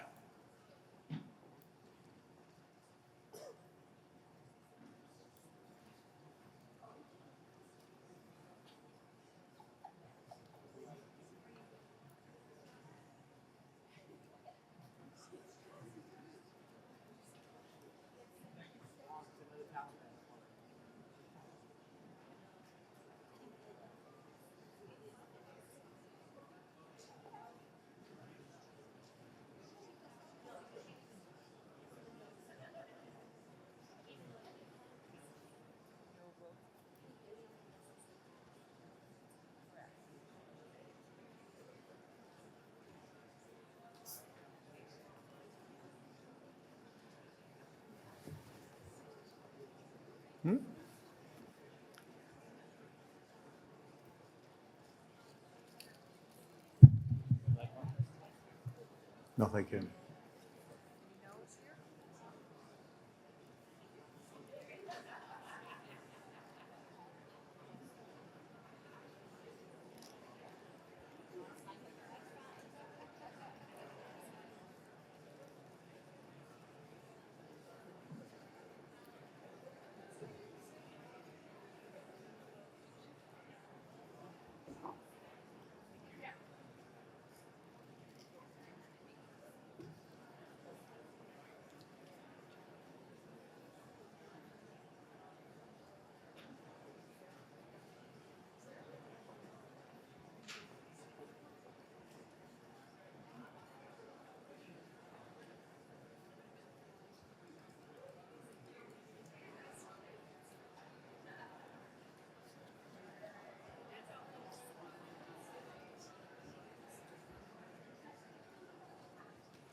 Yeah, the count. We have a 14th member of the yes, of the commission. So the count is 230 to 135, 365 voters. So if you have your warrant booklet, we will basically amend the motion so that it'll say, said Climate Action Commission shall have up to 14 voting members, consisting of the following, and it has A1, et cetera. We will add to that one member of the Weir River Water System, and remember later it talks about the board or its designee. So that is the change. All those in favor of the recommended motion as modified to add a 14th voting member to represent the water system, please say aye. Aye. All those opposed, no. Obviously, the majority has it. The recommended motion as modified has been adopted. Article 21. Article 21 relates to the proposed authorization, but not to require, the pursuant to applicable mass law, the select board to sell the property at 230 North Street with all buildings thereon. That's, of course, the old North Fire Station, for any use allowed or permitted in the applicable zoning district under the Town of Hingham zoning bylaw, and to be subject to a preservation restriction under Chapter 184, Sections 31 through 33, to be held by a qualified governmental body or by a qualified charitable corporation or trust, and which the Select Board is hereby authorized to approve and or accept, all on such terms and conditions as the Select Board deems to be in the best interest of the town.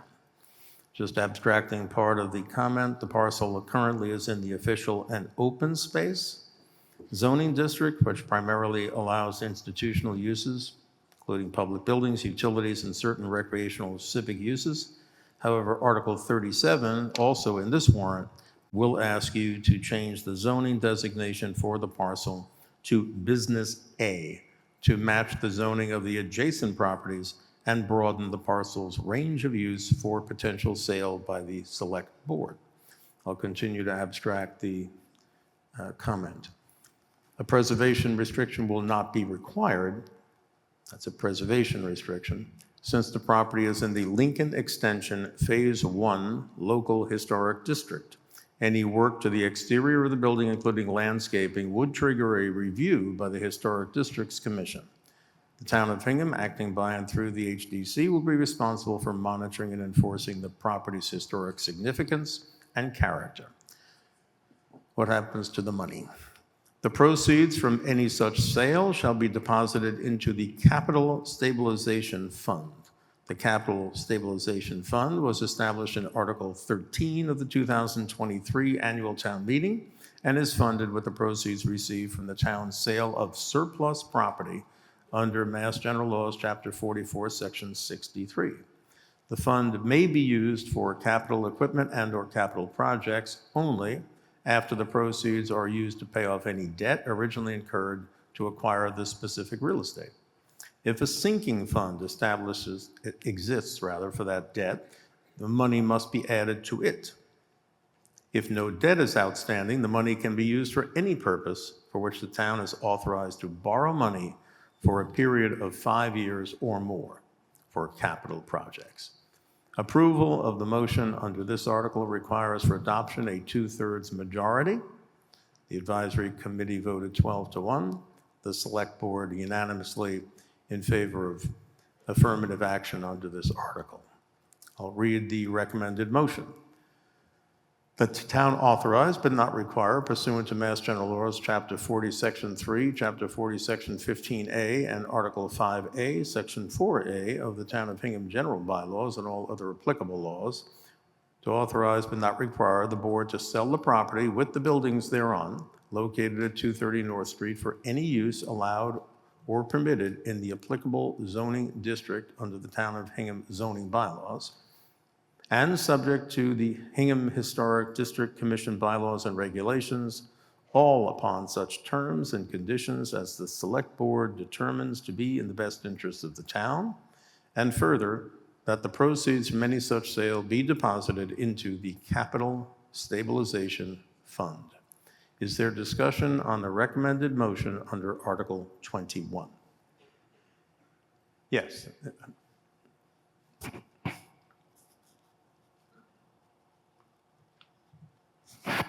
Peter Goldstein, 44 Bel Air Road.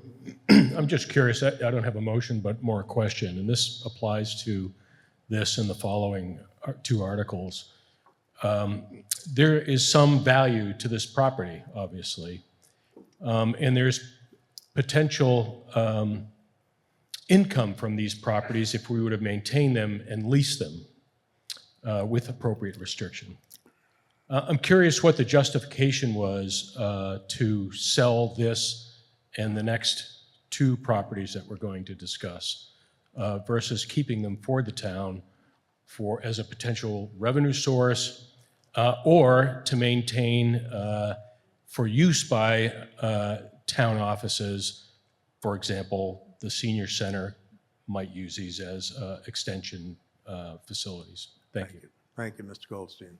Who would like to address that? This obviously has been inserted by the Select Board, and I think Mr. Burnham from Advisory has the article. So the question is, why sell and not lease for a town use?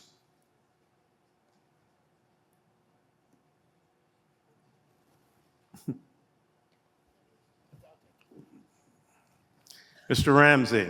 Thank you, Peter. Bill Ramsey, 55 North Street. Yeah, so the motivation to sell these properties is we're just not using them. One of the properties, the next article, we did have a tenant in there. We weren't really getting a lot of income from him. If we tried to raise the rents there, we don't think that we would get tenancy in the buildings. So they're really just not being used. We have a couple buildings in town where we're not using them, and we think they would be a good source of revenue for the town budget. Thank you, Mr. Ramsey.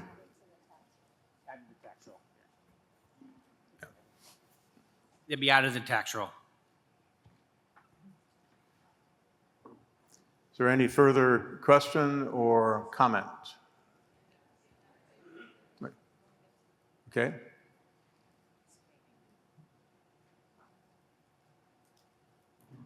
Mike Jones, 65 Pleasant Street.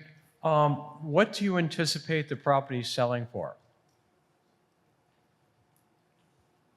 Has the property been appraised?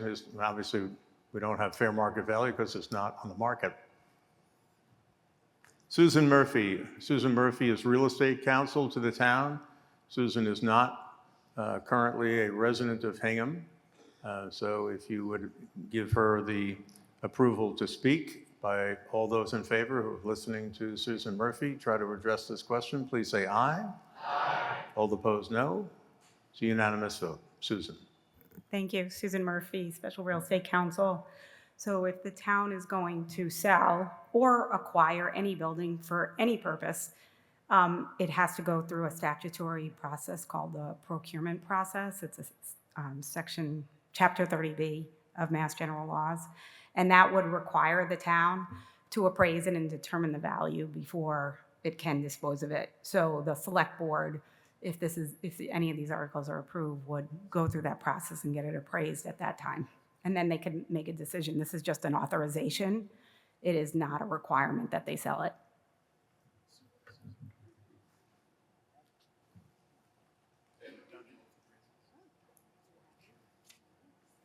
One second. I apologize that the town administrator is much more You were efficient. correct. I just didn't realize it. Yes, I was correct in my answer. I was not incorrect that they have already appraised it. And so I was not aware of that. So 230 North Street is appraised for what? This is it for 230? Yeah. The current appraisal, which is as of February 10th, 2026, is $2 million. Okay. So, been appraised for $2 million within the past few months. There was another question from that section. Yes, please.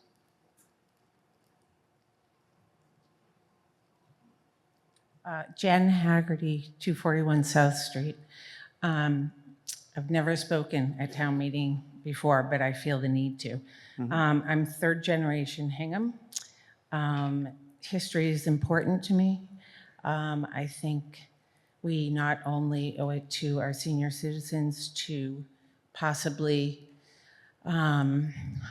look at keeping Lincoln School, look at keeping Center Street, and also the fire station downtown. These are two, let's see, Short Street and the Fire station downtown have been around for a long time. They're historic buildings. They're unique. If we start carving them away, they won't be here. And isn't that what this town, what makes this town beautiful and historic, is preserving those buildings? My great-grandfather, Edgar Walker, designed all of the fire stations in the town. And I think it is worth, thinking about putting the fire museum maybe there instead of down in Bear Cove, where nobody knows where it is. I just think, I know it was discussed, I think, last year that Short Street might be looked into as becoming a building on the National Historic Register. I don't know if that happened, but I think it's worth looking into that. And I believe, you can correct me if I'm wrong, if buildings are historic sites, then we might be eligible for some funding to rehabilitate them and then use them as revenue producers for the town. Thank you.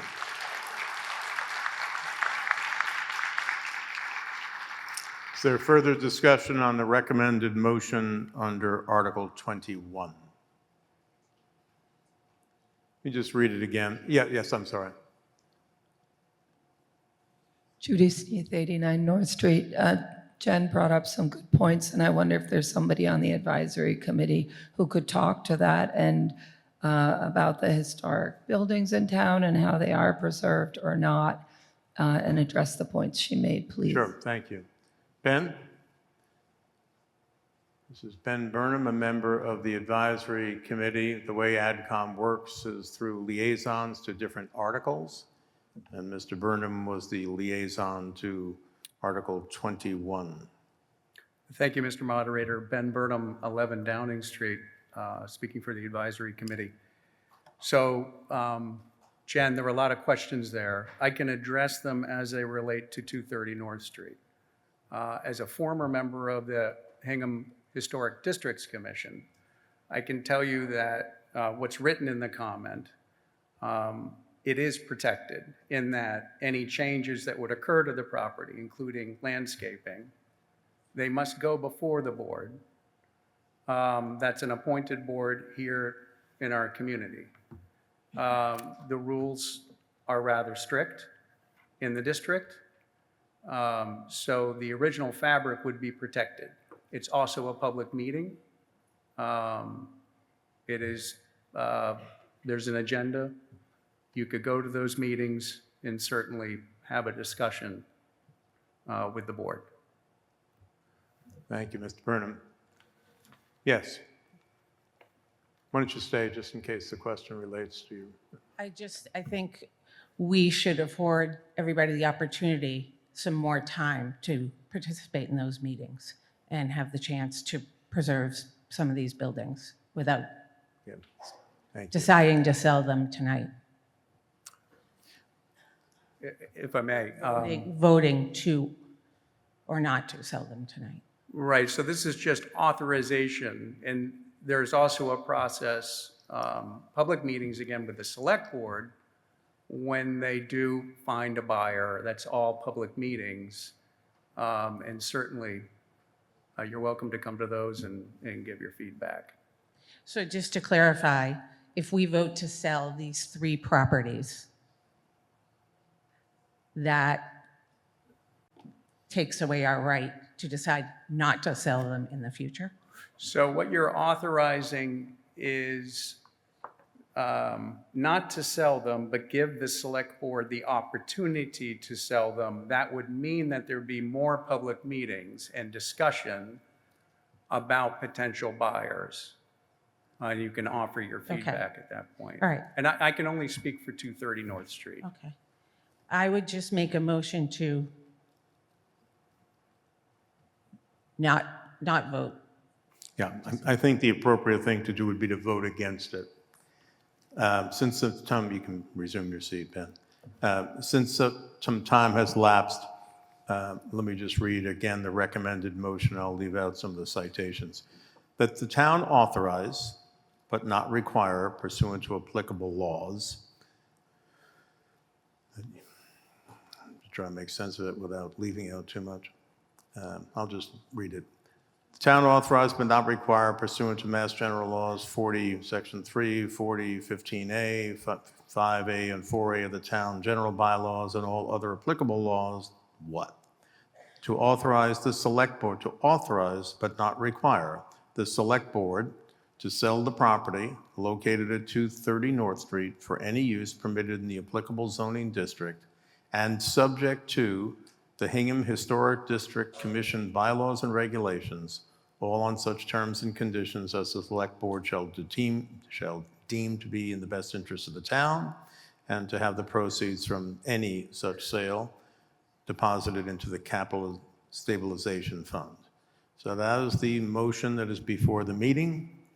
It requires for adoption a 2/3 vote by a town meeting.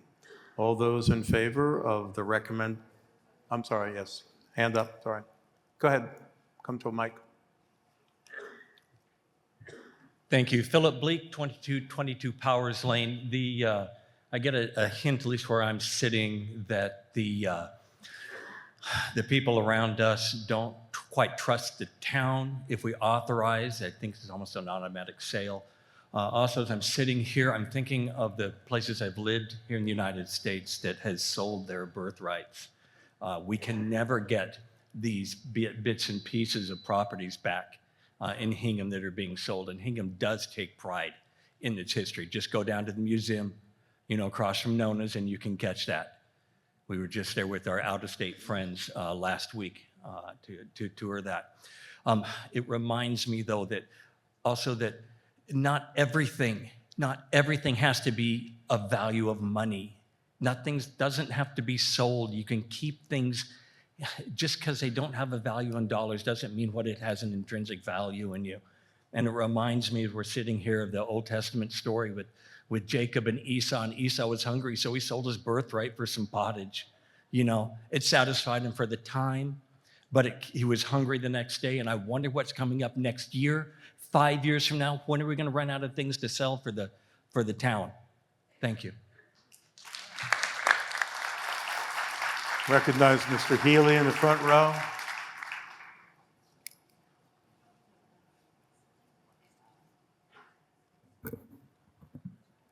Good evening, ladies and gentlemen. My name is Paul Healy. I live at 209 Main Street in the town of Hingham. I'd just like to point out the obvious. The Hersey House directly across from West Hingham Fire was sold, and it was restored and renovated. It's a beautiful piece of property. And there's a barn back there that was restored. That wasn't an albatross. The house up on Elman Central, the old light company building, that was sold, beautifully restored. Selling a piece of surplus property is not a bad thing. $2 million could go a long way in the town budget. Thank you very much.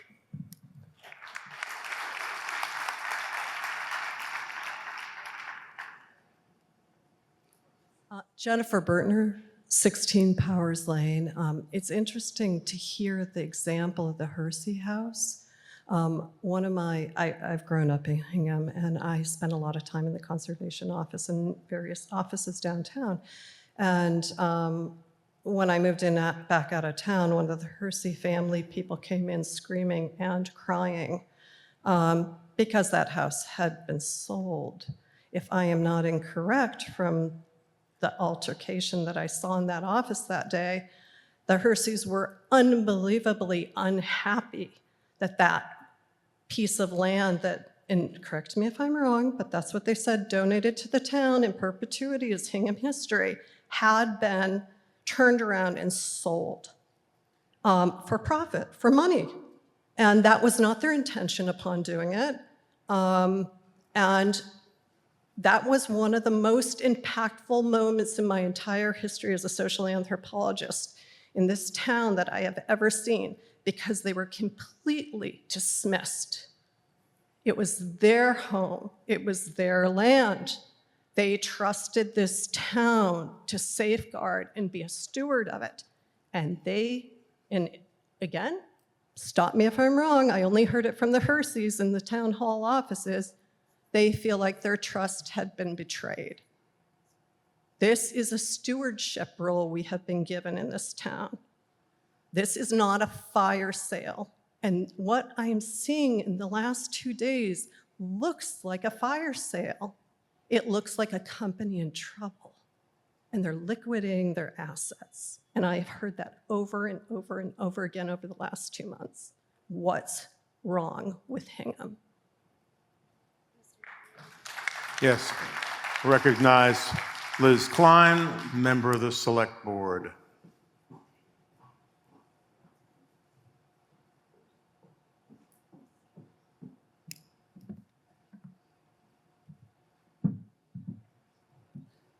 Good evening, everyone. Thank you, Mr. Moderator. Liz Klein, 12 Peter Hobart Drive, member of the Select Board, also the chair of the Sustainable Budget Task Force.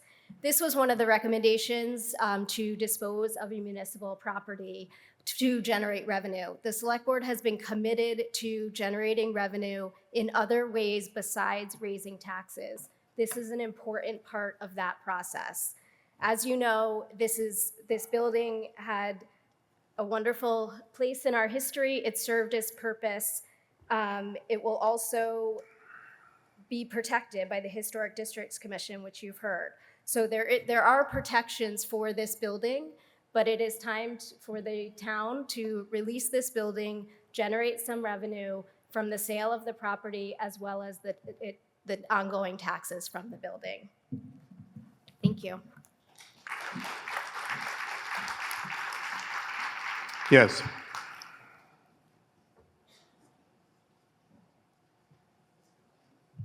Melissa Tully, 29 Back River Road. Having lived intimately with the sale of Hersey House over many years, I want to correct to some extent. There was a Warren article when I believe it was the high school, when we passed the monies to expand the high school, that required that we sell certain properties, which the small light plant on Elm Street and Hersey House were to help fund or defray the costs from the school building. That being done, the selectmen were tasked with trying to sell the Hersey House. They put out RFPs for the highest and best use. Looked like condos would be to the best benefit for generating money. And the townspeople were not happy. And they attended the meetings and brought around a process where that was changed and it was sold to the current owner. So there is a process in town. And although you authorize the selectmen, that does not mean that they can just move forward willy-nilly. I think we have a great regard for the historic buildings in our town. And I think we should trust the judgment of the selectmen. So I would urge you to vote for this. Thank you. Further discussion? Yes.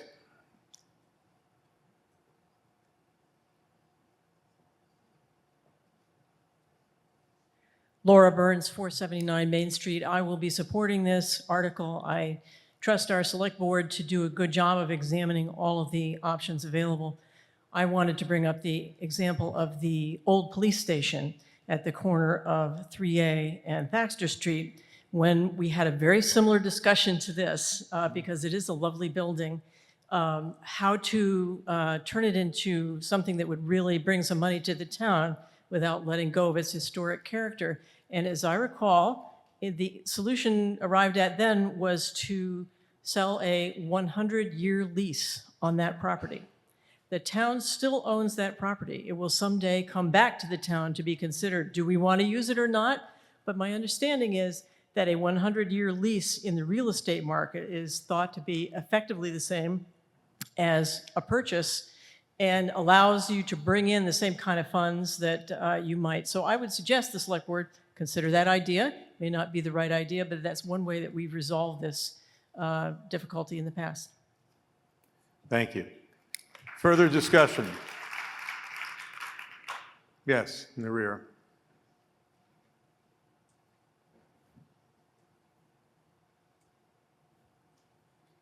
Hi, Mark Malikian, 23 School Street. So the authorization, as I understand it, gives the select board the right to, doesn't require them to sell. Even if they do, it's subject to the Hingham Historic District Commission bylaws and regulations. Would have to go through the Historic Commission. I myself at 23 School Street has gone through to try to make changes, to try to go through dealing with the Historic Commission, and they've always been very thorough. They make sure that you go through with the process, that it sticks to the laws that they require, the bylaws. I trust the fact that the Historic Commission will do what they need to do to make sure that any sale of the building and the people that whatever's done to it is in conformance with our historical standards. Thank you, Thanks. sir. Any further comment or conversation? Yes.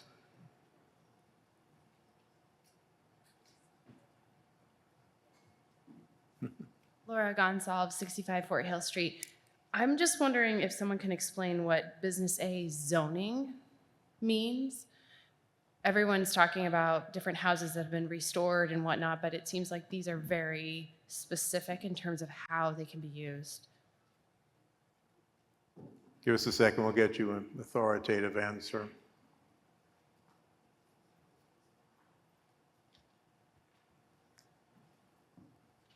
Susan Murphy, again, will address the meeting. I think we can consider her.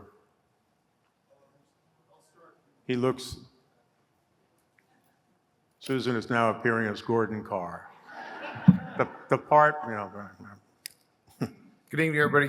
Gordon Carr, 962 Main Street for the Planning Board. Business A is the same zoning district as the properties that are around the North Station, North Hingham Fire Station, the former Pupilo Candy, the laundromat, Richdale's, all of that sort of thing. So it's consistent. It is the same zoning that the property was under prior to 1977. Do I have that right, Susan? When the town created an official and open space district. That didn't exist before. They did that to capture a bunch of the municipal properties, including this one. So we're returning it to its state of nature originally of the zoning as business and open space. So it's more consistent with the properties that are around there, not residential, which I think is probably the question that you were asking. Thank you. Thank you, Mr. Carr. Did that answer your question? Thank you. Anything further before we come to vote? Let's vote. I will not read for a fourth time the recommended motion. All those in favor of the recommended motion, please say aye. Aye. All those opposed, no. No. The chair is in doubt. It requires for adoption a 2/3 vote.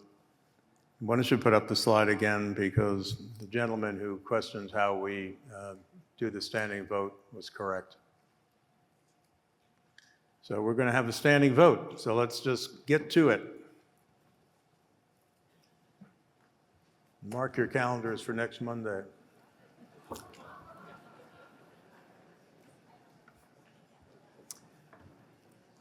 So I am reminded, standing vote procedures. So if you're in favor of this, once the tellers are in place, and I'll tell you when they are. If you are in favor of the recommended motion under Article 21, everyone who is in favor of it, rise. And now the count, and remain standing if you are able, as the count is taken from the front of the room to the back of the room. And as you are told to resume your seat, please do so, so that the tellers, the counters can easily see the row behind you, and then the row behind the row, etc.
the test, test, test, test.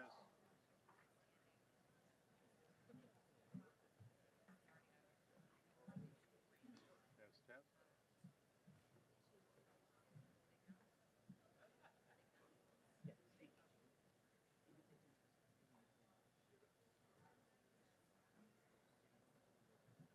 Test, test.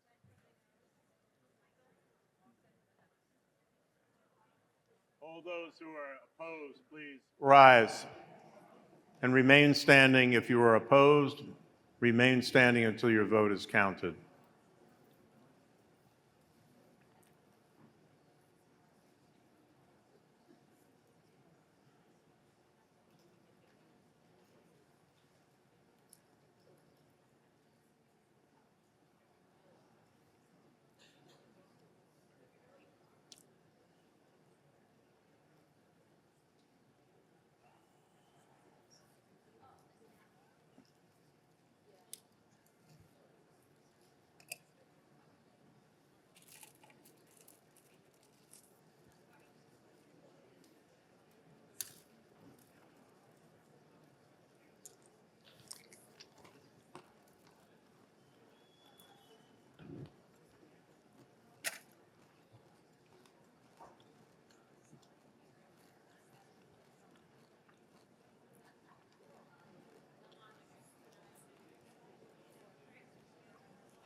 Okay.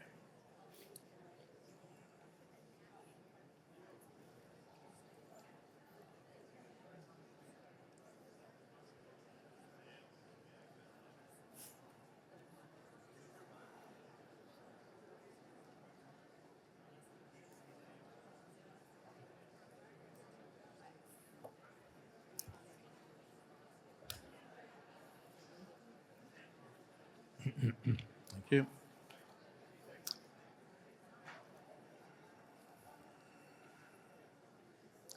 All right, the count, there were 425 votes cast. It also speaks to the efficiency of a standing vote as the counted method of counting.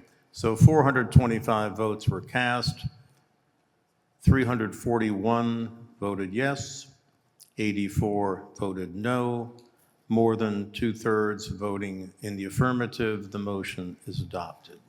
It's okay. Article 22. Article 22 reads as follows.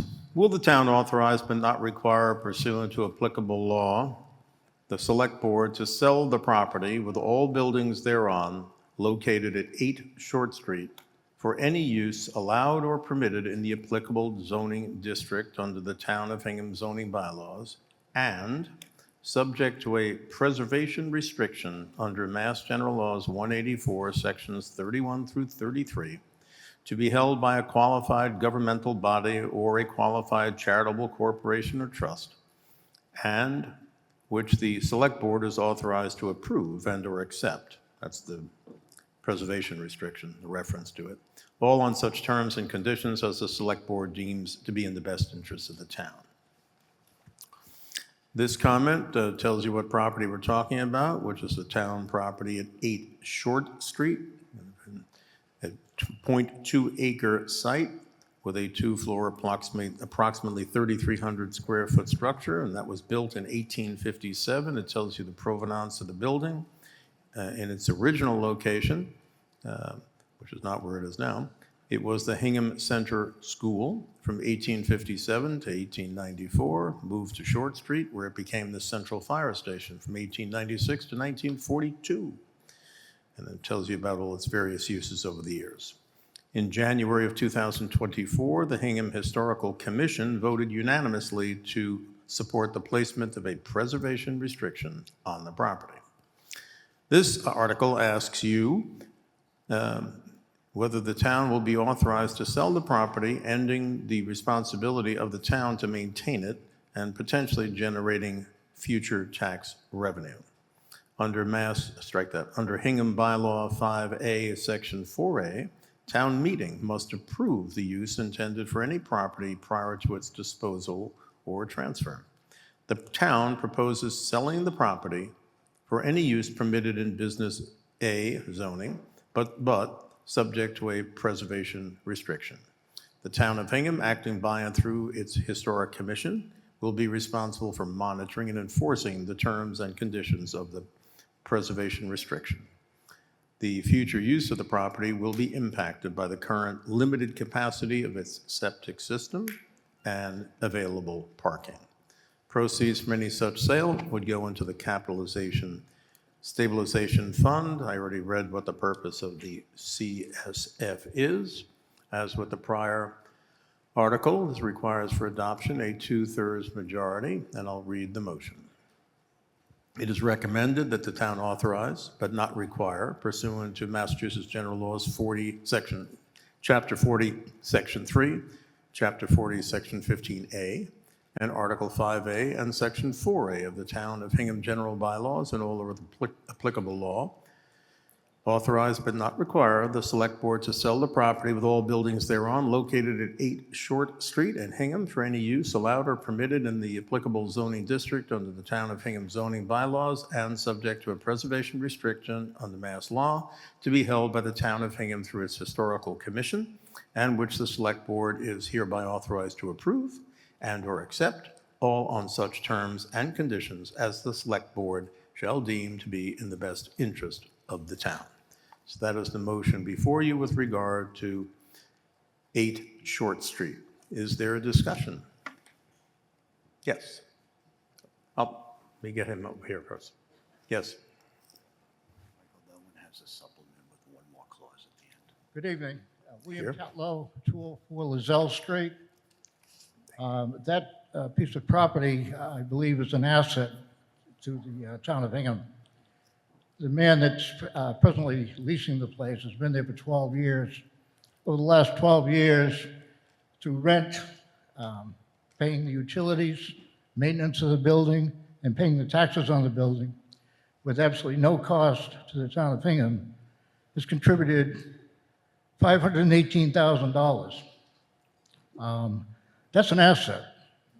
The building takes care of itself. It looks like a Grange Hall. It's in a wonderful location for somebody to start a new business in a Class A zoning area. The man that's in there runs a very proud business, furniture, creating marvelous furniture, designing it and building it. And he's a credit to the town. He's been civic-minded. He's donated to the town over the years that he's been there. His lease was revoked, I guess. And I think that that would continue to provide income to the town, and it takes care of itself. What I know about owning property is if you own a piece of property, you don't sell it unless you're going bankrupt. You hold on to everything you can. I would highly recommend that the vote be to keep that building in the ownership of the town. It's an asset, and it's all about the heritage of the building itself has history, as was mentioned. So you were A little bit of money. You're not going to get a lot of money from that building, and whatever you get out of it, the way things are now, if you have a place to yourself for $1 million today, you get the $1 million, and you go to reinvest that money 10 years from now, and you need $3 million to reinvest it. So I think it's just foolhardy to get rid of that from a financial point of view. So you were opposed? I'm opposed to the sale of it, yes. Great, thank you, sir. Michael Hurdy for the advisory committee. And can you also address the current situation of the building? Michael Hurdy, 1 Steamboat Lane, Hingham, representing the advisory committee on this particular topic. I'm very familiar with the previous tenant of the property, excellent cabinet maker, has cabinets that he built that are installed in our house, so highly commend him. The town has moved the decision to sell this property for 2 reasons. One, to end its maintenance responsibilities. And the building is old and has certain needs for continued maintenance, as any old structure does. And the second reason is to put it back on the tax rolls and to generate potential income. I think the comment strives to be very clear that the property itself is a limited parcel and there are inherent limitations on the property. So will the town make a ton of money or not make a ton of money? That is something that the select board will discover in the process of a sale. There was one addition, Scrivener's change to the motion. The motion published in the warrant did not refer to the deposit of any proceeds from the sale into the capital stabilization fund. The actual motion, which Mr. Moderator, you read, would include as well the direction for any proceeds to be deposited into the capital stabilization fund. That was in the supplemental report of the advisory committee. I will read it, just the reference that Michael has just made. So if you look at your warrant booklet at page 50, what has been printed ends with all on such terms and conditions as select board deems in the best interest of the town. There is an additional clause that is set forth in the supplemental report of advisory, which reads as follows: and provided further that the proceeds from any such sale shall be deposited in the capital stabilization fund. Now that, of course, is set forth in the prior article on the sale of 230 North and should be in the recommended motion under 22. Is there further discussion before we come to vote? Yes.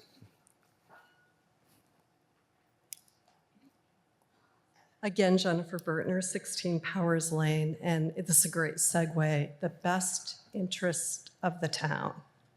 Okay, I am 3 generations in this town, so I think that's a very interesting term because we are more than our balance books. So first of all, you have all probably guessed that I am standing to strongly vote no against this particular sale. I'm really against all 3 of these sales because this is a form of cultural heritage that once lost truly is lost.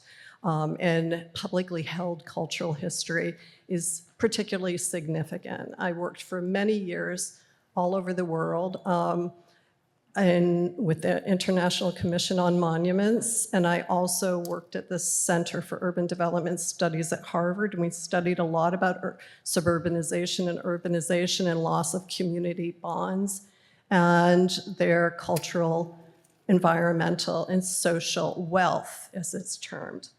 But I want to start, because and I am going to take my full 6 minutes.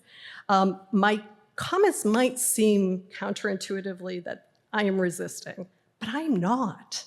I am eager to restore, revive, and renew the resources we have in this town. But I also want us all to really understand that last night, tonight, if it goes on tomorrow, there is a pattern going on here.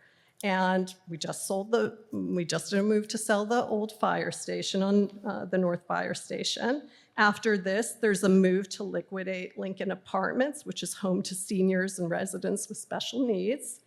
And now we are here again. 2 years ago, we did the same thing. Were any of you here 2 years ago to hear what happened in this very room?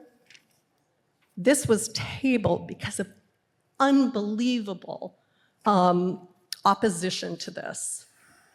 People stood up one after another. I think there were 13 speakers that stood up. And they tabled it because a no vote meant they couldn't come back for a while. So they tabled it, and they slowly and quietly worked out a way to remove Mr. Orr from that building, which they did do at the end of the last year, terminating his lease. Mr. Orr has been in there for 12 years, restoring antiques for Hingham, doing work for the Historical Society, working with other people to restore the houses in this area, in Hingham and beyond. Our house is full of the things that he has helped to save. And I cannot say, I also write children's fiction about Hingham as it stands. Some of you are in those books. They are stories about this town, what we're doing, what we've done in the past, what we're doing to our future. And I want to say one thing that really worries me as I look at 3 generations of being here and how decision-making is continually being made, because we are spending a lot of money. And if you were here last night, you know people are really concerned about it. We are almost ashamed to admit we can't afford to live here anymore.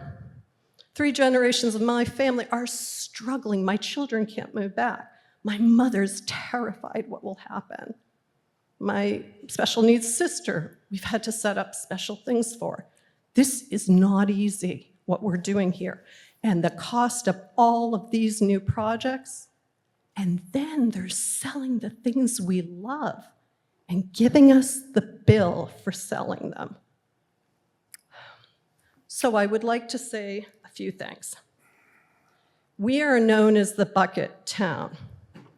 We were known as practical, hardworking people who created useful tools. And when there was a hole in that bucket, we didn't throw it out. We didn't say this is too expensive to maintain. We fixed it, and we used it for really useful things in the future. So I feel like we are watching our treasures get plucked off of each street corner and thrown in that big bucket of debt. But that big bucket of debt, I have bad news for you. It has a hole in it.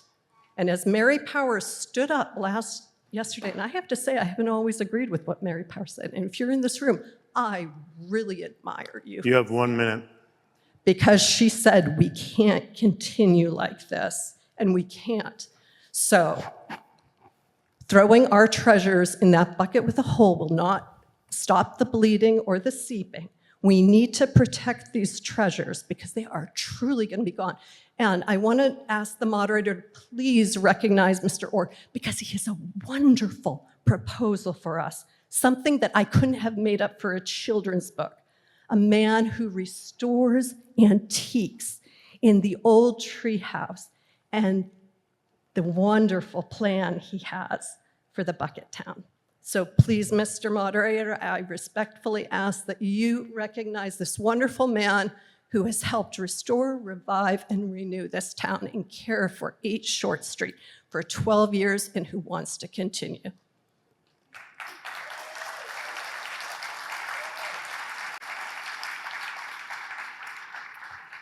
Behind you. I've looked over you, Dick. I'll get to you next. Says hand up. Thank you, Mr. Moderator. David Mahegan, 13 Whiting Lane. One of the previous speakers said, and I think I'm quoting correctly, that this building is part of our cultural heritage, and once lost, our cultural heritage is lost. I would just point out that the historic character of this building is not abolished if it is sold. The history of this building is what it is. It has been set forth in detail in the comment, and that history will remain regardless of who owns it. There is no plan to demolish the building or erase the building. If that were true, if private ownership of historic buildings somehow diminishes their historic character, well, there are a few thousand homes in this town that are historic that are privately owned. So I would suggest that we are not proposing to do violence to the historic character of our town or of our patrimony. The building will be protected by historic preservation. It won't be moved again, I assume. It will remain where it has always been. We can always appreciate it and admire it. And so it's my opinion that it should be sold, and I will support this article. Thank you, Mr. Moderator. Thank you, Mr. Mahegan. Mr. Orr, you wish to be recognized?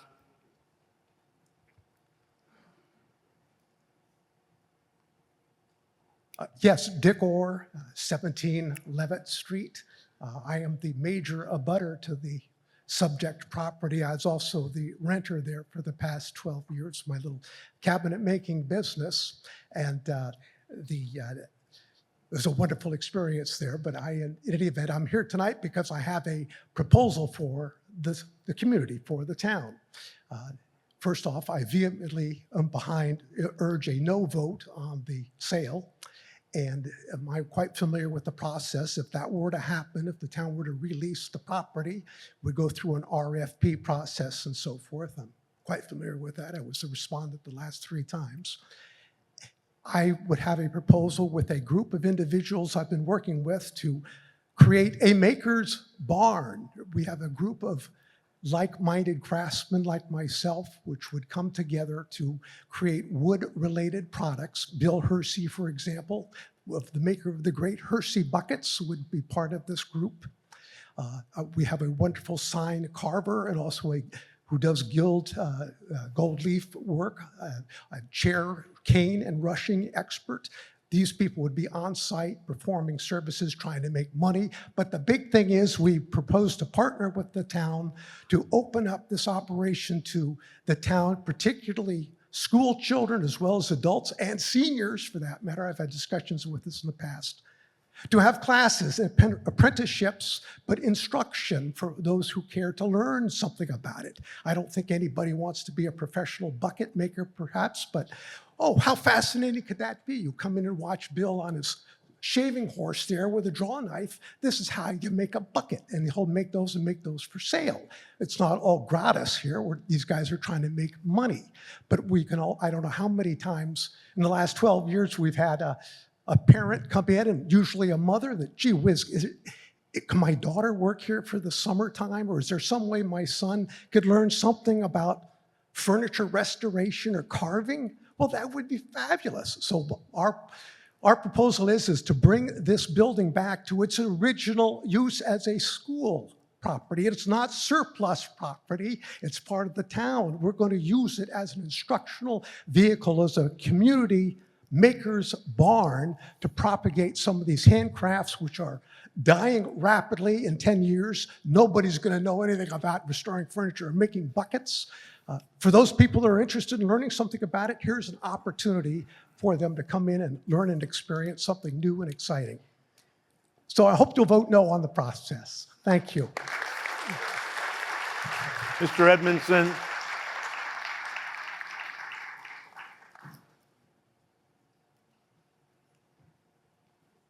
Phil Edmondson, 55 Cottage Street.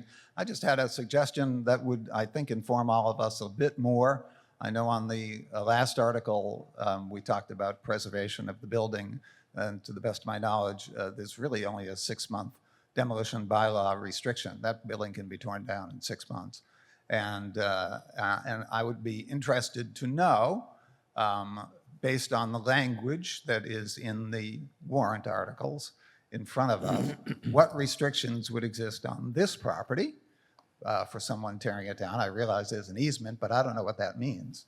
I'd like, it would be really helpful. Sure, I will have to explain Susan that. Murphy comment. And hopefully on the next article as well when we get to it. Yeah. Thank you. Thank you.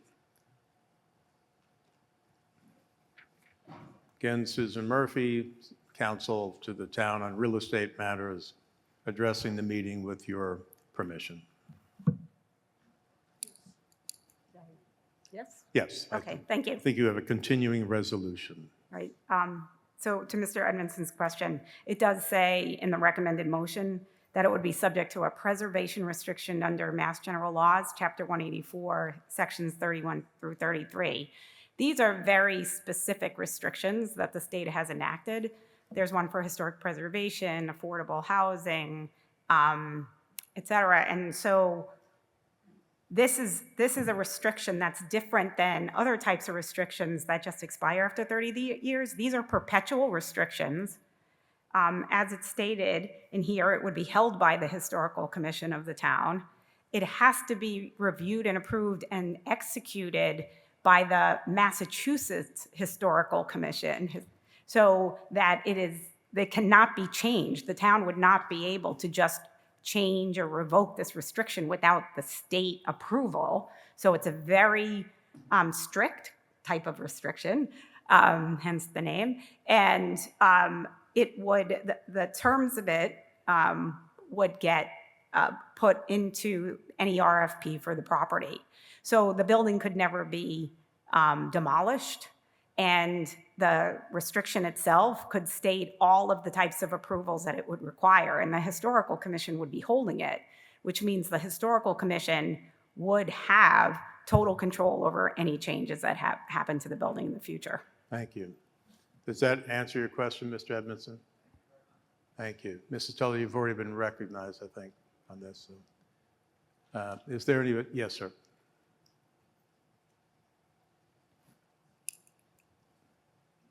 Hi, Garland Scott, 71 Nokomis Road. I just want to kind of add my voice to Dick's and to keep it into the community use. I can't imagine a more Hingham-esque use for it as a maker's barn, where I certainly think you'd see Hersey buckets. This was Bucket Town after all. I know I myself would like to make stuff in my shop and have a place to bring it.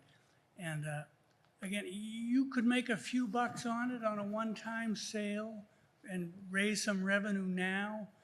When in the future will you ever not need a few more bucks? So that doesn't seem like a real good rationale to me. Thank you. Thank you, sir. Way in the back. That's you.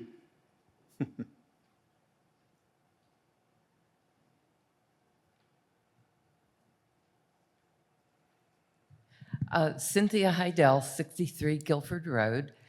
I thought of something that I didn't think about in the previous article. This building is a wooden building, and I have great faith in the Historical Society and in all the regulations we have with the state. But I think we can all remember the house in the historic district in downtown on Main Street. I believe it was the John Pitts, owned by John Pitts. The house deteriorated. I don't know, taxes weren't paid, whatever. It went through a long legal process. Basically, the house fell apart. There was no restoring it. They've done a beautiful job now recreating it. But think about if this particular building is sold to a private property, a private person, what kind of leverage does the town or the Historical Society have over someone who runs out of money or decides they're not interested anymore, allows the roof to cave in, it's a wooden building, and all of a sudden you have something that you know can't be saved? And I think we really need to think about that. for a building like this, particularly one that's this old and has this much history to it. So on my second thought, I think I would vote no against this article. Thank you. Yep. Mr. Reardon? Yes, good evening. Bill Reardon, 9 Steamboat Lane. I have two questions here as we think about the balance. We're talking about a particularly historic building, given all of its uses. I would ask this real estate council or the town administrator, again, do we have an appraisal, potential appraisal for the value of this property? And in conjunction with that, as we weigh the merits, There's a number. has there been discussion with the selectmen and/or others with respect to Mr. Orr's proposal, or is that so new that we really haven't had an opportunity to evaluate that proposal? Yes. So Susan will give you the number, and somebody can tell me whether Dick's proposal had its debut tonight or at some other time. Thank you, Mr. Moderator. I think I can answer both questions. Okay. So this property was also appraised. It needs some context because you'll hear the number. It's a lower number than the fire station. The appraisal on this property, because it's on a very small lot, it has a septic system. It is not on town sewer as the fire station is. So its use is much more limited because of the septic system, has, very little parking. And also it would be subject to a historic preservation restriction, which affects the value. So the appraised value on this property is it was rounded to approximately $850,000 on the value. As far as the use, which sounds like, a very nice use that Mr. Orr is proposing, I'll speak again. I mentioned on the last article about Mass General Laws, Chapter 30B, which is a procurement statute. It does not allow the town to just sell or lease property to whoever they think has the nicest use or whoever they like. They also cannot just buy any property because it's on the open market. There is a legal process that has to be followed. So just because there's an idea that sounds like a nice idea doesn't mean that the town can do it. If the town goes out for RFP, it has a legal obligation to maximize the revenue that would come. And an idea like that might be a nice idea, but it may not be the one that generates the most income for the town and may not be the one that gets the award. So that's the critical thing that I noted in discussions last night and also tonight, is that the town can't operate like you or me or a private company and just go and buy and sell land and property because, oh, that's a good building, let's go grab it. Or, let's just sell to the person we like versus the highest bidder. There is a legal process. The legal process is in place to actually protect the public, to make sure that there's not sweetheart deals happening, et cetera. So it's a little bit more complicated than just saying we like this idea. And my understanding is I think it's the first time that town officials have heard this idea. Thank you. Yes, I can confirm that. Anything else that has not already been said so that we can come to vote, please? Yes, come to a microphone.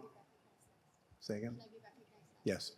Good evening, Mike Jones, 65 Pleasant Street again. You have 3 minutes max. Just a question. In terms of what does it cost us as taxpayers to maintain that building on a yearly basis? Can someone answer that question? I can tell you who can't. All right. Sure, I can. Yeah. No, we're going to ask one of the officials who's got the books.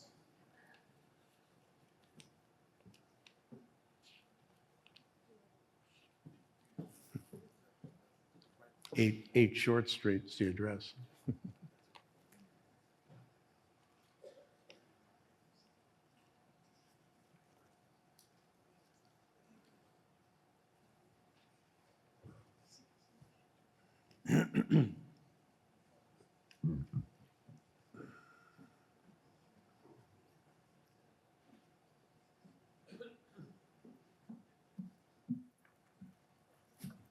Thank you, Mr. Moderator. Liz Klein, 12 Peter Hobart Drive, member of the Select Board. So to try to answer that question, the rent was $1,200 a month, which covered some of the cost, but not all of the cost to maintain the building.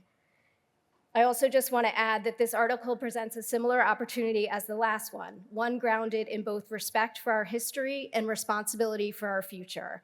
The property at 8 Short Street has deep roots in our community. It has served as a school, a fire station, and a variety of other municipal uses over more than a century. But today, it is no longer essential to town operations. And like any aging property, it requires ongoing maintenance and investment, as well as insurance. Article 22 allows, but does not require, the Select Board to sell this property, while ensuring that its historic significance is preserved. And that is a key point. This article includes a preservation restriction with oversight by the Historical Commission so that the character and legacy of the building are protected even as it transitions to a new use. I'll also make the comment that in Hingham, we have 10 historic districts, 1,500 historic homes owned by private homeowners, protected by historic bylaws and regulations. As with Article 21, any proceeds from a sale are directed into the Capital Stabilization Fund, supporting future capital investments without adding pressure to the operating budget or taxpayers. Starting on page 72 of the warrant, you can see the capital outlay report, which outlines the 5-year capital plan. We do have many capital needs, and the sale of properties like this will help with those future capital needs. This is a very intentional action to generate revenue without increasing taxes. And it's about balance, preserving history while embracing opportunity, reducing ongoing costs while generating long-term value, and giving the town the flexibility to act in its best interest, deliberately and responsibly. Article 22 reflects smart, forward-looking stewardship of town assets, and I urge you to support it.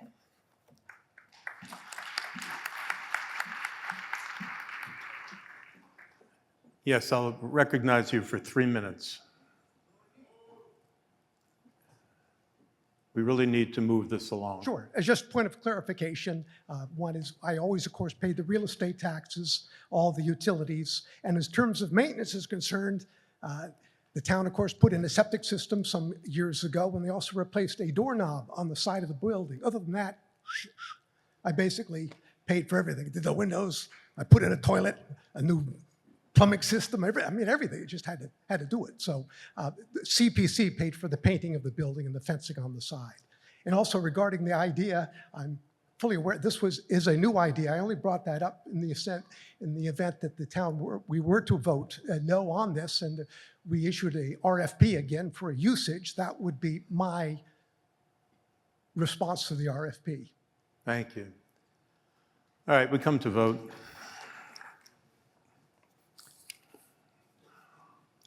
So the recommended motion has been read and reread, and we obviously do have that one additional piece that was included in the supplemental report of advisory with respect to the disposition of the proceeds going into the Capital Stabilization Fund, the CSF.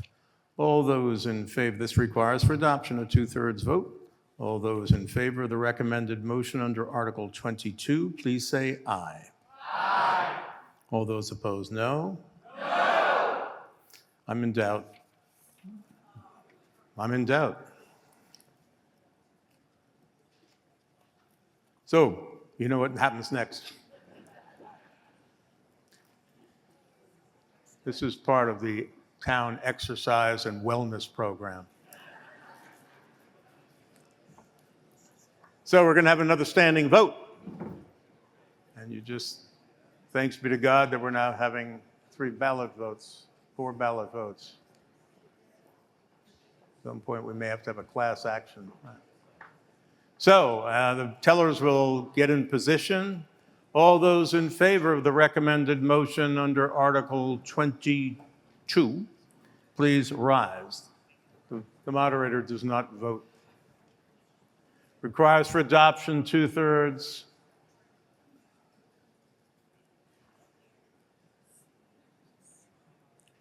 Remain standing until you're directed to resume your seat, please.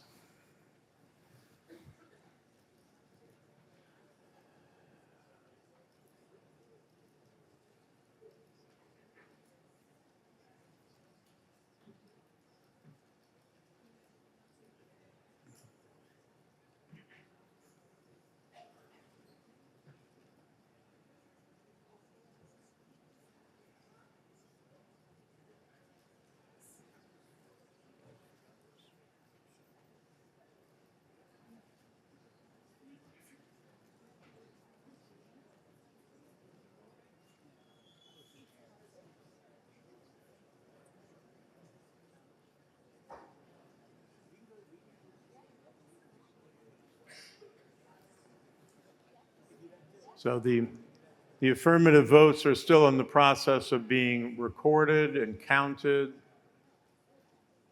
When that process is completed, I will tell you, at which point we will count those opposed, but not quite yet.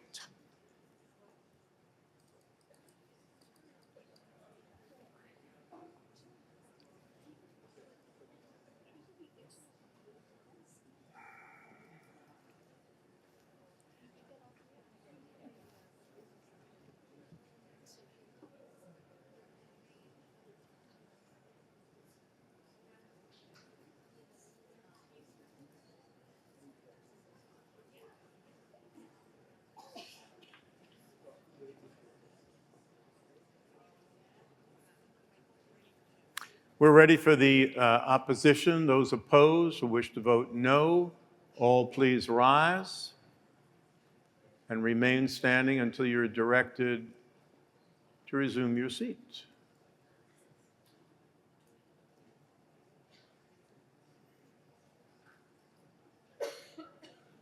Interesting.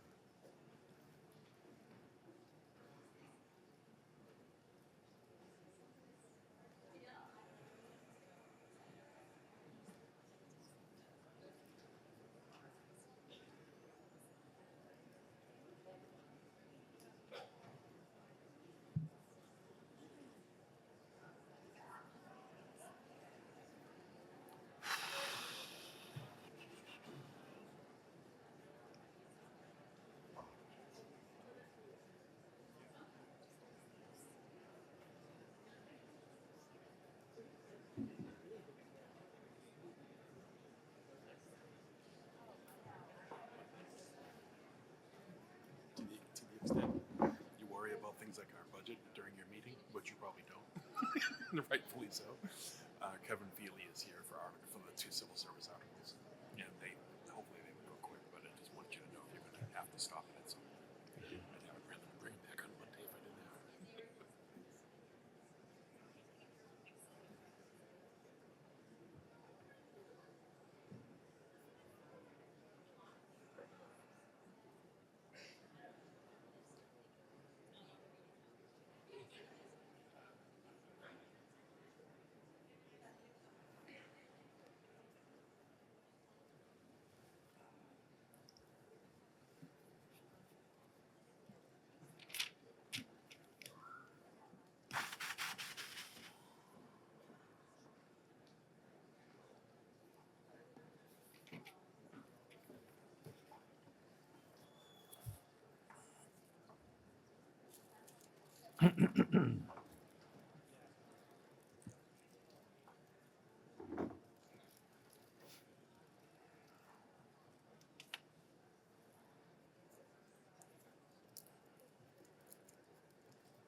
not even close.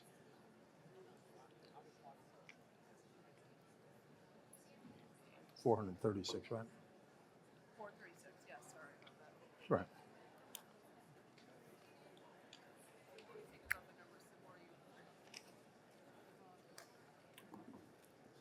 All right. With respect to the counted vote on Article 22, the count is as follows. The yes vote is 226. The no vote is 210. Well, it did not achieve the necessary two-thirds majority. While it's a simple majority, it did not achieve the two-thirds required. Therefore, the motion is lost. Let's go to 23. I would really appreciate the meeting just focusing on legislating, okay? Article 23. Will the town authorize but not require, pursuant to the same laws, the select board to do what? To sell, to lease, or otherwise convey the property with the buildings thereon located at 86 Central Street, those of course are the Lincoln School Apartments, 86 Central Street for community housing purposes, and to authorize the select board to impose an affordable housing restriction on the property pursuant to 184, section 31 through 33, to be held by a qualified governmental body or by a qualified charitable corporation or trust, and which the select board is hereby authorized to approve and or accept, all on such terms and conditions as the select board shall determine in the best interest of the town, and provided further that the proceeds from any such sale shall be applied first to any outstanding indebtedness for the property under 4463, with any remaining proceeds to be deposited into the capital stabilization fund or act on anything related thereto. I'll abstract only slightly the comment. The article requests that the town authorize but not require the select board to dispose of the property known as the Lincoln School Apartments located at 86 Central Street after engaging in a request for proposal process to explore the terms of a potential disposal. This authorization would allow the select board to initiate and evaluate proposals through the RFP process, but it does not approve a specific sale, lease, or conveyance. Comment obviously then continues for a couple of pages about the history of the property. The approval of this article, again, because it relates to the disposition of real estate, requires for adoption a two-thirds majority by the meeting. The recommendation is set forth at page 51, and I'll read it. That the town authorize but not require, pursuant to applicable law, the select board to lease, strike that, to sell, lease, or otherwise convey the property with all buildings thereon located at 86 Central Street, Hingham, Massachusetts, for housing for seniors and persons with disabilities with income not to exceed the low or moderate income levels under applicable laws and regulations, provided that in the event of any further construction on the property, the building or buildings in their entirety shall not occupy more than 30% of the land area of said parcel, and to direct the select board in connection with any such conveyance to impose restrictions on the property for said use as housing for seniors and persons with disabilities with incomes not to exceed the low or moderate income levels under applicable law and regulations, and limiting the size of all buildings on the site to no more than 30% of the land area of said parcel, including, but not limited to, a restriction under 184, sections 31 through 33.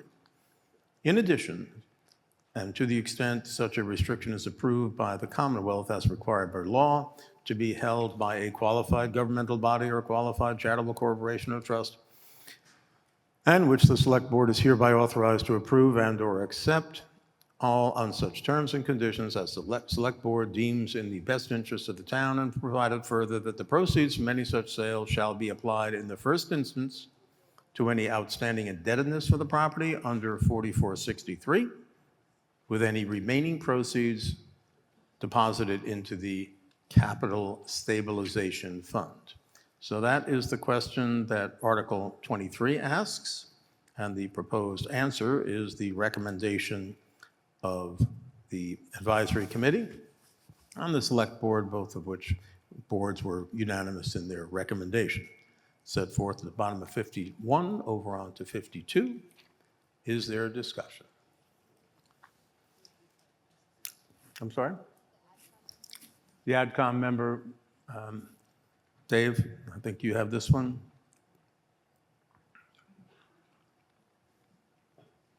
You bet.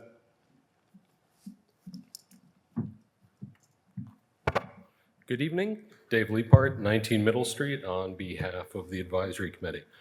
The previous two articles seeking town meeting authorization to sell town-owned properties were part of a broader Select Board initiative to dispose of assets no longer needed for municipal use, with proceeds directed toward capital investment. While this article similarly requests authorization to sell town-owned property at 86 Central Street, also known as the Lincoln School Apartments, it is being brought forward for fundamentally different reasons, as I will explain. First, some background information on the town's ownership and oversight of Lincoln School Apartments. The town conveyed the former Lincoln School to the Benedictine Fathers at Glastonbury Abbey in 1979 for conversion to affordable housing for seniors. When town meeting voted on that sale, the motion imposed a building size limitation. It could be no greater than 30% of the size of the 2-acre parcel. The Benedictine Fathers renovated and expanded the building to create 60 affordable housing units that exist today. The structure they built occupies approximately 17% of the lot, significantly less than the town had authorized. In 2008, the Benedictine Fathers wished to sell the property, and the town decided at town meeting to exercise our right of first refusal to buy it and operate it.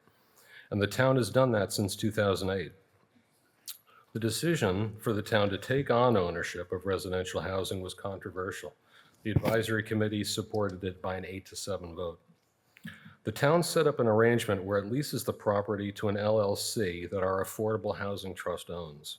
A management company, Corcoran Management, was engaged to oversee maintenance, day-to-day operations, and financial matters.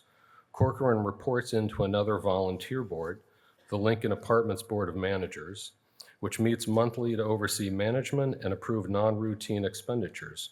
All expenditures of more than $50,000 need Select Board approval. Since it opened in the early 1980s, the property is operated under what's called a HUD project-based subsidy, also known as a HAP contract.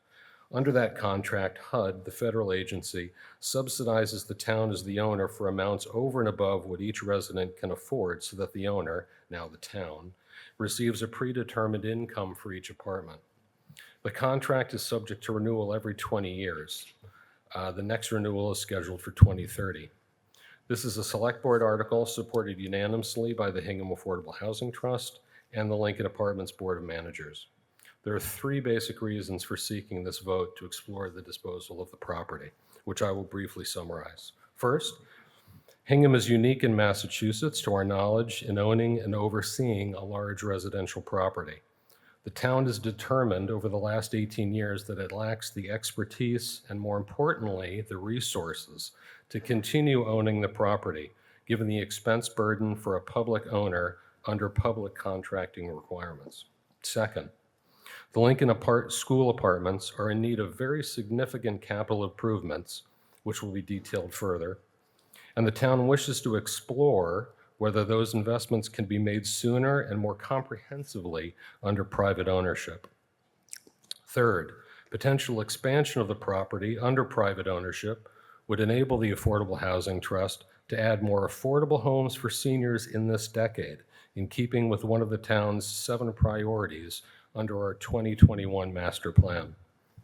Approval of this article will enable the Select Board, in conjunction with the Affordable Housing Trust, to begin an exploratory process conducted over the months ahead. The Trust, which includes a member of the Select Board, has met with Lincoln School residents and neighbors over the last few months to discuss the purpose of the article and the Select Board process. Collectively, they've listened to the community's concerns.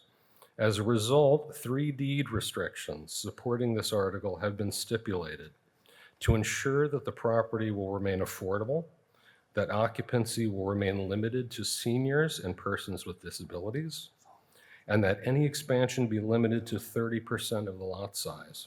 You will note that this is the same building size restriction that the town voted back in 1979 when it first transferred the property to create affordable housing on the site.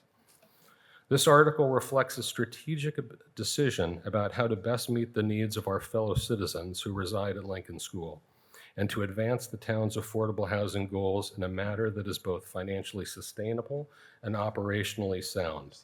The Select Board and the Trust fully expect to engage with the community further through the request for proposals process and consideration.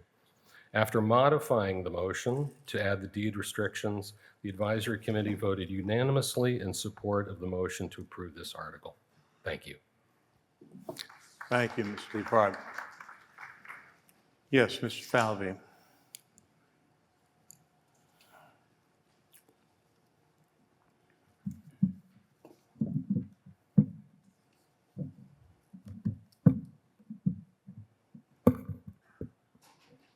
Thank you, Mr. Moderator. Jack Falvey, 18 Martins Cove Road, Chair of the Affordable Housing Trust and member of the Lincoln Apartments Board of Managers. We ask for a yes vote on Article 23.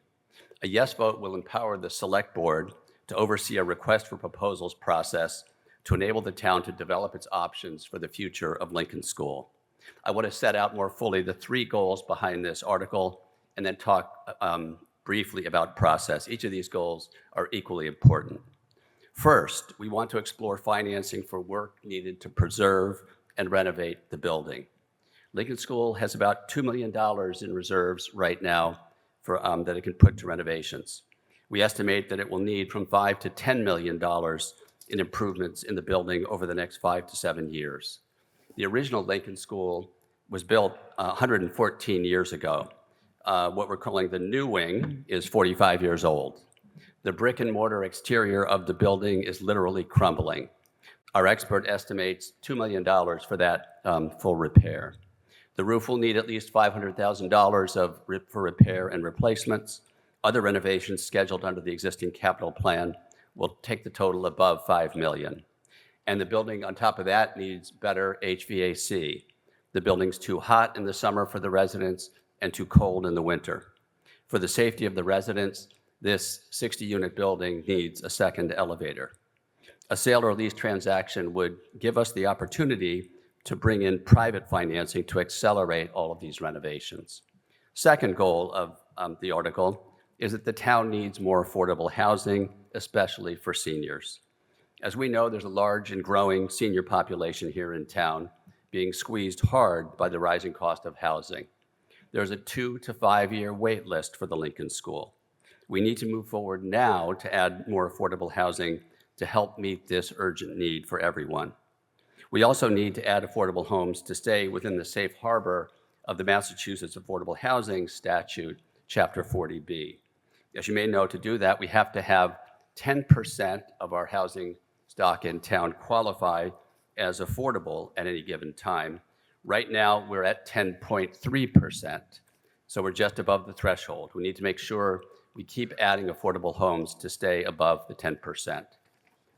The town's 2021 master plan directs us as the Affordable Housing Trust to lead in the creation of 50 additional affordable homes during this decade that we're halfway through.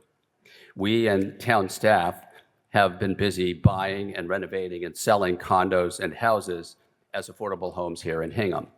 We've done 9 so far in this decade. We expect we can get to 20 by the end of the decade. But to even approach the master plan's goal of 50 units, we need more multifamily affordable homes.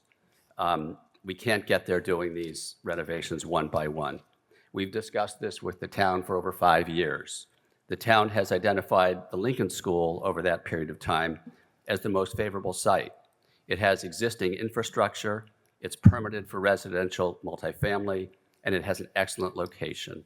Walking distance to downtown in the heart of the larger Hingham community for its residents.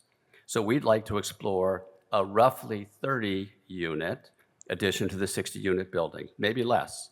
So roughly 50% more than what is there now. And if I could ask, could we go to the next slide, which shows the plot plan? So that gives you an idea of the size of the building on the lot right now. We're looking for something like an additional 50% of that. I gather you're going to see from one of the neighbors here tonight a hypothetical worst-case mock-up of what a 50-unit addition would look like. To be clear, no one is envisioning and no one wants a 50-unit addition at Lincoln School. We're thinking of something smaller. The third goal of this article is to address the town's, what we'll call the public ownership problem for this building. As you heard, Hingham's unique in Massachusetts for owning and operating a multifamily residential property as a town. Since repurchasing the property in 2009, Hingham's worked hard to make ownership work. But the town doesn't have on its staff professionals in residential property management. We have a volunteer board of managers meeting monthly and assisted by 2 staff members who have full plates, and they oversee corporate management. You have 1 minute. The town has concluded over time it should not remain in the ownership role as the building ages. It has had to come back to town meeting twice for $1.2 million in loans since it bought the building, and we believe it's time for it to move on. Public ownership also involves the public procurement process, which makes every improvement to the property 30 to 40% more expensive for the town than it would be for a private owner. No other town does this. A few words about process. Over the last several months, we've met with Lincoln School residents and held Zoom calls with neighbors. As you've heard, coming out of those sessions, 3 deed restrictions have been added to this article to make sure we strike the balance between our affordability goals and our community character. If this article is approved, the Select Board will run a request for proposals process. You'll hear about the opportunity for public engagement in that process. We want to explore delivering an updated, much more comfortable, and still affordable Lincoln School for current and perhaps additional residents. Your time is up. Please enable your Select Board to move forward, and please vote yes on Article 23. Thank you. Is there any? Yes.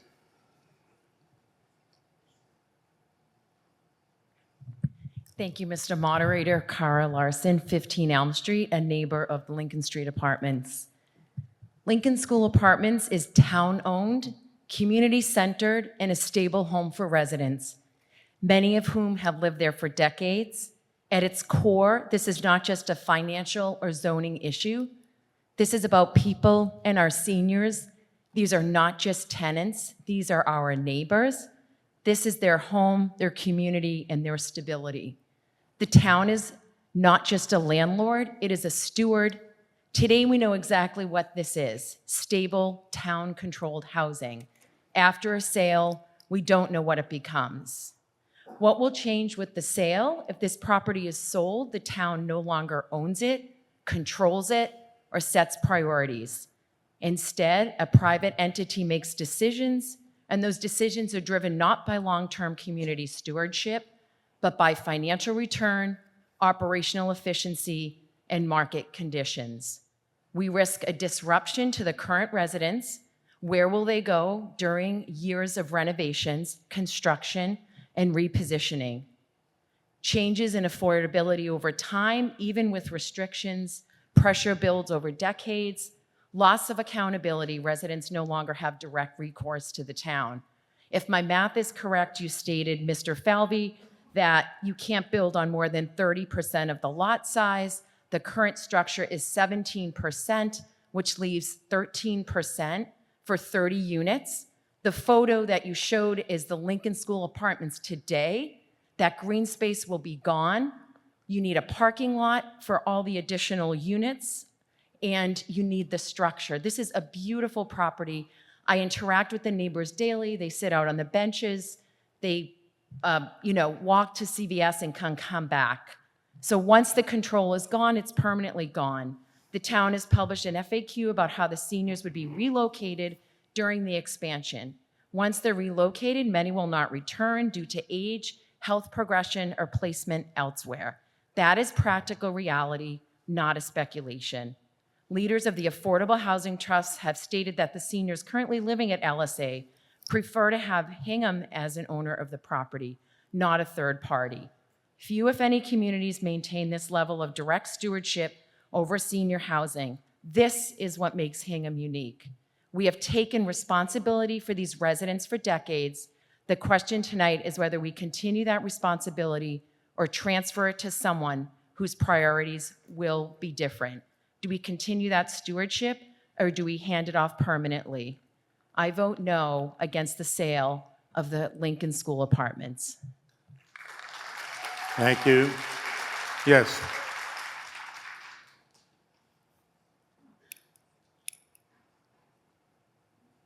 Yep. Thank you. Hello, everyone. My name is Liz Cullen, 42 Elm Street. I'm a neighbor of Lincoln School Apartments. I serve as chair as Lincoln School Apartments Board of Managers, and I'm also a member of the Hingham Affordable Housing Trust. I'll begin tonight by reading a statement from Matt Dillis, the previous chair of the Board of Managers for many years, and then continue with my own remarks as chair for the past several months.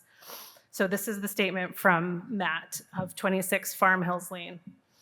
It has been my privilege to volunteer on the Lincoln School Apartment Board of Managers since the spring of 2022 and as chair of the board for 3 years. I regret that I am not able to attend tonight's meeting in person due to a prior work commitment, but I want to be sure to share my input. Joining the LSA board was a chance for me to give back to the town, and this position seemed like a natural fit for my qualifications. In my work life, I'm a licensed professional engineer with 40 years experience and over 20 years specifically in the multifamily industry and construction risk management. In this role, my focus is the physical condition of the apartment properties of all types, from new construction to adaptive reuse of historic buildings.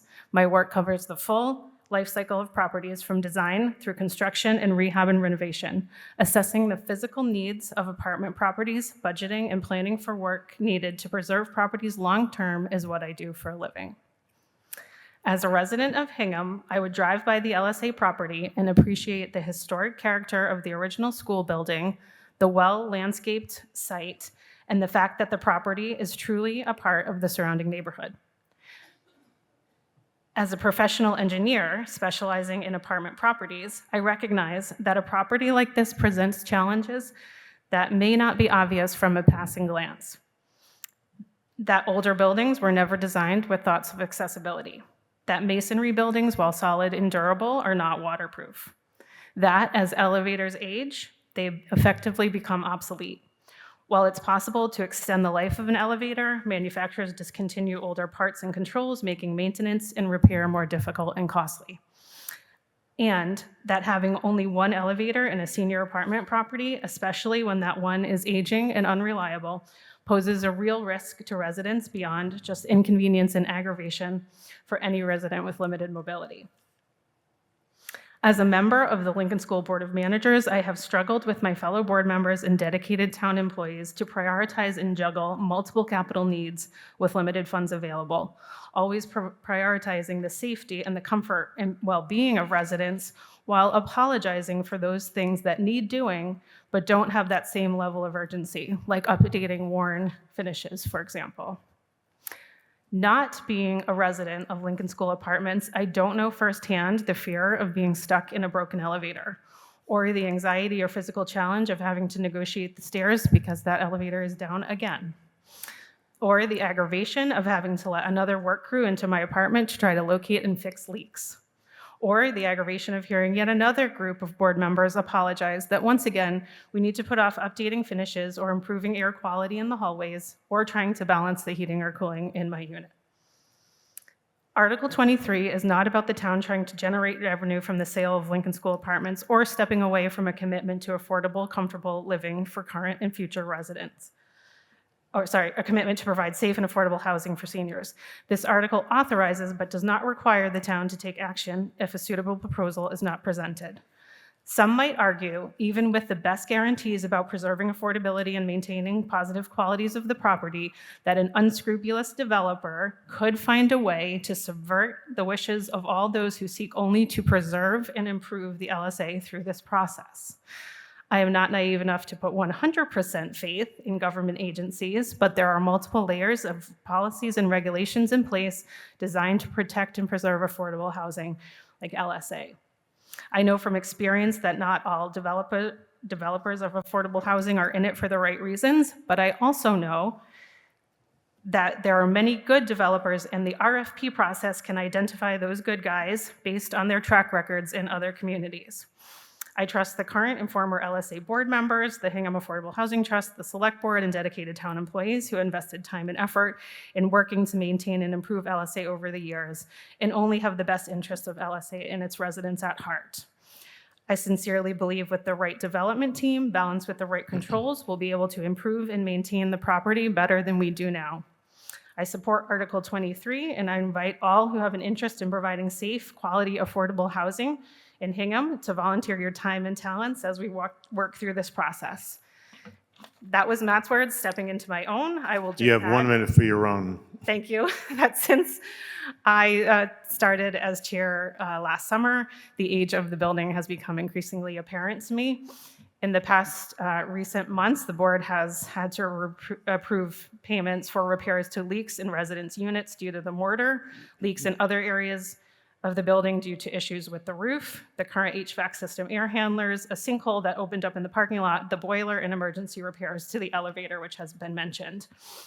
The Board of Managers oversees this property with Corcoran Management, who does a fantastic job, but as outlined earlier, they have to bring any unforeseen repairs to the Board of Managers, who then sometimes, depending if the amount is above $50,000, brings it to the Select Board. Despite the efforts of all dedicated parties involved, the nature of this process is time-consuming and can result in delays, especially as the needs for maintenance and repair grow. This doesn't best serve the residents who call Lincoln School Apartments their home. Your time has expired. Thank you. Yes, sir, to my right. You can't park at a microphone, doctor. You can come up.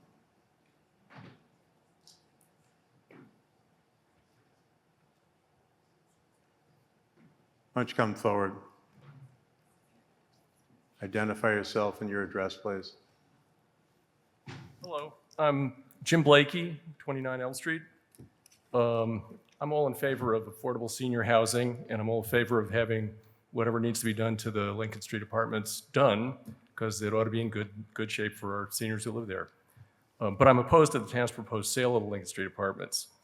Unlike the last two properties just discussed, the LSA is definitely not surplus property under anybody's definition.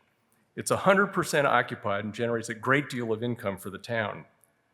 Besides opening the door to excessive density on the site, giving away a venerable town institution and placing our seniors' continuing access to affordable housing at risk, a sale to a commercial developer makes no economic sense. The LSA has both self-funded its own purchase and paid the town millions of dollars since 2009. In the last 5 years alone, its income has risen by 44%, with only a 25% increase in expenses, resulting in a 92% profit increase from $343,000 to $734,000 per year. And within the next 3 years, that profit will rise to more than $1 million annually, increasing the property value to at least $18 million, which is $6 million more than the town's current estimate of $12 million. At bottom, the town is actually asking for approval to kill a goose that lays golden eggs, short-sightedly rushing to cash out of a reliably money-making, steadily appreciating asset. And it wants all that cash to go into an all-purpose town account, not even $1 earmarked for future senior or affordable housing purposes. The town lists 3 reasons to sell the LSA. First, the town argues that the LSA needs $5 to $10 million for repairs over the next 10 years. Well, if the town can't even tell whether it's $5 million or $10 million, it obviously has no idea what the real number is. And even if it is $10 million, the LSA can self-fund that. It has a $2 million repair reserve and another $650,000 in cash to get started on repairs. And if the LSA actually does need more repair money over the next 10 years, its large and growing cash flow would easily cover or finance that at no cost to the town. If the town hall needs a new roof, will we have to sell that also? We simply do not need to go crawling to a commercial developer to repair our senior housing when we can do it ourselves. Second, the town argues that it suddenly lacks sufficient expertise and resources to own the LSA, despite having successfully done so for 18 years with the help of a professional management company. Come on, the town owns and manages 6 schools, a town hall, police, fire, and public works facilities, and electric and water companies. In the last several years, it has spent $250 million acquiring new capital assets that are way more challenging than managing an apartment house. And let's not forget that only a few years ago, the town was negotiating with the Old Ship Church and applying for community preservation money to buy land behind the LSA to expand the building it now claims it can't handle at all. The town is obviously underselling its talents here to make a case for a sale. But again, a sale isn't necessary to fix the so-called problem. If the town truly isn't up to the job, the LSA has plenty of money to engage additional professional assistance. Third, the town argues that it wants more affordable housing. It claims that the proposed sale might generate another 30 units in 5 to 7 years. If the point is to increase affordable housing, it's hard to imagine a more indirect, complicated, and lengthy way to do that, to possibly do that. There are many faster and more straightforward approaches to add affordable housing that don't involve placing our seniors at risk or require selling off an extremely valuable, non-surplus town asset. The town's reasons are unpersuasive. Please vote no on this hasty proposed sale. Dr. Eldridge. Lizzie Eldridge, 154 Union Street. Almost 20 years ago, when this article came up, I had just started on the AdCom, on the advisory committee. And one of the people who made a big impression on me was Jerry Seelan, who is now back on the advisory committee, and asking why we do not have a Department of Buildings and Facilities. We own all these properties around town. And when we went to look at the middle school, before they decided to build a brand new middle school, the neglect that had been there was unbelievable. I remember going to East School, the old East School, when they had put the library there. The neglect there was pretty remarkable also. I attended Lincoln School for 6 years and then went up to Central Junior High, which is now the town hall. These buildings are solidly built, but they do take care, like any place that's old. I live in a 1750 house. It takes time and money, but the quality of the building is so immense that it is worth every cent. We have this beautiful property in the middle of downtown Hingham. We will never get this kind of property back again. And is there any reason why we can't have a Department of Buildings and Facilities? What do we have to do to get one so we have the expertise, so we have the sort of proactive, preventative medicine, if you want to call it, to keep those buildings going? So we don't have to build $150 million new school every time it becomes apparent that we have neglected. The schools should be in the business of educating. They shouldn't be worried about their buildings. I'm on the library board. We do so much for the community, but things are falling apart there. And it kills me to watch how the staff works so hard to try and keep things going, but they don't have the expertise. If we had a Department of Building Facilities, we would have that expertise, and they could do things in bulk and save a lot of money for this town, not only in not having to build a brand new building for millions of dollars every time this happens, but for taking care of things and taking care of our history and our culture. So I'd like to ask the selectmen to tell me, what does it take for us to get a Department of Buildings and Facilities? Thank you. Thank you. Yes, Mr. Sutton. That was a rhetorical question. Thank you, Mr. Moderator. Mike Sutton, 245 Levitt Street, and I'm the treasurer of the Hingham Affordable Housing Trust. I want to address some of the financial related remarks just made by Mr. Blakely. But before I talk about numbers on financial statements, I want to be clear that when we're talking about the LSA as a town asset, what we're talking about, yes, it's a building that produces cash flows, but more importantly, the real asset here are the residents of the LSA apartments. These folks and their well-being has been and continues to be the motivation that the Hingham Affordable Housing Trust, the LSA Board of Managers, the AdCom, as well as the Select Board, throughout this whole process, this is what's been motivating us, because the value they bring to the town is immeasurable and it can't be recorded on any financial statement. So let's talk about those financials and what was described as a golden goose of the LSA. It was proposed that the LSA generates $700,000 of cash. This appears to be from the cash flow statement, LSA's 2025 financial statements. And as such, it's a snapshot of the LSA's cash balance at the end of last year. And it's also a gross number. It doesn't include expenses and contributions that need to be made to the required capital reserve.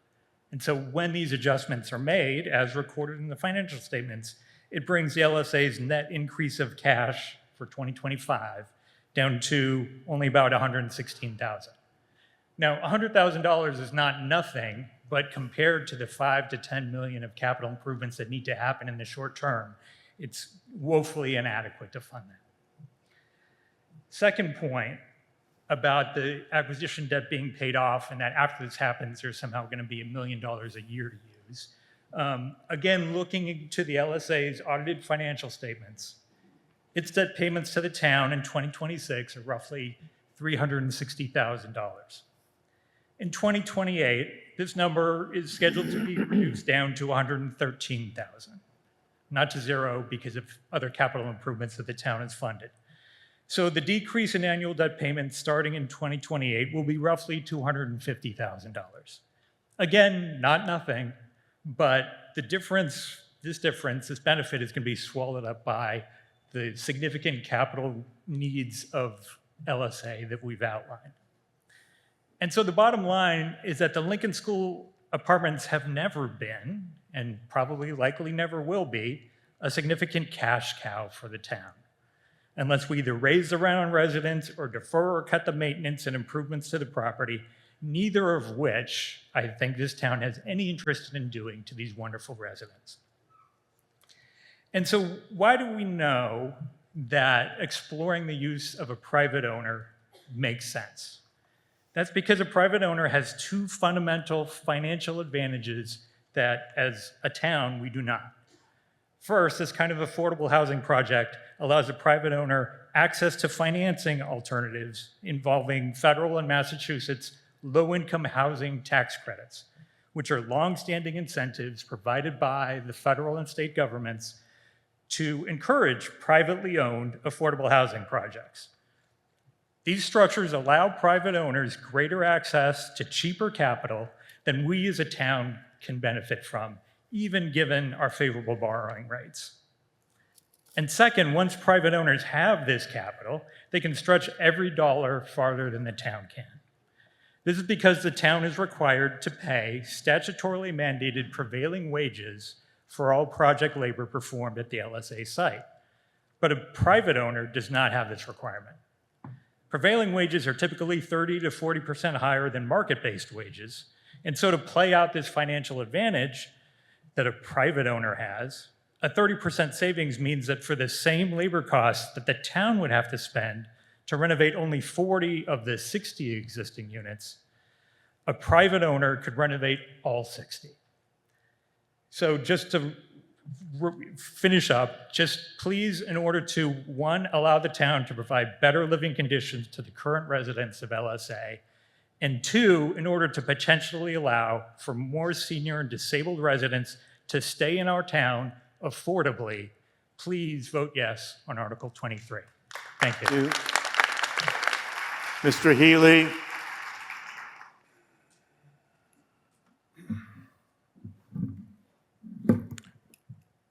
Good evening, ladies and gentlemen. Paul Healy, 209 Main Street, Town of Hingham. I listened to Jack Falvey a few moments ago, and a number stuck in my mind, and I said, ooh, that's that 10.3% figure he cited. Getting below 10% in this town exposes the town to comprehensive permits. We haven't had one of those for quite a while. Mary Power, myself, and I thought I saw Paul Gannon in the audience. When we sat on the selectmen board together, we permitted the Cove apartment complex, which took us over the 10%. We don't want to let that figure drop below 10%, ladies and gentlemen, because the comprehensive permit injects a very different dynamic into the neighborhoods. And while we don't say we won't do future affordable housing projects that come in under that statutory scheme, we retain the ability to control how they're built. And what Mr. Falvey was saying, I thought was instructive, because if we can add additional affordable units to an existing apartment complex down on Central Street at the Lincoln School Apartments, that's an opportunity that we shouldn't just cast off casually. I won't speak to the merits beyond that, but that was a very sobering statement that was made. And that denominator, that percentage continues to drop, 10.3. So please, please think hard before you say no to this. Thank you. Thank you. Yes.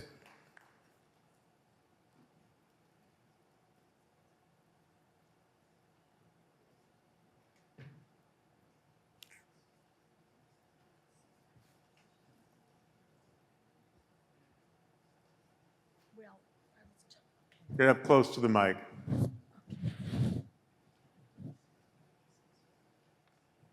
Alona Cutler, 86 Central Street.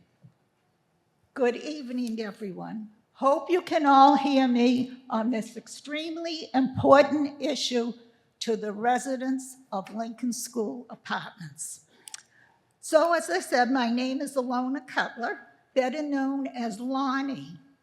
I am a resident of Lincoln School Apartments for the past 11 years and am grateful it exists.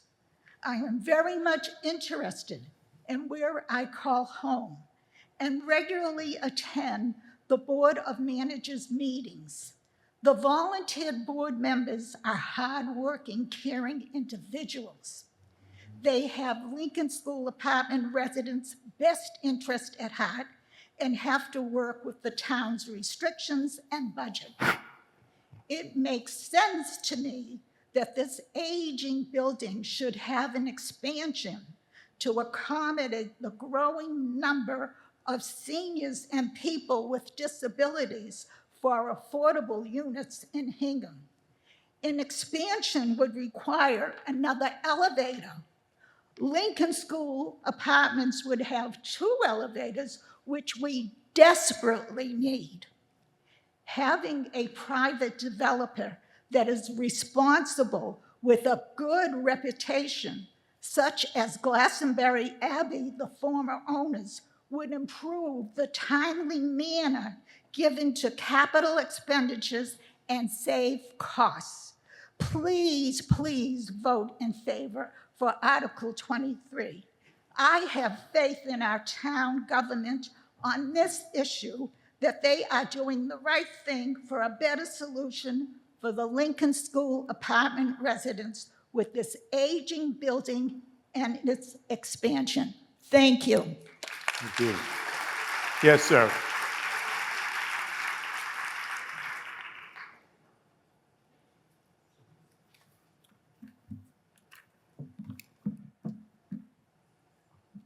Hello. My name is Neil Hermberg, and I live at 24 Elm Street. Mr. Moderator, thank you for allowing me to speak on behalf of voting no on Article 23. As a longtime resident, I've been proud to be part of this fantastic community.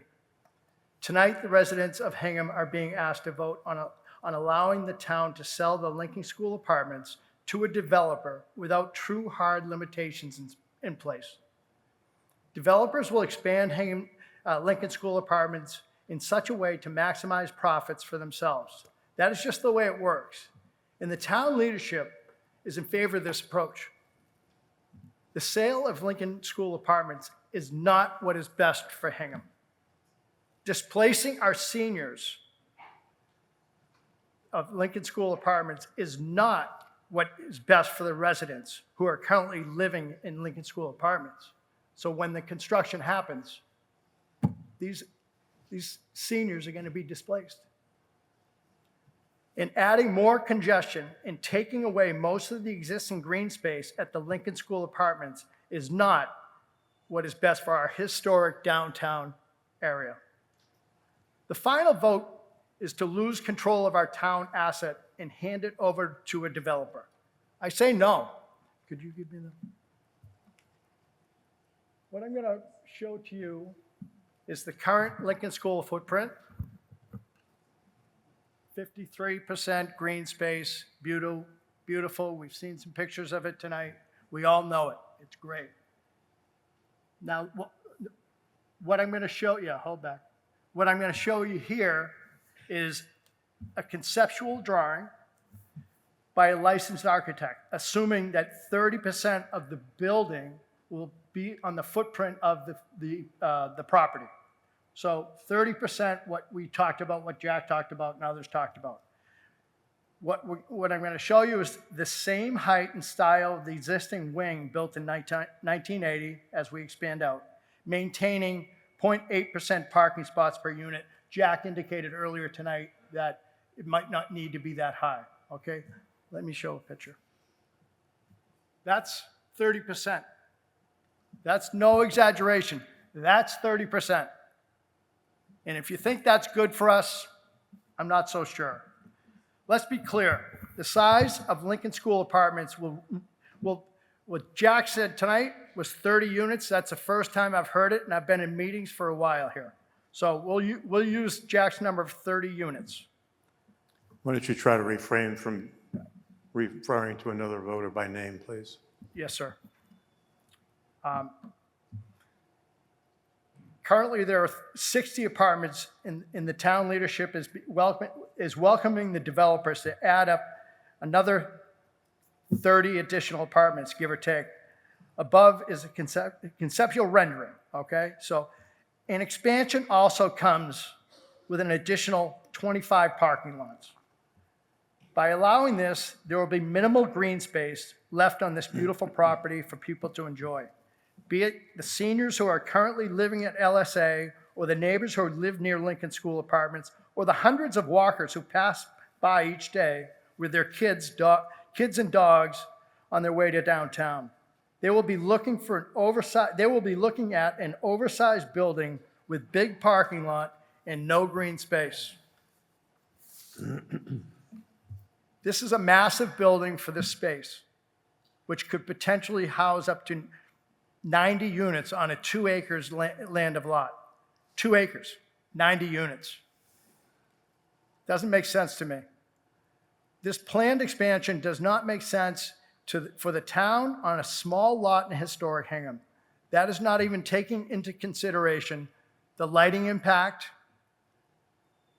the noise pollution this will create. This will forever change the feel of this neighborhood in a great area near the churches and the downtown stores. The Hingham Affordable Housing Trust town leadership seems to want to rush this process through for some reason. They feel this expansion is a good thing, and they support selling to a developer, increasing the size and losing our precious green space, while displacing the current 62 senior residents to find alternate housing elsewhere. While the You have LSA 1 minute. Thank you. Additionally, with the increase in the volume of traffic, this will potentially create real safety concern for our neighborhood, as well as our senior residents at the Lincoln School Apartments. The planned increase in units and automobiles may necessitate a traffic light in the area for the safety purposes. The current parking lot is tight now. Imagine 25 more automobiles on this lot. LSA not the right place for our town to expand this drastically. There are other areas in Hingham where the size of the building would make more sense. Tonight, vote is final. This is the final request by the town leadership to ask voters to vote on selling this asset without even doing studies on what the impact would be. It just feels rushed by the town and the leadership of the Affordable Housing Trust. In fact, when most of the neighbors first heard of the potential project last month, the Hingham Affordable Housing Trust did not want to limit the Lincoln School apartments to seniors only. They didn't want to do it. Your time has expired. Thank you. Yes, sir. You're seeking to be recognized, sir? Come forward. And again, to the extent that we can keep comments well below 6 minutes and end the meeting at some point this evening, Thank you. that would be Mr. welcome. Moderator. Go ahead, sir. Simon Altieri, Hockley Drive. I disagree that the Lincoln School apartments are a bad place for affordable housing. It's been pointed out that the town is in dire need for additional affordable housing.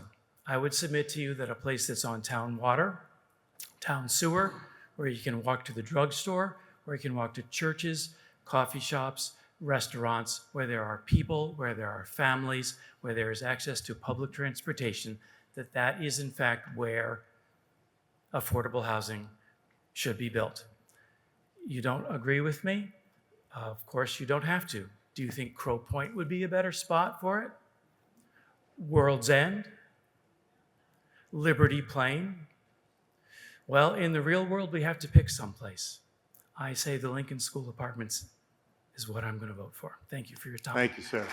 Yes, Mr. Burns.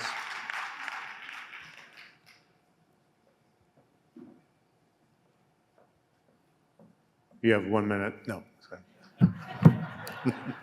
I'm special. Laura Burns, 479 Main Street.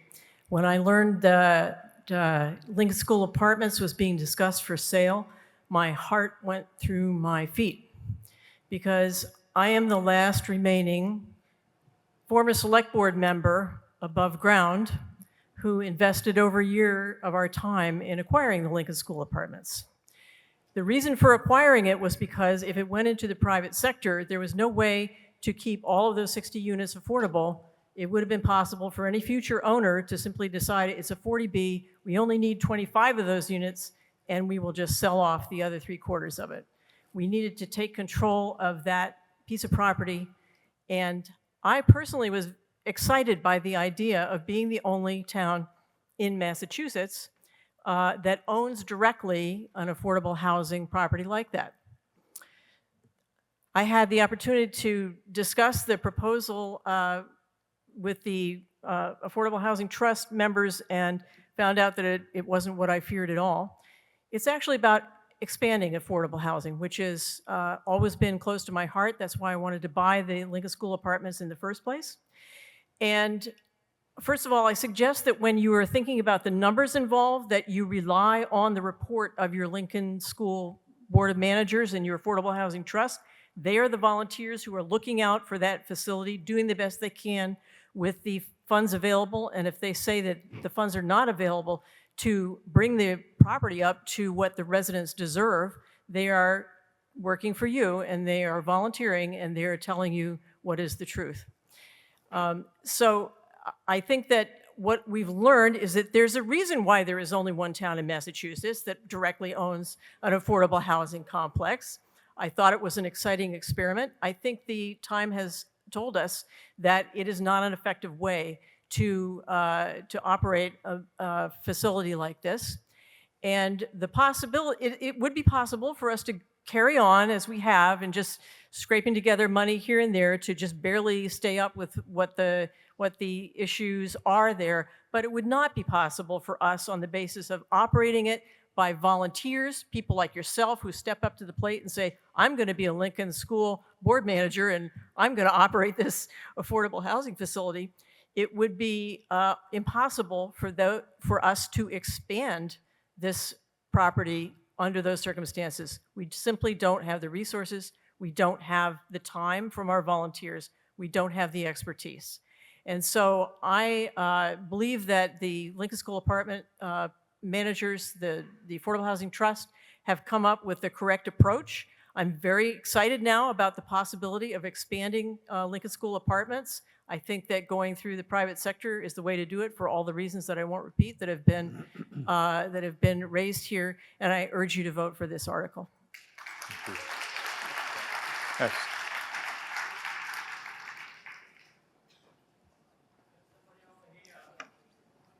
I recognized her already. Thank you. I'll come back over there. Betsy Hernberg, 24 Elm Street. My sister Mary lives at the Lincoln School Apartments across the street from us, and she loves it there. We've come to know many of the residents, and they're truly part of our neighborhood. But I want to be very clear about what I'm hearing from a number of them. Now, it's not monolithic, but the ones that I've been speaking with are angry, they're afraid, and they feel forgotten. Yesterday, I heard the word heartbroken. We are talking about people in their late 60s, 70s, 80s, 90s, at one of the most vulnerable stages of their lives. And yet the town has already been discussing what will happen to them when a developer starts expansion and construction. On the town's website, as was mentioned, there's a set of FAQs already on this matter, and I'll quote, "The developer will offer temporary accommodations or on-site relocation." Think about that. What does that actually mean? Temporary accommodations for a senior, for someone that might have mobility issues, might be an oxygen. In reality, it often means being forced out, perhaps given a voucher to find another place to live. And they won't come back. Many of us here have helped an aging parent or an aging loved one find senior housing, and we know how hard that is to do. And we also know that the real success is not just finding a unit, it's finding a community.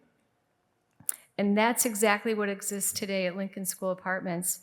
If this article is passed, it could shatter that community, and the home of many of our beloved seniors could be at risk. So let's take a step back and look at the full picture. So this is a financially strong asset that is self-sustaining. We talked about the reserves. Let's fix the stuff that needs to be fixed. We have the money to do that in reserves, but it's not coming from the town. It's coming from its own balance sheet.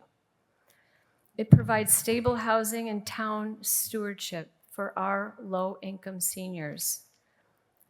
It sits in the heart of an historic residential neighborhood with beautiful green space. Yet, if sold, the proceeds don't even go back into affordable housing. It goes to the Capital Stabilization Fund.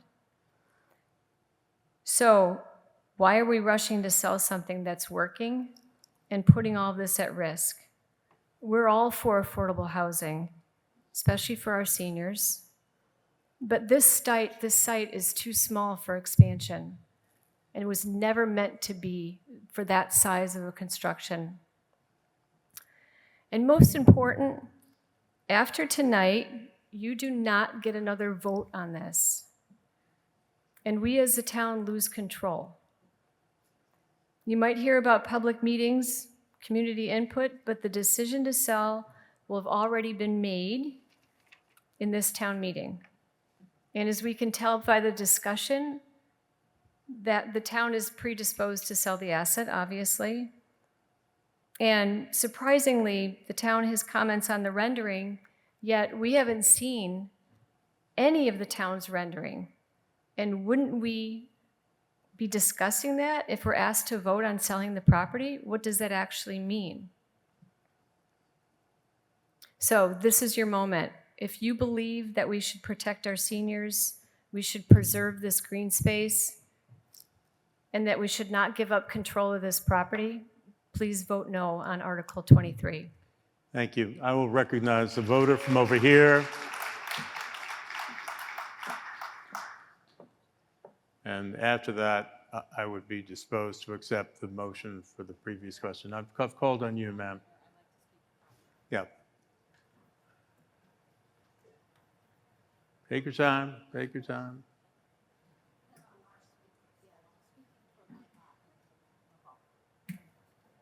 Yeah, identify yourself and speak right into the microphone. Good please. evening, ladies and gentlemen. My name is Lorraine Lyons, and I live at Lincoln School Apartments. I love the neighborhood. I love looking out my window and feeling like I live in a neighborhood. This is a wonderful place to live. I do have a question, though. I know the town has owned this apartment for 18 years. Why now has it been let go that we have to spend so much money? Why weren't things fixed as years went along? Maybe little things. You know, I live with wonderful people. I'm going to get emotional, and I don't mean to. But I live with people who went to school at Lincoln School as a child. They're 93 years old. She's built a home. Others bought their homes. They paid taxes. And for one reason or another, we now live at Lincoln School. And that will probably be our home until we die. I guess my biggest question is why were things let go all these years? And now we're in a position that it's going to cost a lot of money to fix it. So when you hear your home may be sold, should it be sold, maybe not, you know, it makes you confused. And we're all up there in age. And I guess that's all I have to say, but please take it all into consideration. We have a wonderful board working with us now, trying to give us a little more. I've only been there 6 years. These other residents have been there 10, 15, or whatever. But just do the best for us, whatever it takes, and make us feel comfortable where we live. Thank you so much, and I appreciate you all being here. I recognize Select Board members Julie Straley.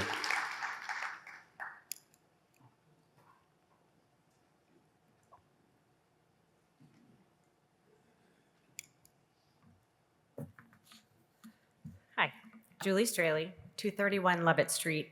I'm a member of the Select Board and also the Select Board's appointment to the Affordable Housing Trust. I was planning to speak about the general issue, but to answer the question, I'm not sure if someone from the Affordable Housing Trust or the Lincoln Board of Managers would like to come up and speak to, but in general, the town or the Lincoln Board of Managers and the Affordable Housing Trust have worked over the years in a piecemeal fashion to try to do repairs to the building. And I know that there was a window project and repointing brickwork that that's needed, but it's piecemeal because there's not a large amount of capital available to pay for a big project to fix everything at once, which would be helpful. So in this article, the Select Board asks for this vote to allow the town to begin a process to explore solutions to existing needs at the Lincoln School Apartments property. I want to start with how the Select Board would proceed if this article passes. We would direct and oversee a request for proposals, RFP process. Each development team would provide their detailed vision, qualifications, site plans, financial models, and narratives. For a responding developer, an RFP proposal is extensive and costly, often running over 100 pages in length. Thus, developers have told us they are not willing to invest in that RFP process unless they know that the Select Board will have the authority to sell the property. And that's why the article is presented now. At the same time, the Select Board will assess the alternative of keeping the property.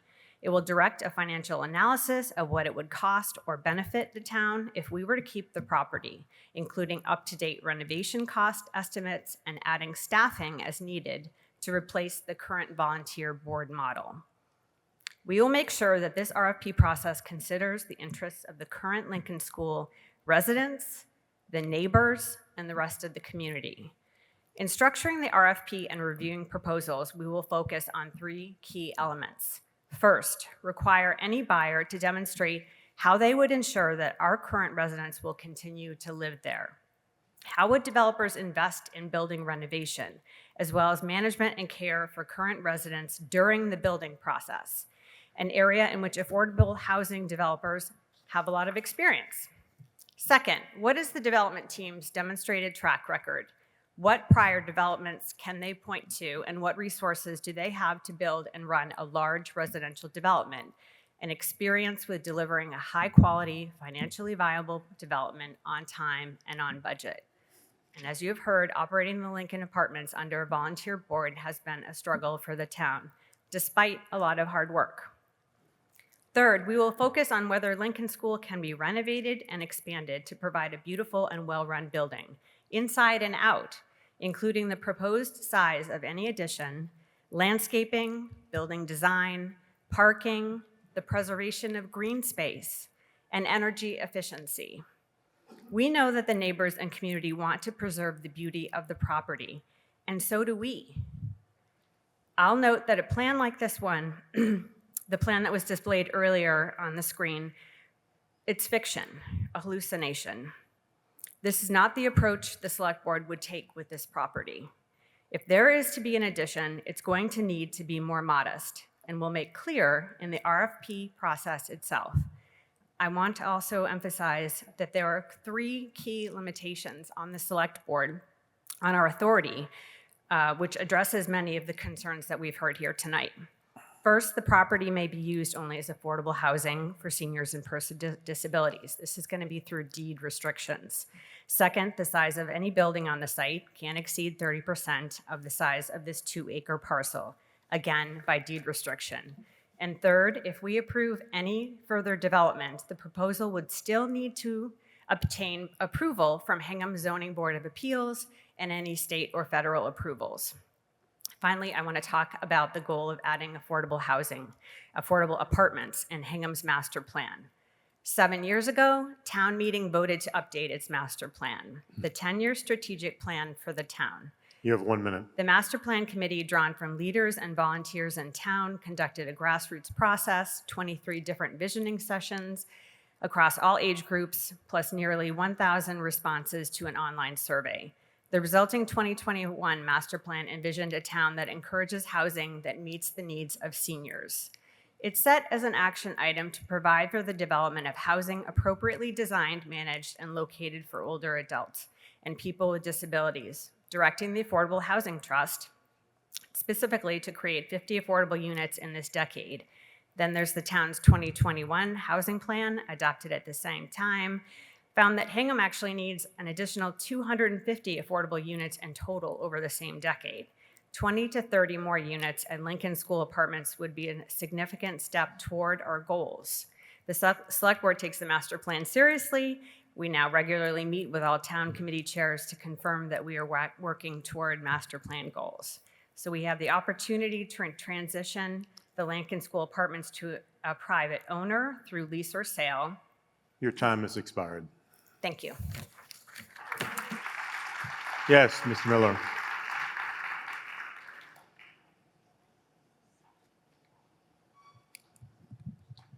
Jude Miller, 479 Main Street. We've heard a lot of helpful and informative discussion over the last hour, but I'd like to ask if the moderator will accept the motion for the previous question. He will. So moved. Motion for the previous question. The purpose is to end debate and proceed to vote on the matter before the meeting. If you are in favor of ending debate and moving to vote, you will vote in favor of the motion for the previous question. If you wish to hear more debate, you will vote in opposition to the motion for the previous question. All those in favor of the motion for the previous question, please say aye. Aye. All those opposed, no. Obviously, the ayes have carried it, and we will now proceed to vote. The motion is set forth at the bottom of page 51, carrying over to 52. The approval of the article, strike that, the approval of the motion under the article requires for adoption a 2/3 vote. All those in favor of the recommended motion under Article 23, please say aye. Aye. All those opposed, no. More than 2/3, I believe, have voted in favor of adoption. The motion carries. Well, there are no recounts. Excuse me? I can't hear you, I'm sorry about it. If you want to go to a microphone so you can be. Now, I'm going to just tell you what the rules Just are. over here, it sounded a little louder on the nose. Well, Could we do? it tends to, yeah. Are there 7 people in the room who would stand? It seems as though we have 7. Yeah, I can people, Mr. count. Moderator. Very good. Hear it. I'm sorry, but Yeah, that's. we have well more than 7 people. Since 7 people have risen, we will now proceed to a standing vote.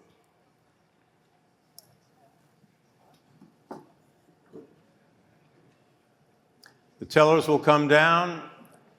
Everyone who, once they're in position, you will, if you are in favor of the motion, you will rise, but only once they are in position.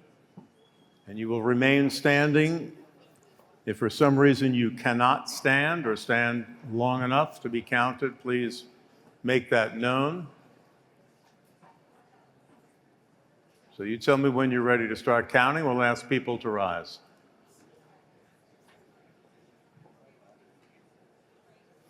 We're ready. So all those in favor of the motion under 23, please rise and remain standing.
We're ready now for the no votes. If you are opposed to the motion, please rise. Remain standing until your vote has been counted. Thank you.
As the votes are tabulated, I also want to apologize for my intemperate remark.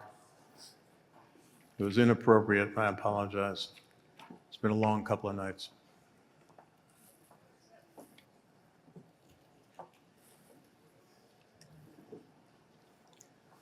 As these votes are counted, I do believe that with a reasonable effort, we can conclude the business of the warrant tonight. It's going to require your participation, and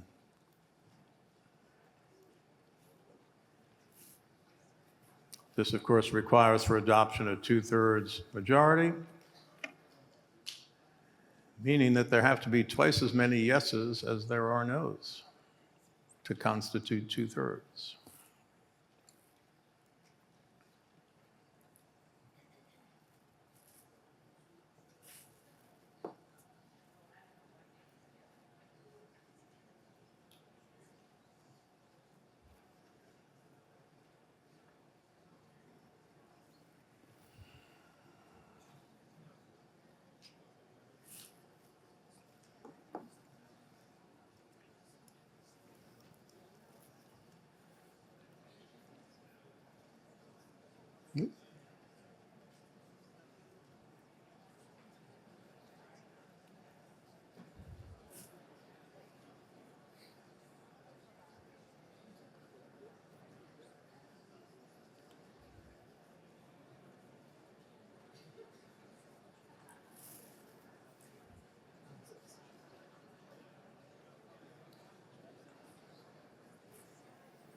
Here's the count.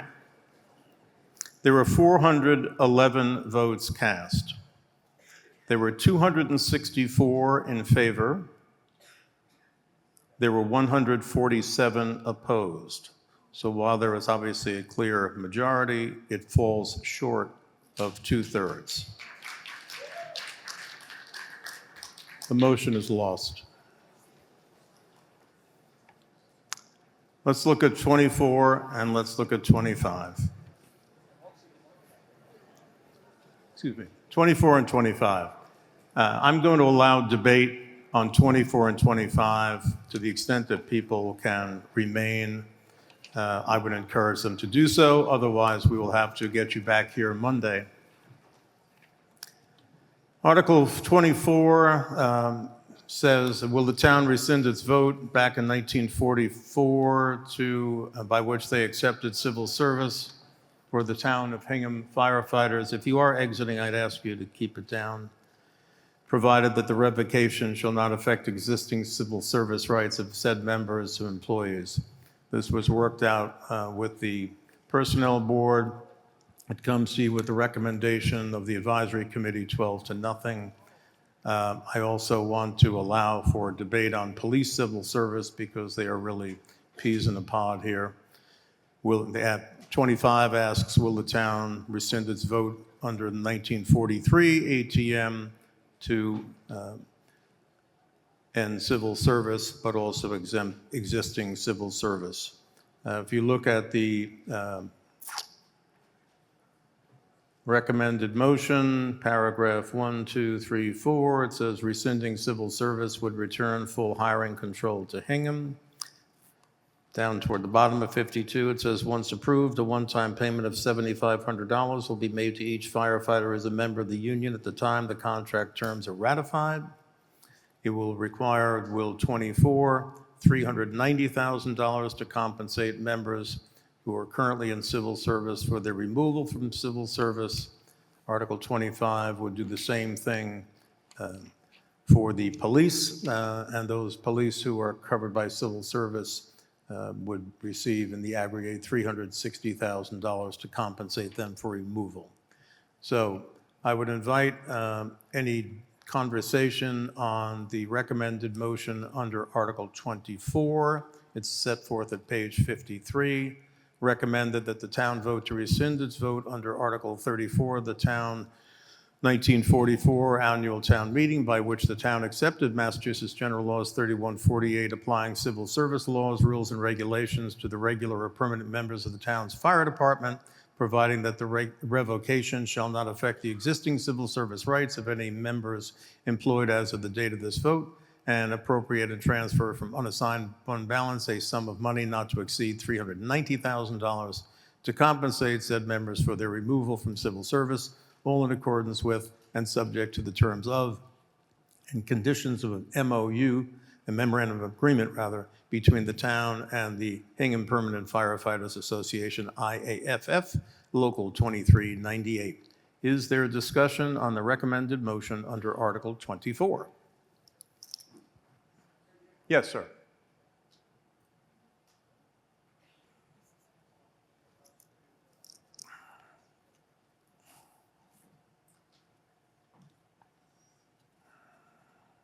Thank you, Mr. Moderator. Tom Massimo, 185 Hersey Street.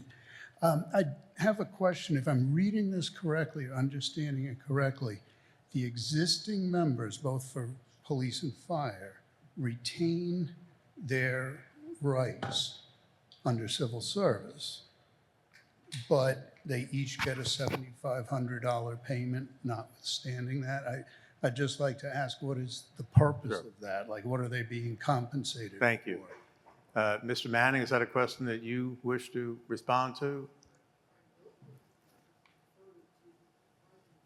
Okay. Ben, do you have this one? Oh. What was that? Karen Johnson, a member of the Personnel Board. Karen Johnson, 16 Berkeley Circle for the advisory board. I heard Personnel Board, I think. yeah, I was on the advisory board for the personnel board. I heard a little of your question. I'm sorry, not the whole thing, but I think you were asking what the unit was bargaining for in terms of the compensation that's contained in the article. Yes, not the unit as a whole. I understand going forward. Why don't you just rephrase your question? What is the $7,500 compensating the members for if they're still fully protected under civil service law? Right, so it's a going forward, new employees will be outside of civil service. We cannot get out of civil service without the permission of the current membership. It's their right, it's their bargaining right. And so we cannot unilaterally retract the town from that contractual obligation. And so frankly, we have been, I know we've heard this a bunch during this town meeting cycle, we've been trying to get out of town civil service for at least 10 years. And the price tag continues to go down because of state reforms around civil service. We do think this is a valuable opportunity for the town to seize now in order to be able to move forward to full hiring for both police and fire. We have heard a couple things from the chiefs. If they're here, they may be better able to respond to it. There's significant fatigue among our officers and firefighters because they're forced to work overtime because of minimum person staffing required under both or all three collective bargaining agreements. And we believe that this is the most efficient and effective way to move forward with hiring. So it's their benefit under the collective bargaining agreement. They're not going to give it away for free. That overtime has nothing to do with civil service. I spent 23 years with the state, and I'm well-versed in civil service. I just don't understand what the taxpayers are paying for we're paying the current people. I understand people going forward don't have the same protections other than the CBA, but I still don't see why this is a value for the town. Well, I guess I don't fully understand your question. It is a right. It sounds like you know better than I do, maybe. It's a right that they have to be part of a statutorily constructed hiring, promotion, and disciplinary processes. Kevin Feely's here, maybe he can speak to this. And again, they're not going to relinquish that right unless we bargain for it. And again, that we felt, and then I guess with respect to overtime, what happens is because we have to have a minimum level of manning persons on staff, if we don't, we have to force somebody to come back, right, to a shift. Those people are getting very fatigued. And so we are trying in a holistic way with the town support, for instance, of the new police and fire facility on 3A with the gymnasium there. We're trying to promote wellness in that regard. And we're trying to promote wellness in our ability to fully staff so that we don't have to keep calling these tired people back to work. With respect, isn't that all CBA stuff, though? I just don't see this. I'm not trying to be difficult. No, now you're not. Karen, why don't I ask Jack Manning, who's the chair of personnel, to add information about why it is in the town's best interest to get out of civil service and that there's a price to be paid for doing so. Thank you, Mr. Moderator. Jack Manning, 32 Bel Air Road, Chair of the Personnel Board. Mic up. Yeah, I'm having trouble hearing you, Jack. Do I need to repeat it, or is that? No. Yeah, okay. All right. I'll add to what Karen had spoken about, and thank you, Karen, for that wisdom that you shared with us. This is really about the fire department and the police department attempting to attract the best and the brightest people that are out here. Right now, we can't. We're handcuffed. We've got civil service requirements. They give us a list of eligible candidates that are out in the market, and we have to hire off those lists. If we can get away from the civil service, and there's value to doing this, we can hire the best people out there. And we're not limited to the people that show up on the civil service lists. We meet monthly as a board, the personnel board, and monthly we see opening after opening in both the fire and the police department. And this is really an effort to try to solve the problem, become fully staffed, and be able to provide the kind of service for both fire and police that this town deserves. Thank you. All right, I'll recognize you for another 2 minutes, Tom. Yeah, sorry, I'll be very short. Are you saying that there's a problem with the town in hiring folks off the existing civil service list? It's the number +1 or a multiplication +1. You still have your choice of candidates. There's no shortage of candidates with respect.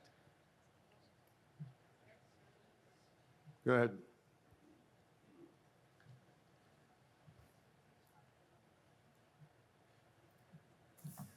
Shortage of candidates and finding the right candidate is a big difference. And what we're attempting to do here is, again, we've got our departments shackled by this civil service requirement that we have to look at those lists holistically. We can't go around them. We can't hire the best people that are out there. And this is an effort on the part of the town to get the best people out there to fit the openings that we have in both fire and police. And they're every month showing up with deficiencies in their hiring needs. And this gives us an opportunity to, again, find the best people out there for the jobs that are available in town. The town deserves this. I'll give up that argument. I understand your position. Has it been discussed, rather than giving $7,500 each to people who aren't giving up anything? I understand you have to pay to get out of civil service. Why not a across-the-board increase in the next contract? So it'll benefit, yes, the people now, but it'll also benefit the people going forward. You're paying for giving up rights of future people. It just doesn't strike me right. Sure, if you add to salary, there's benefits. There's a whole bunch of assorted costs that come with adding to a person's salary. A one-time benefit like this in terms of a stipend, whatever you want, bonus, whatever you want to call it, doesn't get it added into that base, if you will. So there's costs that accrue to the town and benefits that accrue to the town because of making the payment in this way. And then I just want to add one other thing. This wasn't done in a vacuum. We canvassed other towns. We looked at what other towns had been doing, and we found an equitable and a fair way to try to solve this problem. We consulted with the fire chief, the police chief, a lot of hours of conversation, and this is what we came up with as our best plan. And just a point of clarification, am I reading correctly the Personnel Board report at pages 79 and 80 and following, that this was the Personnel Board's commitment to come before a town meeting and seek withdrawal from civil service was part of the CBA, that these were bargained already? Is that not correct? Yes. Okay. So anything further? I mean, yeah, that's all right. I suppose not. You're asking someone to give up, to take money, not to give up anything. It just seems like there's a better way of spending the town's money to get to the same end. But I understand your position. Thank you for answering my questions. This requires for adoption a simple majority, Article 24. All those in favor, please say aye. Aye. Opposed, no. The ayes have it, the motion carries. Police civil service effectively is the same. Recommended motion is at page 54. And if there's a discussion germane to the police, if not, I'd entertain a motion. I strike that. I entertain a motion. There is a motion. I'd invite us to vote on the recommended motion under Article 25. All those in favor, please say aye. Aye. Opposed, no. The ayes have it. The motion is carried and adopted. Next, we get to the Weir River Water System.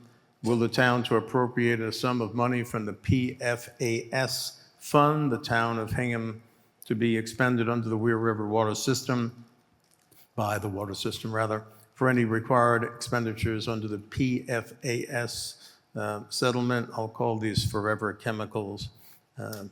And as the owner, down at the bottom of page 54, as the owner of the water system, the town participated in a class action related to these forever chemical contamination associated with certain foam products. In 2025, the town received 3 settlement payments totaling $2,667,956. Consistent with guidance from the Department of Revenue, the town established a separate account for the settlement revenues. The funds in the account must be used by the water system for PFAS-related expenditures, and their expenditure requires town meeting authorization. You see the recommended motion that the town appropriate $2,667,956 from the fund to be expended by the water system for any required expenditures under the PFAS settlement agreements and/or any legal purpose allowed under Mass General Law. Is there discussion under the recommended motion under Article 26? If not, we come to vote. All those in favor, please say aye. Aye. Opposed, no. It's a unanimous vote. The motion is adopted. 27, will the town vote to raise and appropriate borrower transfer from available funds a sum of money to pay for the cost of designing, engineering, constructing, and reconstructing, repairing, and otherwise improving the Weir River water system, including payment of all costs incidental and related thereto? You get a comment that the town purchased the water system in 2020. It committed to an annual program of capital improvements. To date, capital improvements totaled $12.1 million, with an additional $2.8 expended on system repairs and upgrades. The major 27 project is the replacement of approximately 9,650 linear feet of water main along 3A on Summer Street from Rockland Street to Broad Cove Road and Otis Street. The existing main, which is more than 100 years old, consists of sections 6 through 12 inches in diameter and is made of cast iron or asbestos/concrete. As an enterprise fund, the water system finances capital projects through debt, with water ratepayers responsible for debt service. This requires for adoption 2/3 because it implies borrowing. And the recommendation is that the town appropriate an amount up to $5 million for the cost of designing, engineering, constructing, reconstructing, repairing, and/or improving the water system, including the payment of all costs incidental and related thereto. To meet this appropriation, the treasurer, with the approval of the select board, is authorized to borrow said amount under Chapter 44 or pursuant to any other enabling authority and to issue bonds or notes of the town. Is there discussion on the recommended motion under Article 27? If not, we come to vote. All those in favor, please say aye. Aye. All those opposed, no. It's a unanimous vote. Article 28 relates to certain improvements that are desired to be made to the Hingham Municipal Light Plant. As I understand it, the light plant and the Board of Selectmen have asked that that matter be withdrawn to be looked at again, likely in the fall when we presumably will have a special town meeting or at another town meeting. So that is not before you tonight. Article 29. Article 29 asks the following question. Will the town transfer from available funds a sum of money to the FY27 group insurance budget for the sole purpose of allowing the town to temporarily increase the employer-paid portion of health insurance premiums from 50% to 60% of the total health insurance premium cost during FY27 only, and further funding health insurance premiums in future years or anything related thereto? As it was written, the article would have authorized the transfer of $1.4 million from unassigned fund balance for two purposes: to increase the town share of employee health insurance premiums from 50 to 60% for FY27 only, and to fund a study regarding the town options for funding health insurance premiums. The recommended motion, I'm just switching to page 58, the recommended motion of advisory was to refer the matter to a committee, and they voted that 12-1. The select board had favored the original proposal, which would have done two things. It would have funded the benefit for FY27 and then also established a committee to consider extending it in future years. Now, as I understand it, I'll read the memo.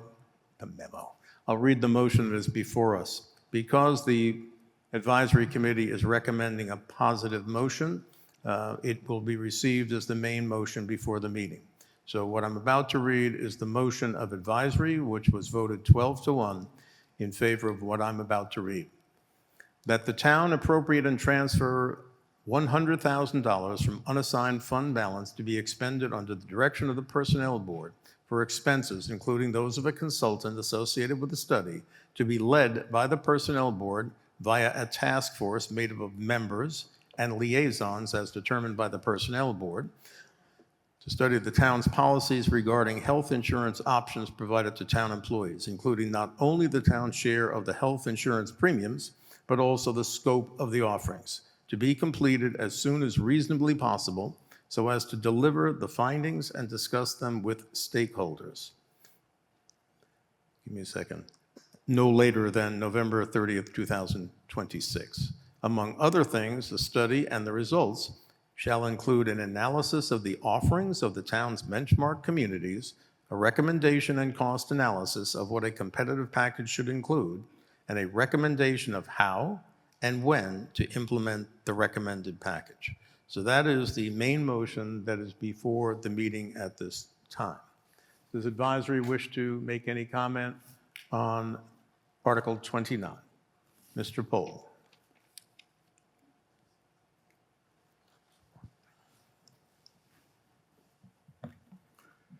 Thank you, Mr. Moderator. Stephen Pohl, 41 Mast Hill, representing the Advisory Committee majority.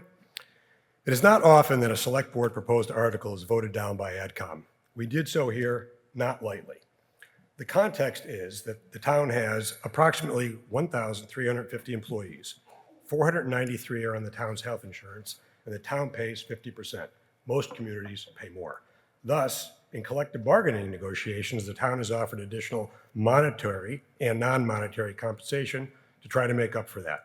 The town's position has been clear. We cannot afford to bump up our share until there's an override.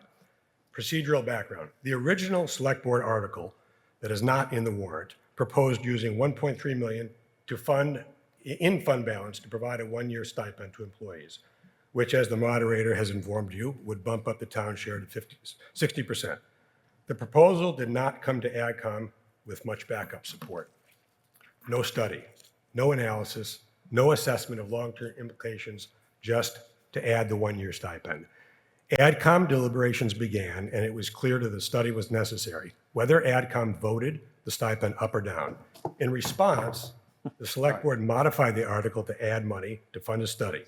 That's what you see in the warrant, the stipend for $1.3 million, a study for $100,000. AdCom voted first the select board article, stipend plus study. That motion failed 9-4.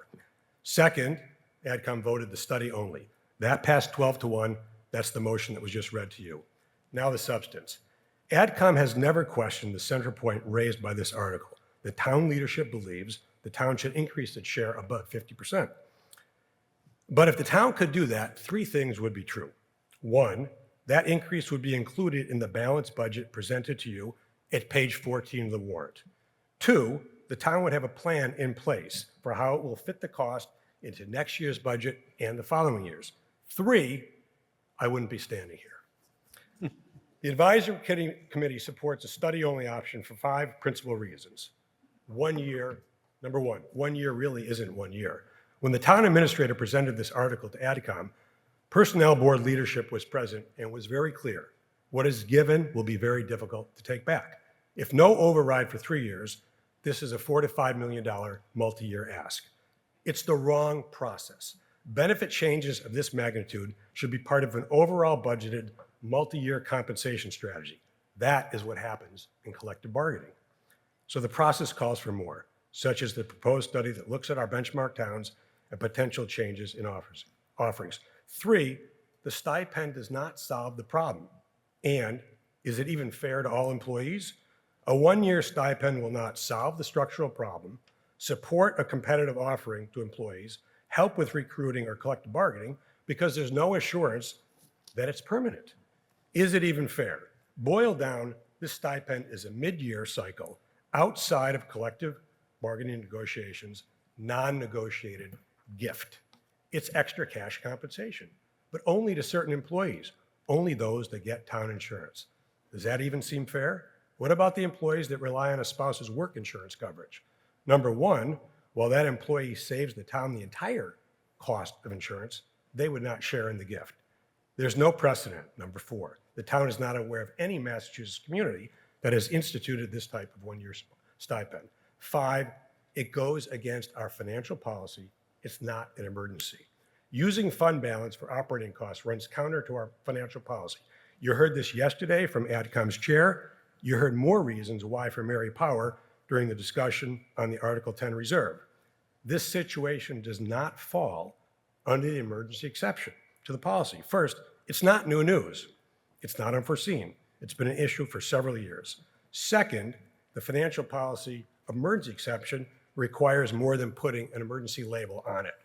It requires the town to first look at federal or state aid to help.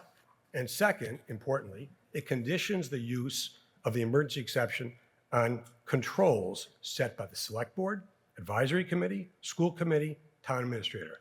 That has not even been discussed or done here. Financial policies are not rules that we can turn a blind eye to when they're not convenient. They exist to keep the town on stable footing. For difficult issues like this, they force us to be rational and make decisions supported by proper planning and proper funding. The proposed study, the team and the terms were given thought. Personnel Board has the expertise. They will have funds to hire outside consultants. The team will study, gather data, and report. Then the decision makers, the select board and the school committee, armed with the study results, will take over as the town bodies charged with making compensation policy and working policy decisions into collective bargaining and a balanced budget. To conclude, compensation clearly can be an emotional topic, but approval this year will make saying no next year and the year after, even more difficult. We don't have funding in place to say yes year after year. We read about our neighboring towns facing fiscal deficits due to rising healthcare costs. This will only exacerbate the problem for Hingham. The issue is too important to try a Band-Aid fix. It leaves employees in limbo due to year-to-year uncertainty. There are many variables and significant budget implications with unknown sources of funding.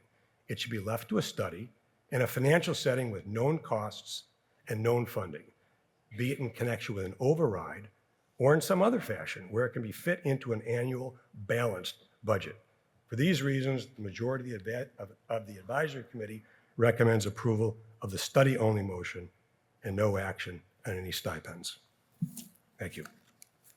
Thank you, Mr. Pohl. Is there further discussion on the matter that is before us? Brenda Black from the Advisory Committee. Brenda Black, 12 Wickham Avenue. I'm the one that said, no, I don't agree with this plan. And my reason is that I think a study is a good idea, but it's not an adequate response to the question at this point. Health insurance costs are continuing to rise, and out-of-pocket costs for healthcare as well. This has been expected and definitely something the town needs to be and is planning to work on over time. What I think has not been foreseen is how much other basic costs have increased steeply in the short period of time of this last year. Costs for food, for fuel, for basic goods. I expect that you've seen the same data I have, that 40% of Massachusetts families are currently food insecure, and that also many families are making decisions about healthcare choices based on whether they have money left over after food and rent. Our town has many assets, and our employees are one of our biggest assets. As a town, we can't help our employees with food and rent, but we can help with the portion that we pay for their health insurance in this problematic year. Let me just see. So I understand and respect the reasons my colleagues have my colleague just described as to why the financials policy doesn't approve this general approach. I think that does make sense most of the time, but I also think that using currently available funds should be considered when there's a pressing need and when a short-term bridge to an eventual long-term solution would help the town reach a desired goal. I note that the Personnel Board recommends this as an appropriate step in the process of working towards a change in our 50-50 health insurance approach. The Select Board obviously approved it as well. So my statement to you at this point, trying to be as concise as I can, is that for today, the question before you, as to the taxpayers who paid the taxes and fees that have now ended up in excess unassigned fund balance, is whether you want to use a portion of these funds to provide a one-time subsidy to support our town employees with their health insurance costs this year, or if you want to keep those funds in reserve for some future, as yet undefined, one-time need that tracks more closely with our town's financial position. Thank you for allowing me to share my viewpoint. I hope the information I've just given will be useful as you make your decision this evening about what makes sense to you.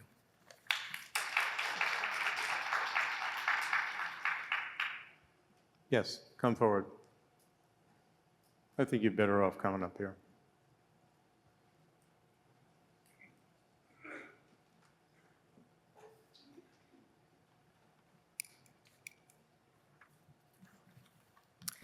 Good evening. My name is Christina O'Connor, and I live at 4 Elizabeth Lane, and I come forward to propose an amended motion.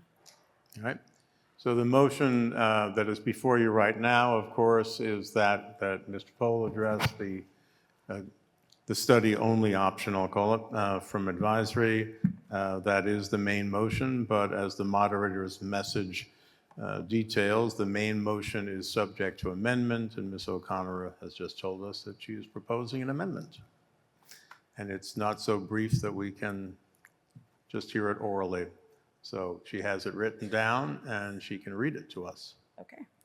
I'd like to propose that the town transfer $1.3 million from excess unassigned fund balance for the sole purpose of allowing the town to temporarily increase the employer-paid portion of health insurance premiums from 50% to 60% of the total health insurance costs during FY27 only, and further, that the town transfer from available funds up to $100,000 from unassigned fund balance to be expended under the direction of the Personnel Board to complete a study of the town's share of the health insurance premiums and health insurance offerings. Said study will be led by the Personnel Board via a task force made up of members and liaisons determined by the Personnel Board. The study will include a cost analysis and an analysis of the health insurance offerings of our benchmark communities. Upon completion of the study, the task force will recommend a competitive health insurance package, including how and when to implement the recommended package. These recommendations will be made as soon as possible and delivered to stakeholders on or about December 31st, 2026. Is there a second on Ms. O'Connor's? Second. All right, thank you. So that, if you can give me a copy of it, Chrissy. So that is now properly before the meeting as a proposed amendment. Is there discussion on Ms. O'Connor's amended motion? Yes.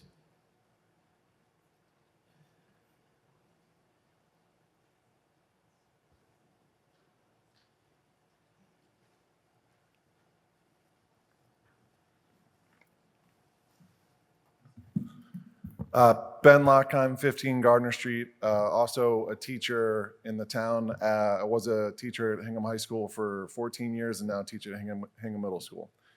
I'll be very brief because I know time is of the essence at this point.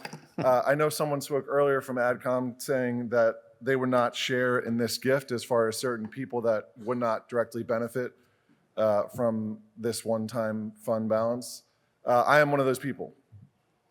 My wife teaches in Norwell Public Schools. She has a 30-70 split, much better health insurance than we offer in Hingham. And that is a common thing. This is the lowest, the worst health insurance that can be offered to teachers and employees of the town and the state. That 50-50 split is the lowest that we can offer as a town. And I've been teaching long enough to see that split get worse and worse over time. So yes, I will not directly benefit from this gift, but I know that hundreds, thousands of employees, as we talked about, will, and health insurance costs are going up drastically.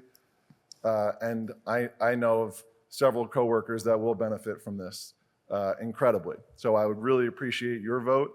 And I know that we, as a town, long overdue, need to change the health insurance structure for employees. Thank you. Thank you. Is there further discussion on the recommend? Mr. Manning from the Personnel Board.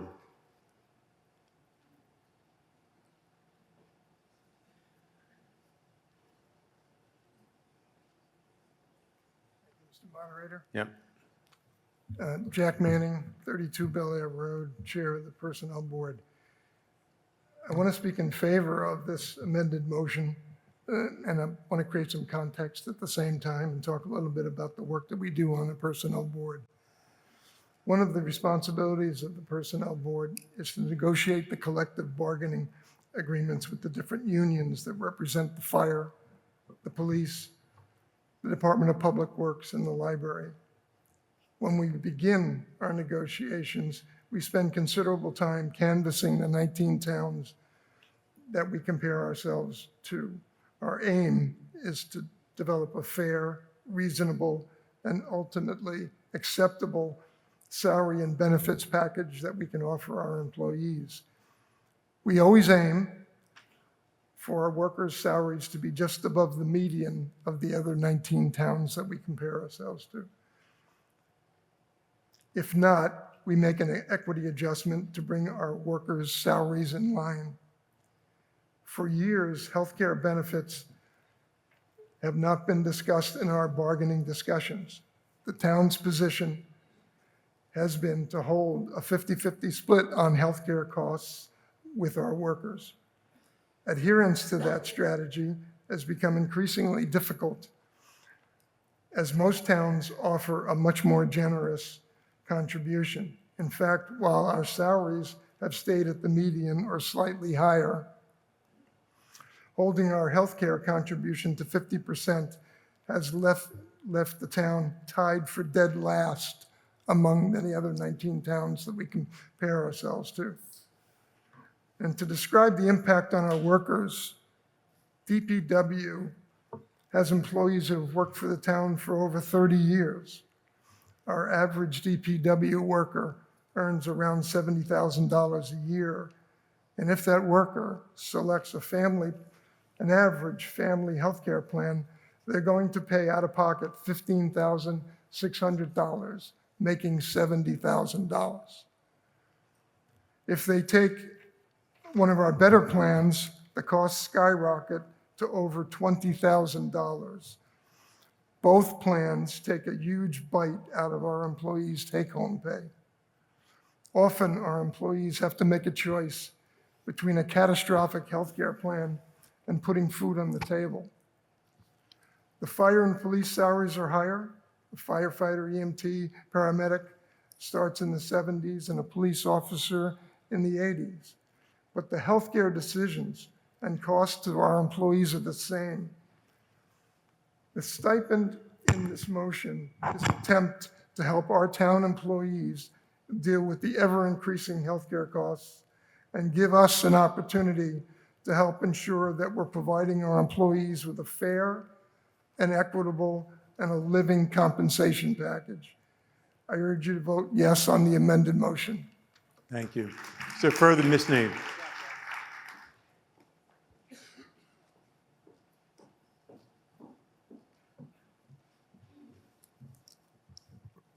Thank you, Mr. Moderator. My name is Carrie Nee. I live at 5 Wonders Drive, and I serve as the chair of the Salary and Negotiations Subcommittee of the School Committee. Our subcommittee functions like the personnel board on the town side. On behalf of the school committee, we negotiate collective bargaining agreements with 7 unions representing 656 employees of the Hingham Public Schools. I'm speaking to share my perspective on this article and the amendment, and I urge town meeting to vote in favor of the amended motion. We fund what we value. That is the test I ask every one of us as members of this meeting to apply tonight. Hingham is an extreme outlier when it comes to health insurance. As the advisory committee's comment acknowledges, we are one of only 2 of our 20 benchmark towns that require employees to contribute 50% towards their health insurance, which is the maximum allowed by law. Our subcommittee conducted a deep dive into what our benchmark and neighboring communities actually require of their school employees. We found a wide range of splits, but nearly every community contributes at least 60% towards health insurance, with some contributing as much as 80%. 50-50 is not a neutral or an inevitable number. It is a choice, and it is a choice that puts Hingham at the bottom. That has real consequences if we want to attract and retain the top talent that Hingham's residents and students deserve, and I think we all agree that we do. So let's fix it. Here's the good news. We have the money. The advisory committee's report tells us at the end of fiscal year 2025, our unassigned fund balance, which is the emergency savings account for the town, exceeded the recommended level by more than $11 million. Now, some of that money has been spent during this meeting, but we're still well over the recommended level. I strongly believe in responsible budgeting. We should not spend money simply because we have it. But there's a difference between fiscal discipline and hoarding resources that could be put to meaningful use by the people who serve this community. The teachers who teach our children, the staff who care for our most vulnerable residents, and the employees who keep our town running every single day. Article 29 as originally drafted and with the amendment would use 1.3 million of that excess fund balance to provide our employees with a subsidy towards their health insurance costs, but it also directs us to study long-term solutions. This is explicitly designed as a bridge, a show of good faith, while we find a sustainable path forward. I fail to see how that violates our town's financial policy. The advisory committee has offered thoughtful concerns, and I respect the work that they do. But with equal respect, their motion funds only a study, and the concerns they raise about collective bargaining are concerns voiced by people who have never sat at the bargaining table. I have. And I can tell you, the select board is right that this article is necessary, show of good faith. The personnel board, as you just heard, agrees, and they voted to support this article as originally proposed. When the bodies closest to this issue, who understand what is actually at stake in negotiations are aligned, we should listen. Every vote cast in this room tonight sends a message to every Hingham employee. I urge you to make that message one of respect, one of fairness, and one of good faith. Please join me in voting for this amendment and for the amended motion. Thank you. Thank you. Yes.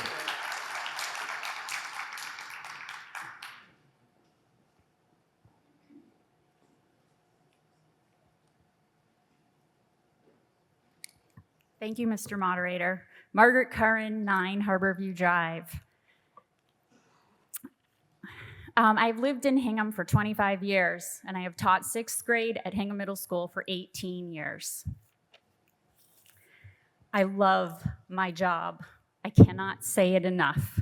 I truly value the role I play in students' learning, and I treasure the relationships that I have with them. I have taught 5 members of AdCom and the Select Board's children over the last few years. I'm a math teacher. It is Financial Literacy Month.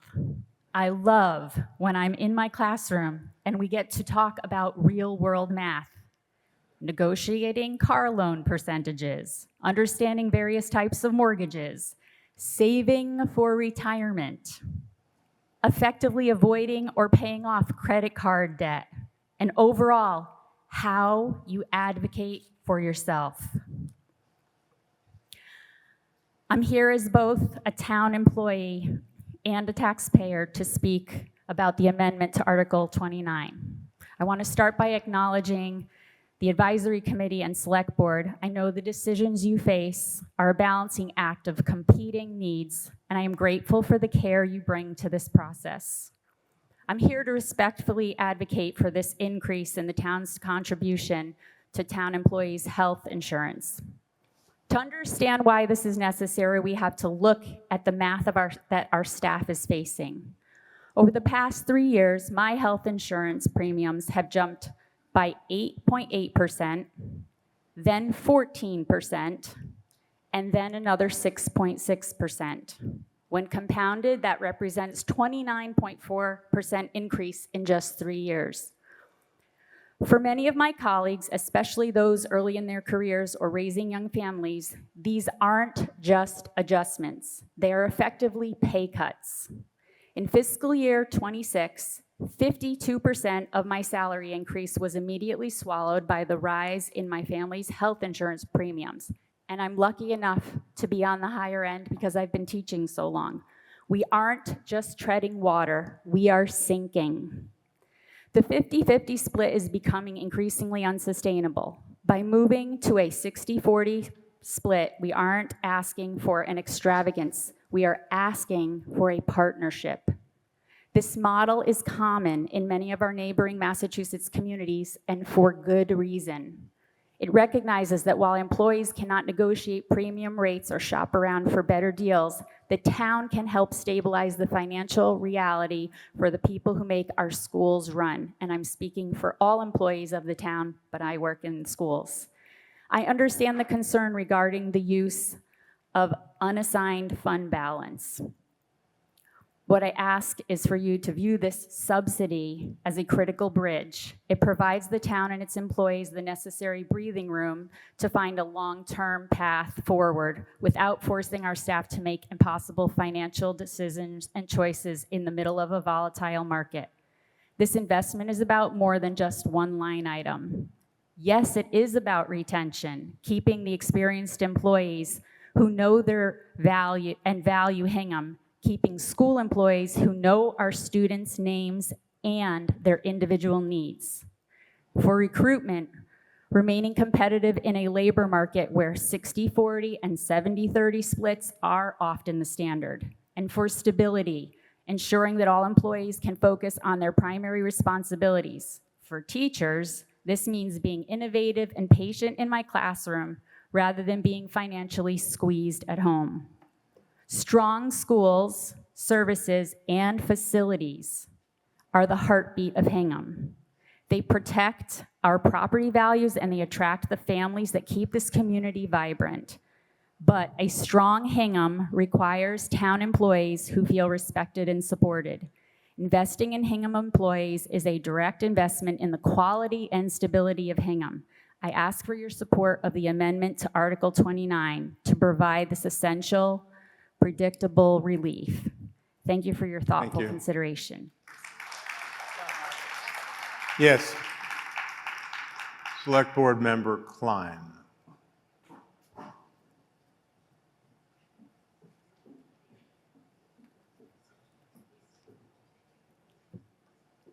Thank you, Mr. Moderator. Liz Klein, 12 Peter Hobart Drive, member of the Select Board.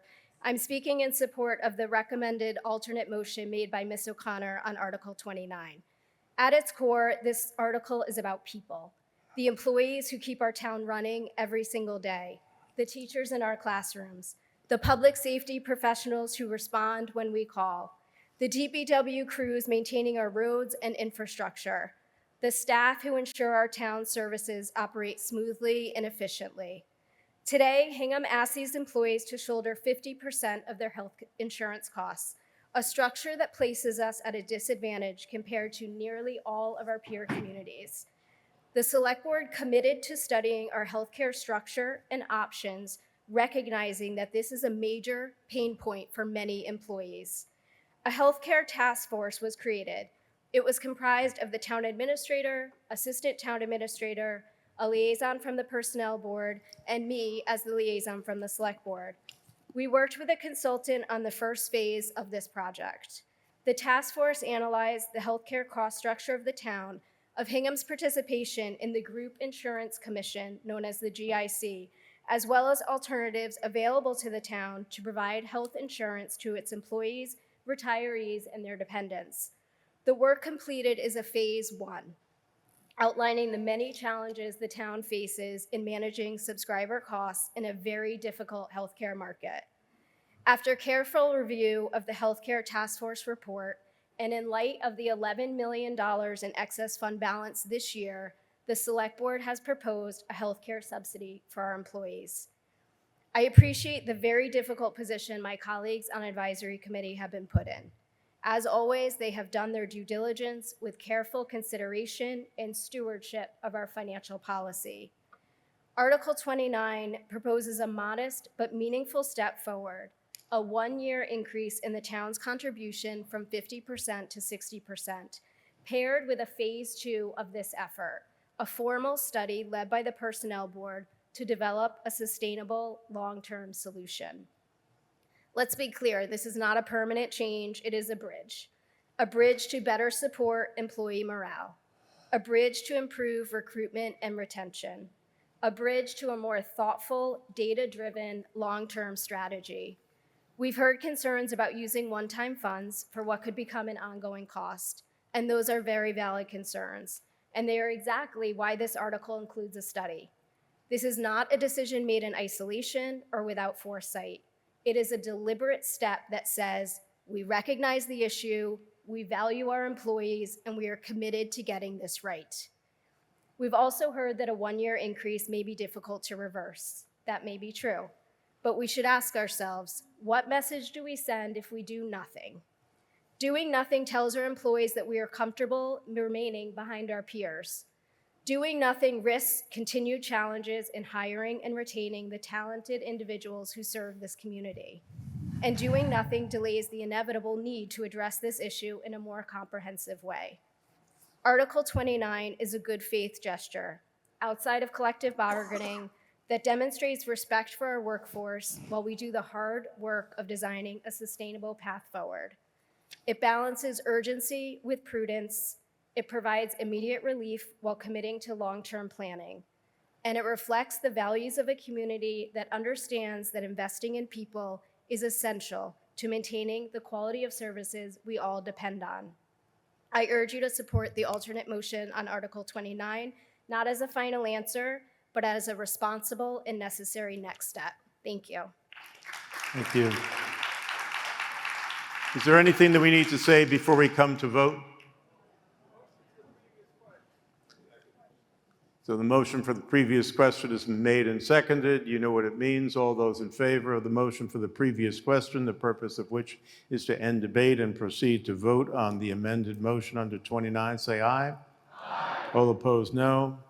See, it was almost a unanimous vote, which is not unanimous. Majority having voted in favor, we now will come to vote on the amended motion. This requires for adoption a simple majority. All those in favor, please say aye. Aye. Opposed, no? No. Obviously, the ayes have it. And please, okay.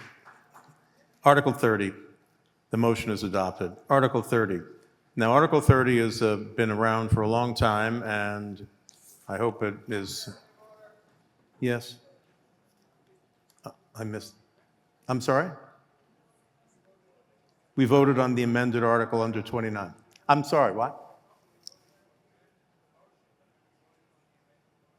We voted on the amended motion. All right. Tell me, Jude, what you think is confusing, or Phil, or somebody come to a microphone and actually tell me.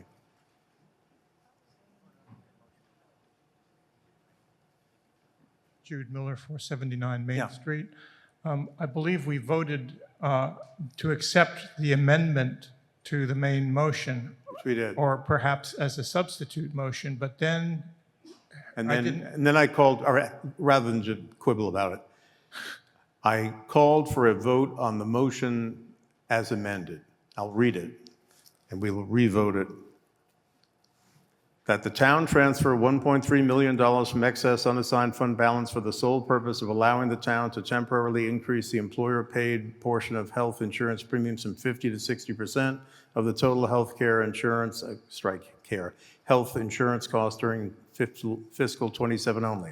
And further, that the town transfer from available funds up to $100,000 from unassigned fund balance to be expended under the direction of the Personnel Board to complete a study of the town share of the health insurance premiums and health insurance offerings. Said study will be led by the Personnel Board via a task force made up of members and liaisons determined by the Personnel Board.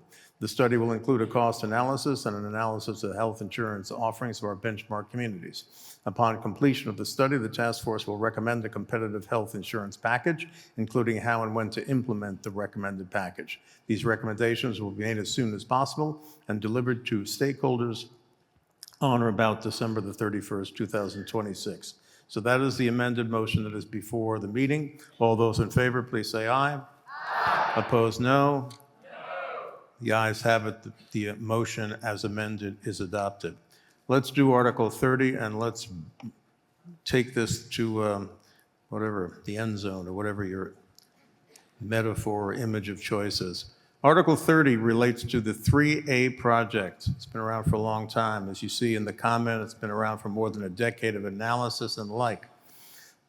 It asks the following question: will the town vote to authorize the select board and any other board or officer having custody of certain parcels of land described herein to grant and or acquire by gift, purchase, eminent domain, or otherwise on such terms and conditions as the select board and such other board or officer, if applicable, deems appropriate, the fee being, an interest in land, the fee to and or permanent and temporary easements in, on, under, or over certain parcels of land abutting and or near Route 3A for the reconstruction, installation, inspection, maintenance, improvement, repair, replacement, and or relocation of the roadways, rights-of-way, sidewalks, drainage, utilities, driveways, retaining walls, guardrails, slopes, grading, rounding, and landscaping, and other structures and or appurtenances to enable the town and or the Massachusetts Department of Transportation to undertake the Road 3A project, and for any and all purposes and uses incidental or related thereto, all as shown on plans entitled Massachusetts Department of Transportation Highway Division Plan and Profile of Route 3A, Summer Street, Rockland Street in the town of Hingham, Plymouth County, preliminary way plans dated December the 19th, 2025. I assume that's 2025, right?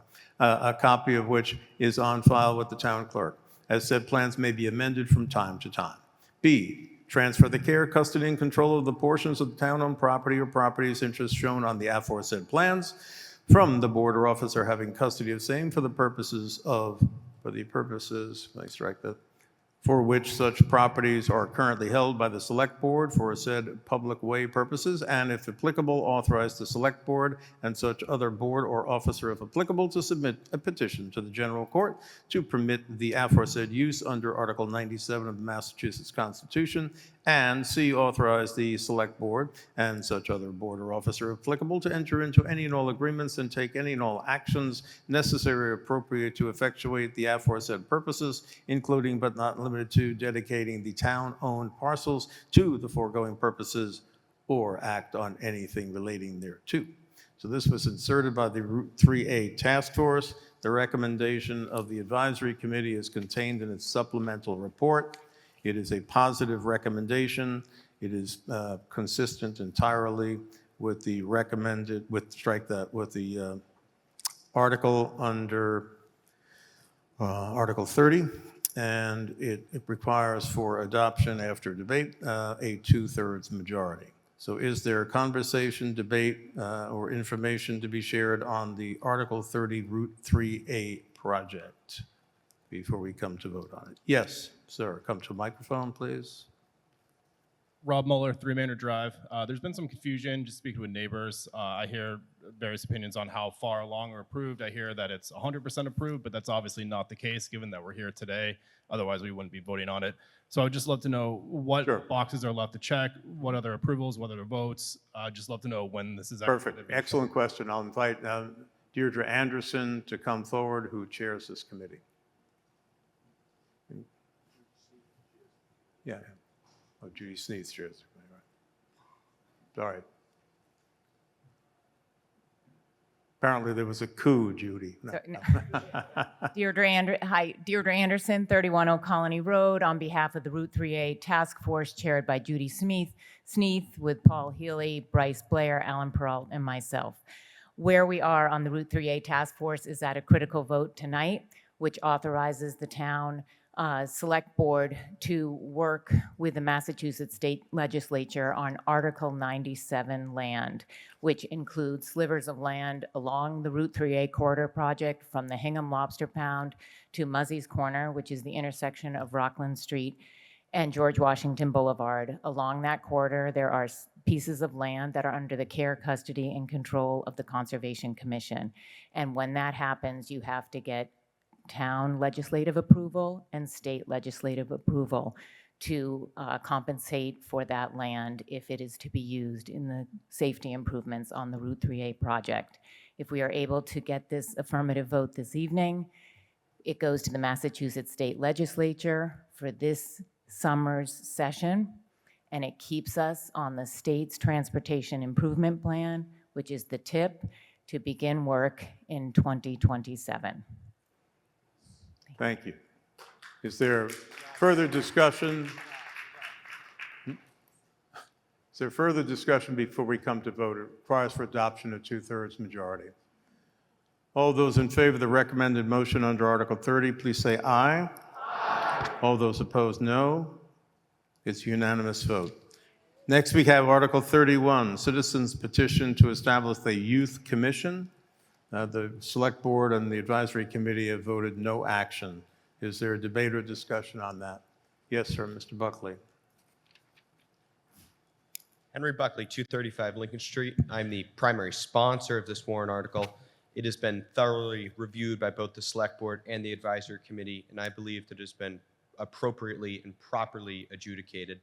So I ask that you vote consistent with Advisory's recommendation of no action. Thank you. Yes, thank you. So all those in favor of the no action recommendation, please say aye. Aye. Opposed, no. All right. Next, we have a citizens petition. Will the town take all actions as may be necessary to transfer the care, custody, control of a parcel of land referred to as the replacement parcel in town's Article 97 petition relating to its proposed Center for Active Living, where the replacement land consists of 6.87 acres of parcel located at 200 High Street, to the Hingham Conservation Commission, even if the town's Article 97 petition is withdrawn or not acted on, as a result, not to proceed with the proposed Center for Active Living on Bear Cove Park Drive. As we know, the meeting last night decided not to proceed with the proposed Center for Active Living on Bear Cove Park Drive.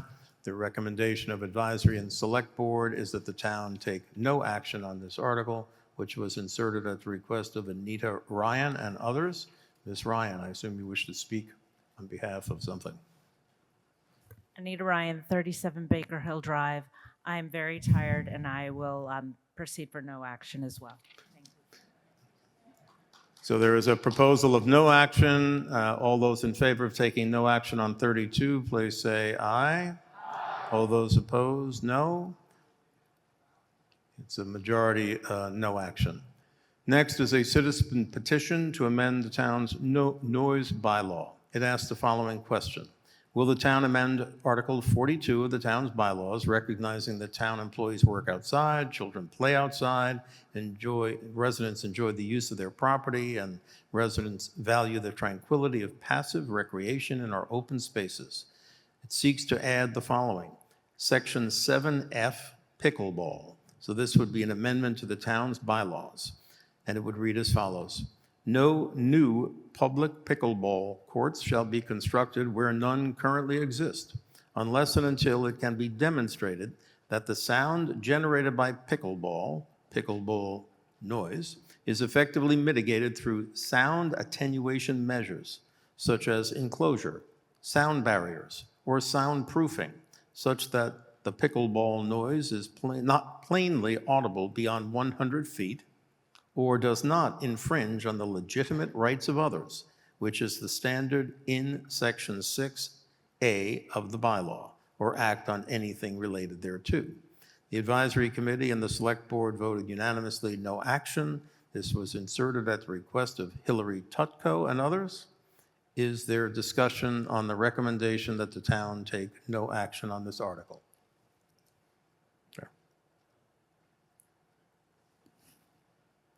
Hillary Tutko, 22 Hillside Terrace. Mr. Moderator, I would like to propose an affirmative motion under Article 33. May I come forward? You certainly can come forward. Is there a second on Ms. Tutko's motion? All right, it's been duly made and seconded. She just asked if she could make a motion. I said, yes, come forward and make it. She hasn't made it yet. Thank you. Thanks. Hi, everyone. Hello. Thank you all. Thank you all for staying up and listening and bearing with. I appreciate it.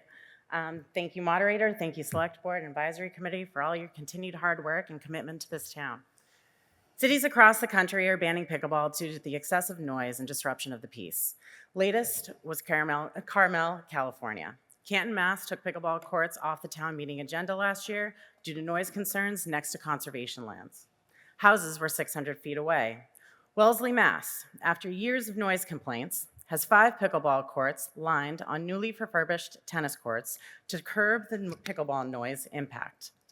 Currently, the only conclusion and guarantee the town of Hingham has regarding the pickleball noise generated from the proposed 8 courts is from the 2025 Ascentic Sound Study stating that all receptors, whether 50 feet or 1,200 feet away from the courts, will hear the sound of pickleball outside of their properties. To avoid the noise of pickleball, the study tells us to go inside and close our windows.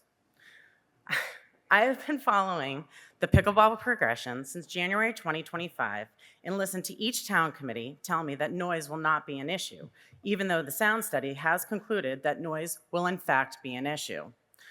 I'm told that there are many more steps to take and they probably won't get 8 courts. Noise is not in their scope, and I'm passed on to the next committee and promised that that committee is the committee to handle it. I asked the project manager of CHA about the proposed 15-foot soundproof fencing wrapped around the courts and if it has been used in Massachusetts, and he said no. Ms. Tutko, let me just interrupt you. I had expected when you came forward that you would make a motion. Oh. Okay, so what is the motion you want to make as to what you're addressing? The article that you read, So, right? Will the town? So I would be repeating. yes, well, repeat away, because that's what Okay. happens, right? So your question is, that the town? Remember? Yes. All right. Okay. So why don't you make your Apologies, guys. motion? I'm sorry. It's okay. Um, That the That town the town. amend, right? Right, that the town amend Article 42 of the noise town noise bylaws to add the following. Section 7F pickleball. No new pickleball courts shall be constructed where none currently exist, unless and until it can be demonstrated that the sound generated by pickleball noise, is effectively mitigated through sound attenuation measures such as enclosure, sound barriers, or soundproofing, such that pickleball noise is not plainly audible beyond 100 feet or does not infringe on the legitimate rights of others, which is the standard in Section 6A of this bylaw. Period. Okay, Is now- there a second on Ms. Tutko's motion? Okay, now you can continue Okay. your, Should I start from Yeah. the beginning? No. Okay. All right, guys. Thanks. Fast tracking. I apologize. So I asked the pickleball project manager of CHA about the proposed 15-foot soundproof fencing wrapped around the courts and if it had been used in Massachusetts, and he said no. I also asked if the soundproof fencing referenced in their RFP built in New York and New Jersey were effective and proven to reduce the impact of pickleball noise, and CHA said they didn't know. Do you all know how wrong I want to be about this nuisance noise pickleball? I welcome the idea that I am. I enjoy town meeting, and I'm grateful I get the opportunity to stand up and talk to you, my neighbors, my peers, my community, about my concerns, and we get to take action. The fact that I am talking about a game that dinks seems trivial. I understand pickleball is considered a healthy activity. It's fun, it gets people moving. It's also true, it's obnoxiously loud, and long-term exposure to excessive noise is harmful to one's health, according to the World Health Organization. The Rec Commission and the town committees continue to work hard to get as many pickleball courts in as possible, but diminish the neighbors' concern of excessive noise. The pickleball noise is already an issue at Cronin Fields and PRS. I've spoken to neighbors 80 feet from the courts and 1,700 feet from the courts. Both hear it just as clearly, which only concludes further that the Ascentec sound study is accurate. To my understanding, neighbors have been able to tolerate the noise since the amount of pops is limited because the courts are shared with tennis courts. On the day when pickleball is played for 8 hours straight, they say it's unbearable to be in their own homes. At the current proposed site, neighbors are going to get blasted by the constant noise generated on 8 pickleball courts, 8 to 12 hours a day, with the potential of hearing over 80,000 pops a day. Neighbors, that include town workers at the DPW and lighting plant, anyone watching or participating in a sport on Carlson Fields, any Hingham resident trying to enjoy a quiet walk through Bear Cove Park, the certified vernal pool 100 feet away, and wildlife. It really came to my surprise to learn that noise is not going to be considered in the NOI with the Conservation Commission, and it's not on the agenda of the upcoming hearing with the Planning Board because both committees do not review projects against noise bylaws. you have 1 minute. Thank you. This begs the question, who in the town reviews the noise impact of new projects in respect to Hingham noise bylaws? The answer as of now is no one. Even more concerning, the advisory committee, the select board, and the Board of Health and Police Department have expressed concerns about the ability to enforce the provisions of this amendment. This amendment is written congruent with the current town noise bylaw. So Hingham, my question is, how is the town protecting its residents from excessive noise? I assure you the answer is not to build 8 pickleball courts and figure it out later. We're spending over $2 million on these courts. The whole point of this proposed amendment is to specifically refer to pickleball noise as a nuisance noise and subject it to the standards for noise pollution that we have put in our current noise bylaw before the courts are built. Proved noise is not going to be an issue as it was stated in the feasibility study. Your time has expired. Hold this town accountable to properly installing pickleball courts that will not harm the greater Hingham community and protect its neighbors. Thank you. All right. Is there further discussion on the motion that is before us that Ms. Tutko has made? Mr. Seelan from the Advisory Committee.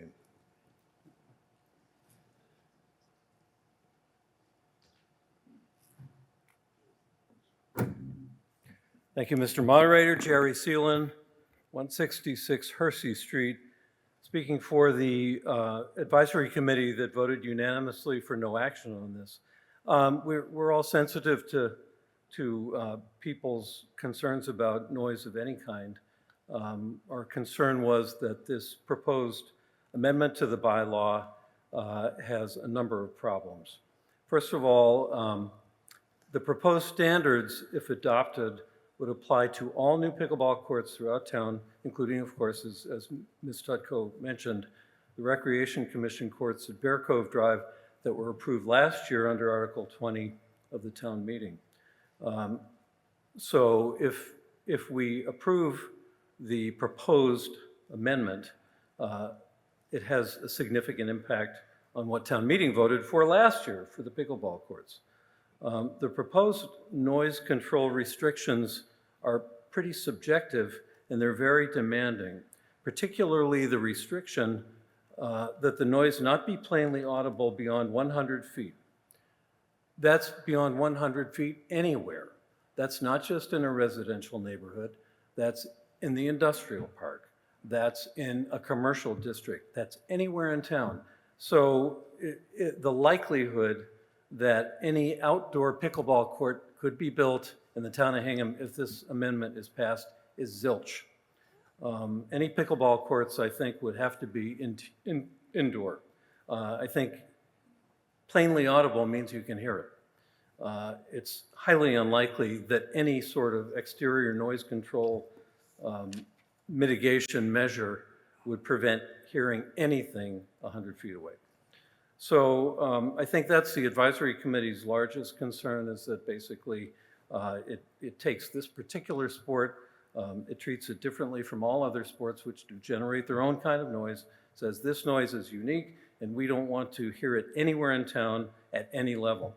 The standards of measurement and infringement incorporated into the proposed amendment are not very well defined. They seem to be very subjective. Both the Board of Health and the Hingham Police Department have expressed concerns about enforceability. What does that mean? The Board of Health, I think, if I got my hierarchy straight, they would be the first people that you would go to enforce this.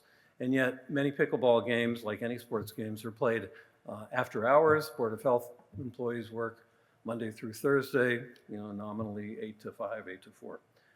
Something that happens after working hours, either on a weekday, on a Friday, or on the weekend, which is likely for an athletic event, would then have to be enforced by the police department. So the police department has expressed to me through a deputy chief that they would have a very difficult time enforcing this bylaw.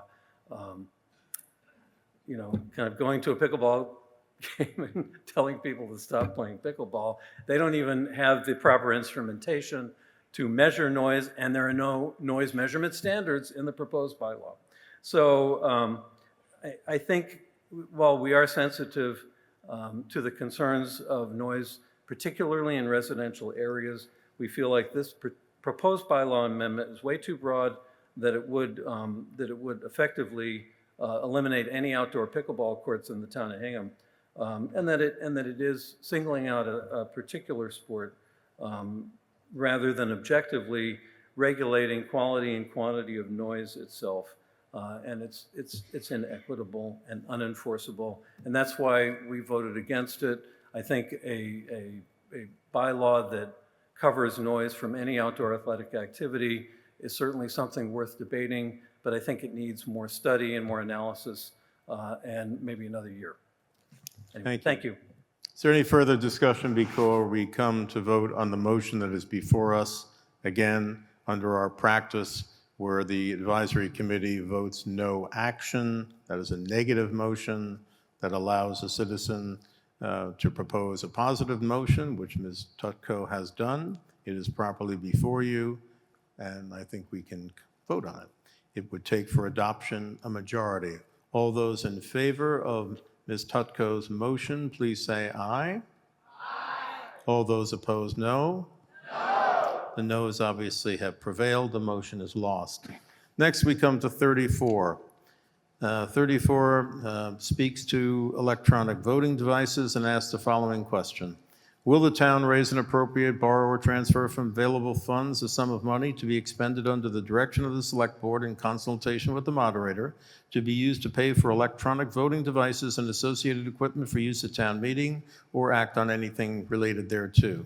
The purpose of the article is to pre-authorize an amount of up to $100,000 exclusively for the potential acquisition, configuration, and implementation of e-voting equipment for the 2027 annual town meeting. Now, we may have a fall town meeting if we adopt this to give it a whirl. You may recall when I was first moderator, at least I recall it, we did appoint a study committee back then to consider the adoption of electronic voting, which is used successfully, particularly now, in a number of communities. At the time, we concluded that we so rarely had ballot votes that take considerable time, and it has long been our practice, that the game really wasn't worth the candle back then. Since that time, I have had opportunities to observe both in person and virtually, because pretty much every town meeting is available online or on tape afterward. Duxbury, Hull, Westwood, Wayland, Longmeadow, Concord, all use this. So you do have a recommendation to appoint a task force, which would include the moderator, the town clerk, select board liaison, and up to 3 town residents to study this and to look at vendors, to look at procurement requirements, and to look at, we obviously had a number of votes, even tonight, required standing votes. They work pretty well. The electronic voting would still be used by the moderator. I suspect we would not employ electronic voting if you choose to do this for the Hannah Lincoln Whiting Fund. Things that really move quite quickly by voice, but where we have, a strong position on one side and on the other, and it can be difficult, as you saw, to determine particularly a 2/3 majority. So the recommendation is that the town appropriate and transfer a sum of up to $100,000 from unassigned fund balance to be expended under the direction of the select board in consultation with the moderator, to be used to pay for electronic voting devices and associated equipment and services for use at future town meetings in accordance with Article 3, Section 8 of the Town of Hingham bylaw. And you can see that the motion is crafted for future town meetings, which could include a fall meeting if we were to have one in the fall of 2026. We've had good input, and not only from the select board, but from the League of Women Voters and others who focus on these issues and ensuring accuracy, and also increasingly a desire for privacy. That seems to have become more of an issue than it was years ago, when people say, I might have voted otherwise, but I felt reluctant. So that is what is before you. Is there discussion? Is there any discussion on this? If not, we come to vote. You have a recommended motion set forth. I've already read it. All those in favor, please say aye. Aye. All those opposed, no. It's obviously the ayes have it. The motion's adopted. Next, we go to Article 35. Article 35 would amend the zoning bylaw by making a scrivener's change. It requires, because it's zoning, it requires 2/3 for adoption. The Planning Board and the Advisory Committee voted unanimously in favor. It's a scrivener's change. Is there discussion? All those in favor, please say aye. Aye. Any opposed? It's a unanimous vote. Next, to amend the zoning bylaw with respect to certain aspects of site plan review. The comment speaks to the several amendments that are to be changed. This would require for adoption a 2/3 vote by the town meeting. The Planning Board and the Advisory Committee both voted unanimously in favor of the motion under this article, which is set forth in the bold on page 64. Is there discussion or a desire to hear from the Planning Board on this matter before we vote on it? If not, we come to vote on the recommended motion under Article 36. It requires for adoption a 2/3 majority. All those in favor, please say aye. Aye. Any opposed, no. It's a unanimous vote. We talked earlier about the North Street Fire Station and the zoning. Article 37 asks the question, I'll just read the recommended motion, that the town amend the zoning map Part A of the town of Hingham to rezone the property located at 230 North Street from official and open space to Business A District. This requires for adoption a 2/3 majority. All those in favor, please say aye. Aye. Any opposed? No. It's a unanimous vote. Mr. Moderator, Yes. just a brief point of order with regret. Article 33, we voted down the proposed alternative article, but I don't think we voted for what then became the main motion, which is the no action. That's helpful. Thank you, Mr. Reardon. Now let's just revert to Article 33 and vote on the recommended motion that we take no action on the article. All in favor of no action, please say aye. Aye. All those opposed, no. And now we go to what you've been waiting for. Article 38. Will the town authorize but not require the select board to grant and to accept grants of easements for streets, water, drainage, sewer? I'm sorry? I'm sorry. Thank you, Eileen. I'm getting too...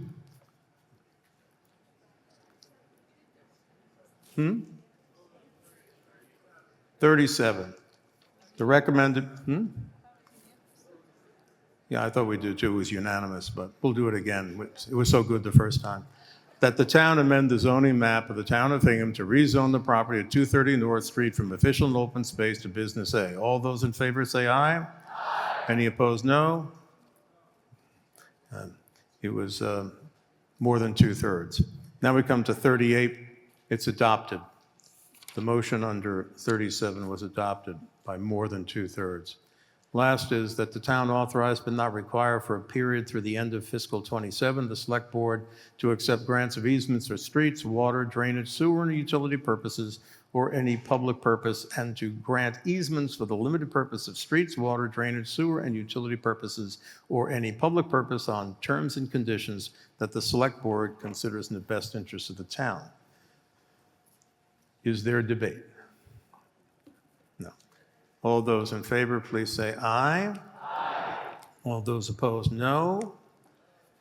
I would now invite Bill Ramsey to make a motion, which does need to be seconded, to dissolve, let him make it first, to dissolve the 2026 annual town meeting of the town of Hingham.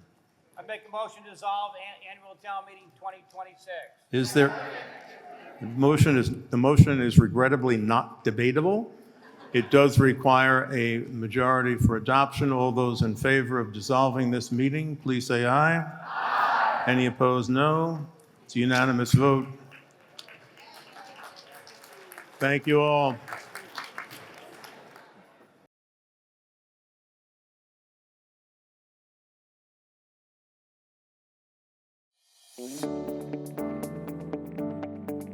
We recognize that taking time to visit, call, or email our town departments to report issues in Hingham doesn't always fit your schedule. Are you looking for an easier way to communicate with the town? Well, now there's an easier way. With the My Hingham mobile app, you can submit service requests or gain information with just a few taps of your phone. To get started, simply download the My Hingham app from the Apple App Store or Google Play, or simply scan our QR code to get the access to the app that's best for your phone. Once you've opened the app, select the Submit a Service Request button. From there, you can choose the type of request you want to submit, whether it's a pothole, a fallen tree, or something else. You'll then be prompted to take a photo of the issue and provide a brief description. You can also use the app to track the status of your issue and receive updates. Using My Hingham puts immediate access to town resources in the palm of your hand, including calendars of meetings and events, agendas for upcoming meetings, building permit filing options, online bill payment options, information about our boards, committees, departments, and services. So why wait? Download the My Hingham app today and report issues and get information on town government with ease.